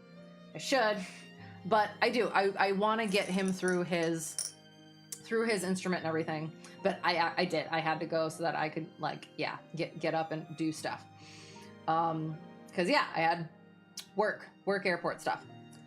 So yeah, but we did. We went over stuff. We went over stuff again. Work airport day. My instrument student texted, said he had a headache, was going to try to see if it would get better. It did not. Canceled. Second, inconsistent private student, did not feel good either. Canceled. One thing I did, I felt kind of bad. I had been trying, we talked about, I can't remember, a few days before, whatever, I texted about when we could do lessons in the coming weeks.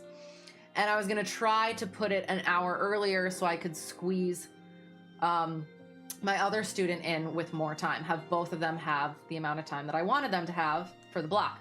And she couldn't do that. So it was like, okay, so I'll get back to you when I figure out and book the stuff. And I never actually fully got back to her. She texted me the day before and said, oh, it looks like the weather's going to be ish. And I was like, I don't see that. So we'll keep an eye on it. And then, yeah, that day she said she didn't feel good and it probably wouldn't be a good idea for her to do that. And I was like, okay, cool. By the way, sorry, I forgot to like fully confirm. So yeah, today was a go. And then for this week, it's also a go at whatever time and everything. So yeah, so I text my other student that was supposed to be afterwards. I was like, well, if I can get it done, get her in earlier, that would be nice. And she was able to come like an hour earlier, which was fine. I got some of my written prep done. So that was nice. And we went and did, what did we go do? Slow flight and recovery, steep turns, and aerodynamics, it appears. Let me make sure. Yeah, is that it? Perfect. Yep. Oh, and then, so, the weekend before, the week before, I got a text from the guy who had wanted to do a checkout flight and didn't have his logbook, and this was back in the summer. And I said, well, like, we kind of wishy-washed around it, and at some point I was just like, well, you know what? No, we're not going to do it if you don't have your logbook. So apparently he finally got his logbook, and he was ready to like go. And I was like, okay, well, I can't do it except for potentially this day. And he's like, oh, well, I'm not going to be in town by that day. And I was like, okay, well, that doesn't work out. So, well, let me know when you're back in town again. Okay. So that was potentially going to be a go on that day, but he's like, no, not going to, can't. So I was like, okay. So then supposed to also go with my instrument student. So there was another day I was going to go with my instrument student, but weather didn't work. So more not flying again. So then the next day was supposed to be my instrument student's check ride, and didn't end up going. Weather, ceilings weren't that great and everything. So we didn't end up going, and we ended up talking. We ended up texting as well as talking the next time we saw each other. He was very, very, very nervous, and he was hoping the weather wouldn't be good and everything. And like he's just like not in a great spot, like mentally and everything. Not mentally, but like he's super, super nervous. He feels like he needs more time to practice and learn stuff and everything. And it's like, dude, every time I ask him a question, it's has it. I've put him in various scenarios, like just speaking them as well as like in the plane, and he does just fine. So it's like I ended up talking to him about, because I've totally been there. He might be a little worse than me, but friend instructor knows this about me. He's been very good and patient with me. But he told me about, he was a cop. So it turns out this is a cop thing. Colors. It's white, yellow, orange, and red. You want to be, at least, nerves help. Nerves help. They keep you kind of focused and like get like doing the stuff, right? Too much is just as bad as not enough. So yeah, so ended up kind of like talking him through that, because that really helped me, because I guess I'm a color person. So like you want to be in there's white where you're not alert, like you're just, you should only be in that as a cop, or as a pilot. As a cop, like when you're sleeping. As a pilot, when you're not flying, you can be in the white. Yellow is you're alert, you're monitoring, you're being aware of stuff. Orange is if you notice an issue, you're still alert with everything else, and you're also dealing with that issue.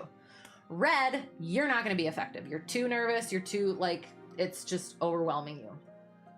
So you want to stay in like the yellow to the orange range. So we did. We ended up talking about that stuff, and just like, yeah, he needs to trust himself. He's there and everything. So yeah, trying to make sure that he actually gets that check ride rescheduled as soon as possible, so he doesn't like really chicken. And I mean that like in not in a negative sense, but like get too like psych himself up too much about it. So yeah, so there was that, as well as there was supposed to be a check ride actually the day before that for one of the owner's nephews, who has just not been really taking things seriously, the aviation stuff and everything. So got weathered out, so they rescheduled it for another day. We'll come back to that.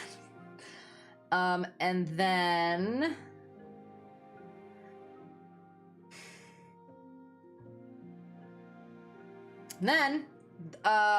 so I got a call from another student at work airport, not my student yet. She's been working with the owner of the 150 for her private. And so the thing is we have the three instructors over there, they're all on the same schedule. So they're all gone at the same time. So she calls me because none of them are there. And so she's like, she went and did a solo. She's coming up on check ride. She went and did a solo. She was practicing her takeoffs and landings, short field, soft field. And now she feels like her normal are not good. And so we ended up talking through it. She's getting really frustrated about it. So we talked through it. We talked through her configuration, power, pitch, power management, things like that, as well as it could have just been the day. It happens. You can have bad days. And by the end of it too, like, she seemed like she was fine, as well as she brought up that there were apparently people on the ramp that were potentially watching. So that might have like gotten a little bit into her head as well. So it was like, that's also probably what it is. So just kind of like be okay with that. Go practice it again and everything. I couldn't go fly with her before she's gonna go fly with her instructor, unfortunately. So hopefully that worked out. I should text her, see what happened. But yeah, oh wait, she doesn't have a soul. Oh no, she did have a soul. I should text her. Yeah, so that was a thing. Yeah, so did that, and then why isn't that there? Hang on, I'm supposed to have. We're almost done, I promise.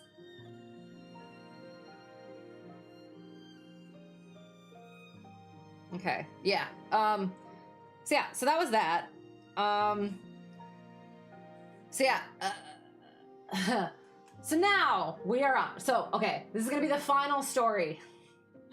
All one day. You'll show me mercy and not clip a thank you.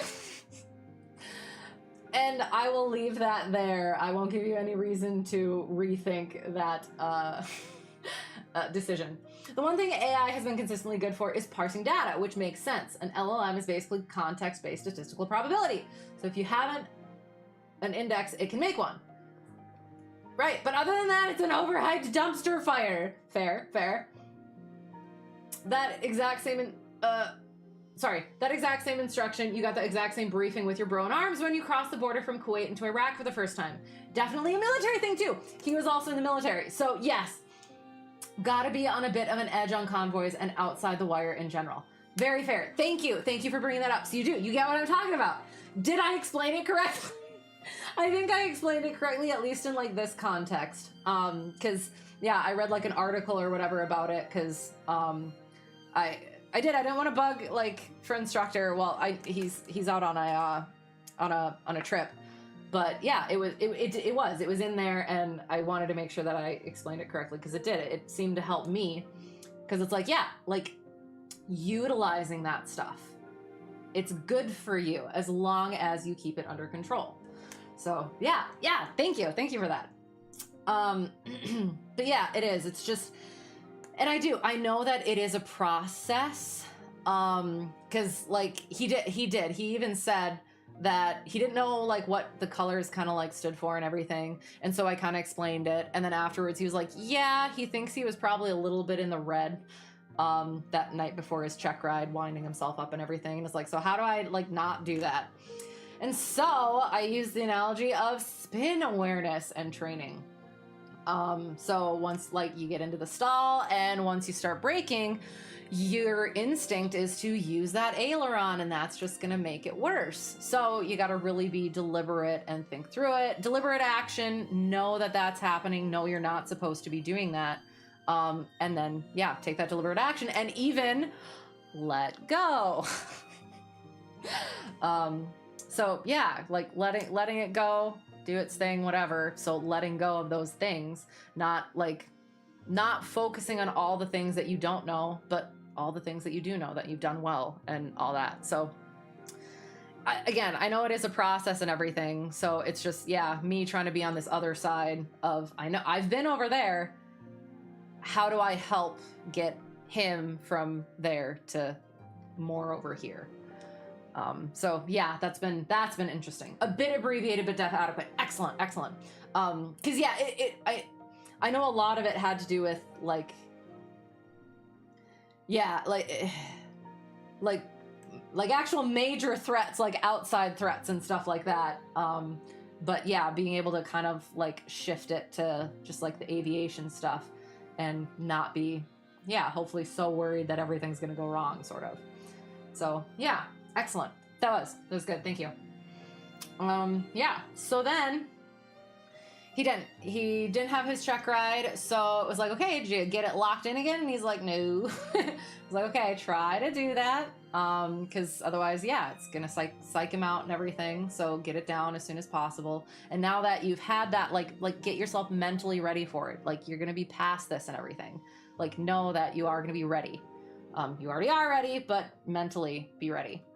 So yeah, he told him to go do some more comfort flying and everything, as well as I could go fly with him over the weekend. So he was like, yeah, I have the plane and everything. So, okay, good. He wants to go over stuff. And so we did. And, what did so the first thing is I asked how, I texted the owner and I asked, hey, how'd the, check ride go? Or did the check ride go? And he said, no. I'm gonna say exactly what he said. Kind of. Okay.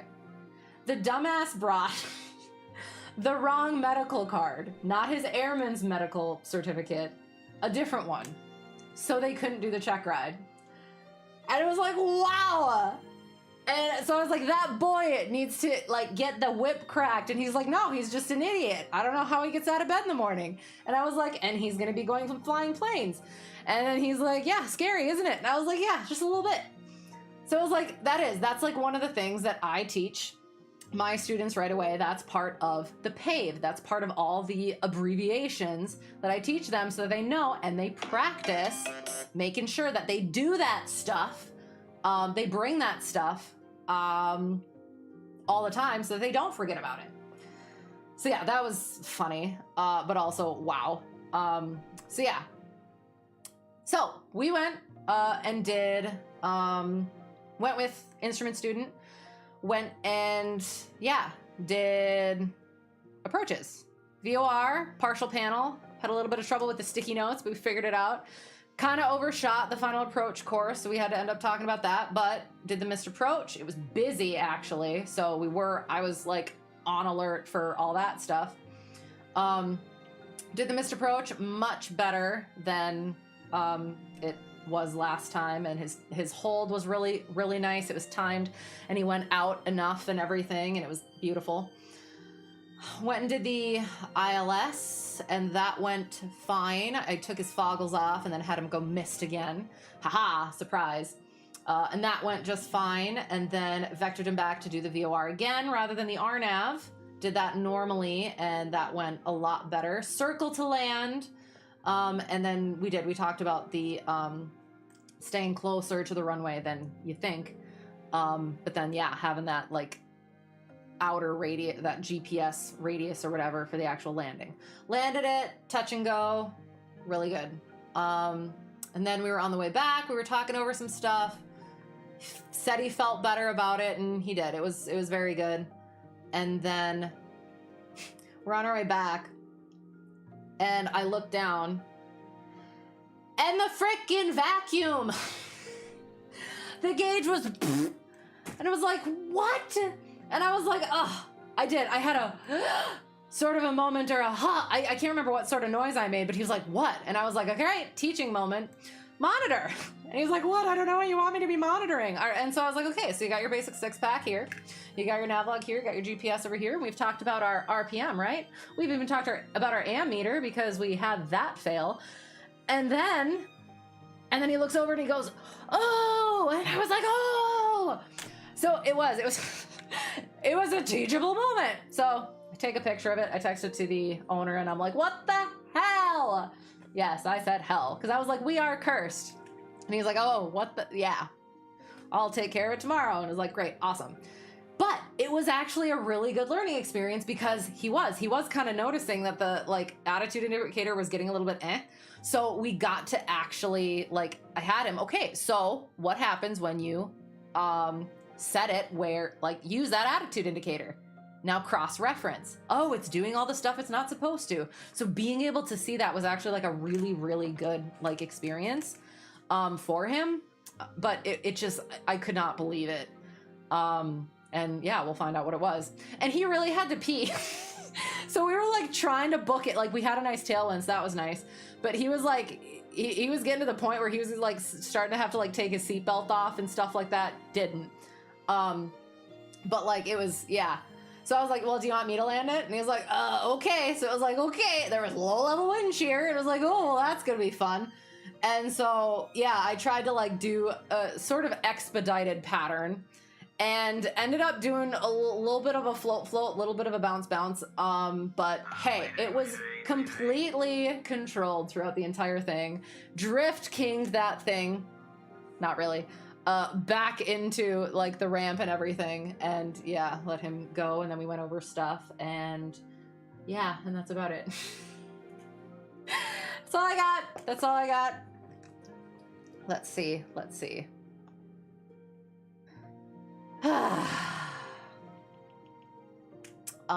Yeah, so it is. It's getting him. He wants to go over like some more ground stuff. I really don't think that he needs it, but if it does, if it helps him feel better, like that's, yeah, what we're gonna do. As well as if it ends up getting pushed out enough, we'll do some more, what's it called? Weekend flights. Oh, and then, sorry, hang on. I'm trying to see what the Mayday is.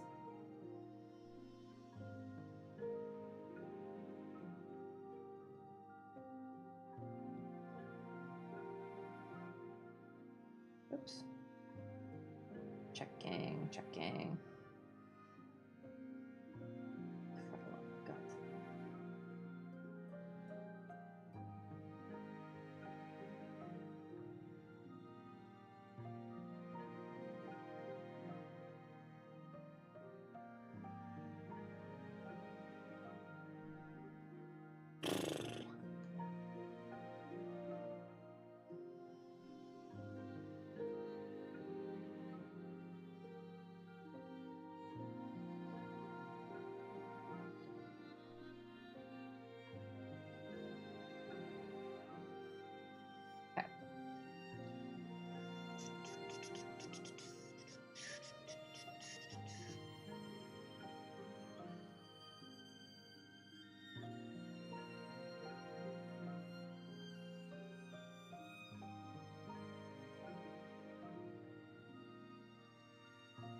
Sorry, handling a thing.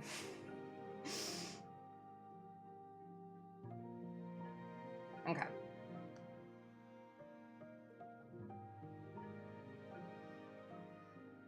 All right.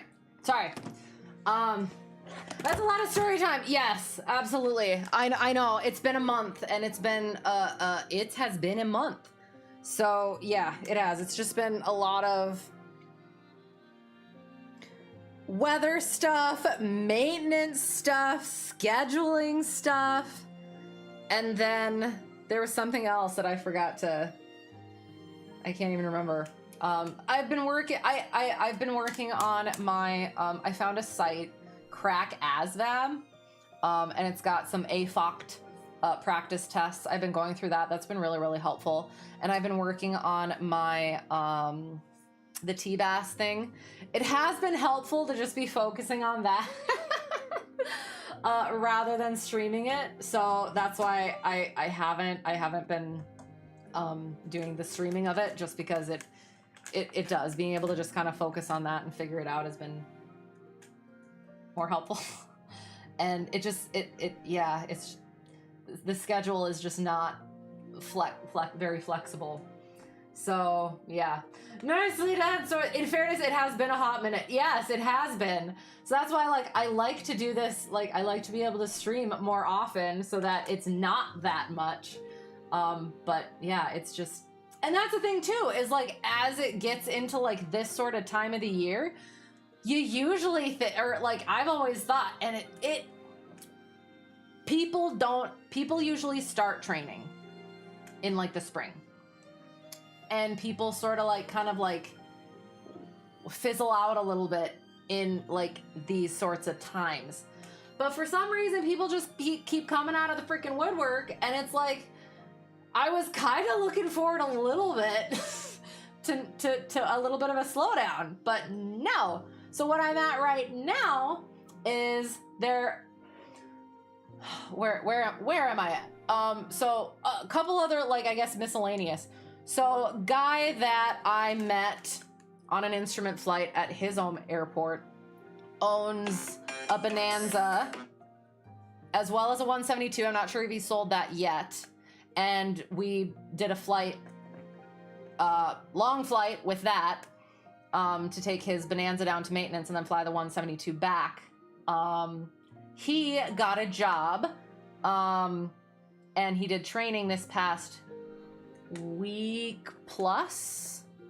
And he finished, he passed, he's got his type rating there, and he starts this week, I think.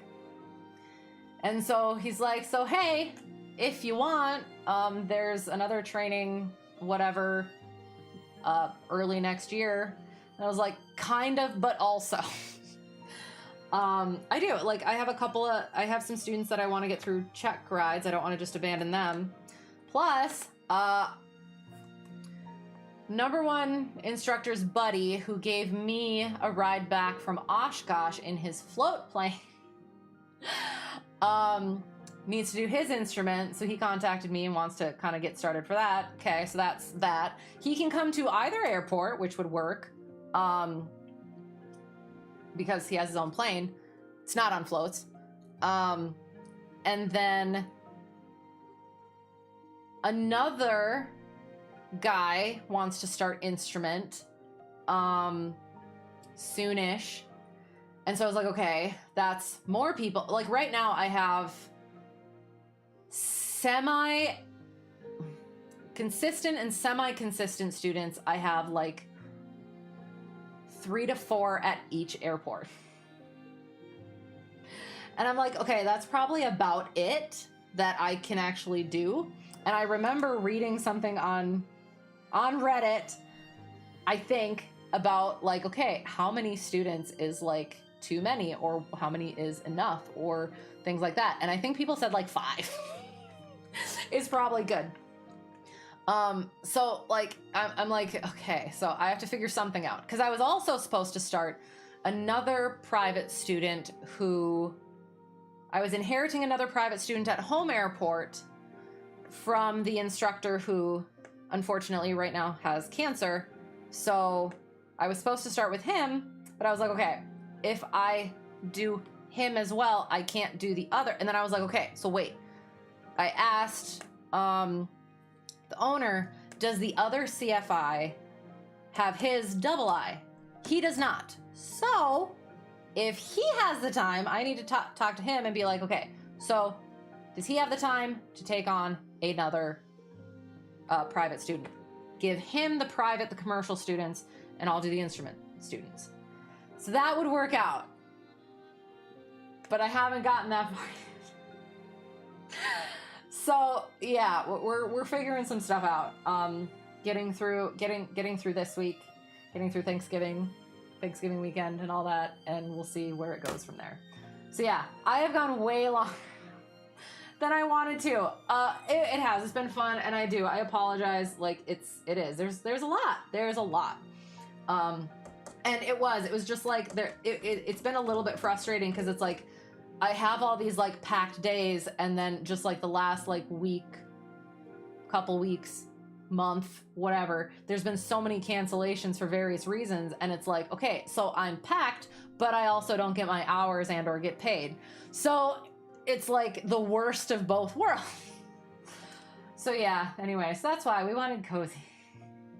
Anyway, sorry, hang on. Nice hidden source of zero instruction has some Hey! Thank you for the bits! Appreciate it. Naughty! Hell yes, you took the ASVAB in high school when everything was super fresh in your head academically. You can't imagine taking it as an adult. It has been, I've been really enjoying getting back into it, but yes, having to get back into it and remembering all the things that I've forgotten has been frustrating. But yeah, getting back into it, I have enjoyed that. So you read it, I know, but like sometimes there's interesting stuff. So, hey, your buddy, yes, my buddy, and your buddy, and we're buddies. How's it going? We're just wrapping up. I have gone on way longer than I anticipated. I haven't eaten all day except jelly beans, so that's fun. And I need to, yeah, I gotta go do stuff tomorrow too. So, yeah. I'm glad. No worries, old thing. I know. I do. I want to get more frequent about this, but like right now, it's just clearly since we've been talking about it for 2 hours. Yeah, it has. It's just been. It's been a lot. So yeah, I don't know. Hope. Well, yeah, and yeah. We're at sort of the point where I'm updating my resume again, potentially sending it out other places, and we'll see what happens there and what comes of it and all that. So, yeah. Encourage more story time, fellow founder. No, I must go. I'm so hungry. You're going to eat some meatballs, and read some manuals you just came across that you're not entirely sure you should have. That sounds interesting. Meatball sounds excellent. And then yes, I'm curious, but also I feel like I shouldn't ask. Oh, so many different topics in the ASVAB. It's like 5 times more packed than the ACT or SAT. Right? Yeah, exactly. And it is. It's frustrating because I was doing some of the math ones, and like I go over what I got wrong and stuff. And there's so many. Just like I taught my students, you go over it, find the snags that you find. Like when I don't do the correct units, or I put square instead of cubed, or cubed instead of squared because I didn't actually read it and I was going too fast with it. And then there's other things where I just do really stupid math, and I'm just like, I just write math! Do the math correct! I know how to do math! Yeah. So anyway, I gotta go. Thank you guys so much. I'm gonna get out of this. Oh, I should have listened to it just like a little bit, but yeah. Oh, no, I guess that's fine. The chains, yes, no, I'm just kidding. Yeah, no, it's fine. Yeah. That's all I got for now. We'll be back around Christmas time. I would like to do at least one gaming night, and then of course we have to do our yearly reading of A Christmas Carol. So I'm hoping to get at least 2 in, but we'll see. Because yeah, I have to find out what my other students, or what my new students are doing, what my other students are doing, and yeah. So yeah. So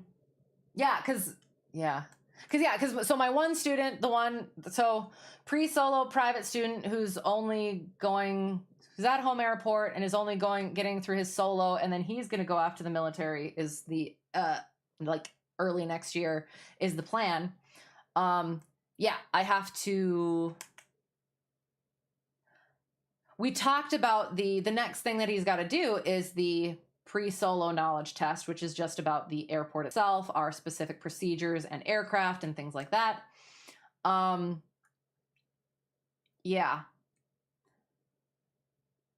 We talked about it, and I was going to send it to him, and then I thought he's not really at quite the level where I want him to get better in the actual plane before sending that. So I still have to kind of I was going to talk to him about it this past week at our lesson, but then he canceled. So that didn't work. So now it's So I'm going to send him to do the sporties thing and see if he does, to kind of get a little bit better at that knowledge, since the knowledge test, the written test that he took wasn't great. So doing that, as well as getting a couple more lessons in to really kind of hone that and get that in and done and stuff. So yeah, anyway, so that's also where we're at. One of the mechanical questions you always think about is a diagram of a belt and pulley system, where you have to figure out which direction one of the pulleys is turning. You have to stare at that thing for like 10 minutes to get the right answer. I haven't had one of those yet, but I've definitely done the pulley things. So yeah, and I found it interesting. And then the whole like, oh, it's pulling like from 3 different spots. So it's like a third the weight, but you're also like pulling more distance and stuff like that. So yeah, feel free to reach out to you. Okay, if you need help with anything, I forgot, there's another story. So I was supposed to do, speaking of, so I haven't really been telling anybody about it, but I ended up talking to somebody who needed a BFR, the electrical guy over at Home Airport. He needed a BFR soon, but then it didn't work out, and then I didn't hear from him for a while, and then we saw each other at Home Airport, and he's like, hey, I actually went and took my seaplane, did his seaplane rating. And it was like, oh, excellent, cool, all that sort of stuff. And we were chatting about various things. So he didn't need a BFR. And it was all good. And then we got on whatever topic. And it was, yeah, basically, oh, like, what are you working on now? And usually I go with, well, I'm going to be doing my MEI or whatever. But for some reason I was like, you know what? I don't feel like, it's not really lying, but I kind of felt like it would be lying. So I said, well, I'm actually doing this. And he's like, well, actually, the DP he went with was actually a, like military pilot dude, like hella resume and everything. Give him a call. And it was like, okay. I've talked to a recruiter and everything, so like I kind of understand what's all going on. I got a couple of questions written down and everything, and I put it off because I was a little bit intimidated. And I was also like trying to get my one student through his check ride. And so then, yeah, electrical guy like texted me again and was like, have you talked to him? And I was like, no. And he's like, do it. He's a cool dude. And I was like, okay. So then I did. I ended up calling him, and I had to like psych myself up for it. And then I called him, and it went to voicemail. So I left a message, and it was stupid. And then he calls me later, and I was not prepared for it. And so we like talked, and I felt like such an embarrassment. And it was, yeah. So I did. Yeah. And he ended up bringing up like, oh yeah, like go do a tour at some point if you can and everything, talk to the recruiter and all that, and end up doing that. And it's all about networking and all that. And it's like, but I'm so bad at that. I'm okay with aviation networking, I found, kind of. But like, yeah, anything other than that, I'm just like, ah. So yes, when I get that far, we'll chat. We'll definitely chat. Knowledge is overrated. No. That's, I assume it's sarcastic, but that's why for me, I do the written, I make my students get the written test done first, before, they're able to solo, is to make sure that they don't end up dragging their feet on it, for one. I know that they've gone over all of the topics at least, before that, and just, it shows a degree of dedication that you don't potentially get otherwise, not for everybody, but for certain students. So yeah, it does, it ends up being a thing. But yeah, so I'm all about the knowledge. A really good checklist you can help run through so I feel more prepared. So like before the test, or before, like if I actually get in, or for my application package.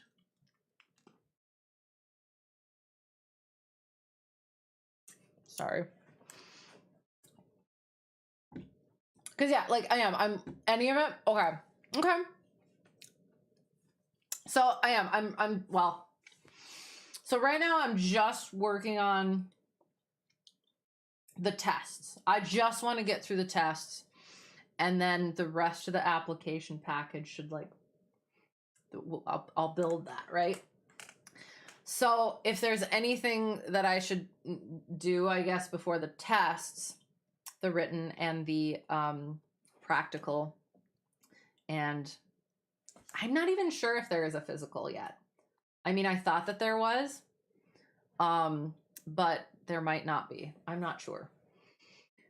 So yeah, there's a lot of fundamentals that help get my legs under me. Okay. Well, if there's anything that I should be thinking about or doing or knowing before the tests, you don't know how there wouldn't be a physical. Like, so there is a physical. So I know that there's like a physical assessment. But I think now, unless the medical cert is acceptable, I don't. So there is a physical, but I think that's like once I actually get in, sort of, maybe ish. And it's like an assessment rather than, I found a thing where you're supposed to be able to do like 11 push-ups in a minute and like run a mile or something in like whatever minutes, and like just different numbers of different things, and you're supposed to like demonstrate that stuff. And I'm not sure I actually have to do that anymore. I kind of thought I did. I hope I don't. Because push-ups are stupid, but I've been working on it. So yeah, so that's kind of where I'm at. So yeah. So yeah, we'll see. So yeah, if there's anything I need to do, like, but yeah, before that test, before the TBAS, before potentially, yeah, like the physical test, before an actual like physical assessment sort of thing. I don't know if those are two separate things or not, or if I actually have to do that to put with the package or anything. So yeah, that's where I'm at. But yeah, and I don't. It says you don't need to get a medical, like the aviation medical certificate, so I don't know if it would be like acceptable or not. I feel like I wrote that down potentially. I think my recruiter maybe talked about it, but I'll have to look at it again. So yeah, I do. I have to go. I'm sorry. I'm hungry, and I have to make sure that I go. I have to do stuff before tomorrow. So let me know. But otherwise, thank you guys so much for being here. I appreciate it. That was fun. I enjoyed doing the cozy thing. And then yeah, we need to do this more often so that I don't have as many story times. Or I just need to be less loquacious about them. There's so many things I probably didn't have to say, but I do kind of do this a little bit as like a video journal for me as well, to kind of look back on from my aviation journey. Oh, thank you. Take care, Hattie Lady. You as well. Thank you so much for the resubscription. I appreciate you so much. And I appreciate even though I haven't been streaming as much. I completely intend to get back to it. But it's just, yeah, with how my schedule is right now and lack thereof, it's been really difficult. So I appreciate you guys so much putting up with that and all my shenanigans and stuff. So yeah, thank you guys. So you know, if you want to have a voice, luckily for you, you have the advantage of an aviation background already, so you got a fair amount of it covered. Excellent. Yes, we will. We'll figure it out. And yeah, I do. Just trying to get through the test, and then I think I can like start looking at the other stuff. So we'll see. We'll see how it goes. Thanks for the broadcast. May the force with everyone, and take care, Cornhorn Kenobi. You just noticed the time. You got an Avalanche and Nuggets game to watch. Get to it. So yes, all right, the outro. Whoever got lost and found their way here or found their way back, thanks so much for being here. Appreciate you very much. And again, we'll see each other again at some point. It will be Christmassy stuff by that point, but right now we're still happy pumpkins. So yes, have a great whatever it's going to be for you. Hope to see you again soon. And until next time, all the good things. If I forgot anything, brain is mush, full of sugar, and lacking food. So yes, thank you guys again so much. I appreciate it a lot. And yeah, have a great day and week, and rest of your week rest of your Sunday. Have a good week and night and next weekend, and happy Thanksgiving and all of the good things. Bye. I do. Thank you guys. I appreciate it so much. Have fun. Adios. Make sure I'm doing this stuff correctly. Okay. All right. Bye. Thank you. Thank you so much. Appreciate it so much. If you don't see me before, Happy Christmas. This is the one time I will say Happy Christmas this early. I want to do like Christmas game stream at the very, very least, we will be doing our Christmas Carol reading. But yes, yes, still, if it doesn't work out, yes, happy Christmas. You say it to your dentist and your barbers and everything. Nice, nice. That's fair. I'm like getting to a point. I'm very much it's turkey month because I live in the US. But at the same time, it's like get that little bit of holiday cheer, jingle bells in August. Fair. Oh, I like, okay. I get it. If I don't see you before then, there we go. I like that. Have a Merry Christmas and a Happy New Year. Might as well get all of the holidays in there. So yes, Happy Christmas, Merry Christmas, and Happy New Year to you as well. And everyone, in case we don't see each other, just in case. So yes, until next time, all the good things and happy all the holidays. So thank you so much. Appreciate you guys a lot. And yeah, bye.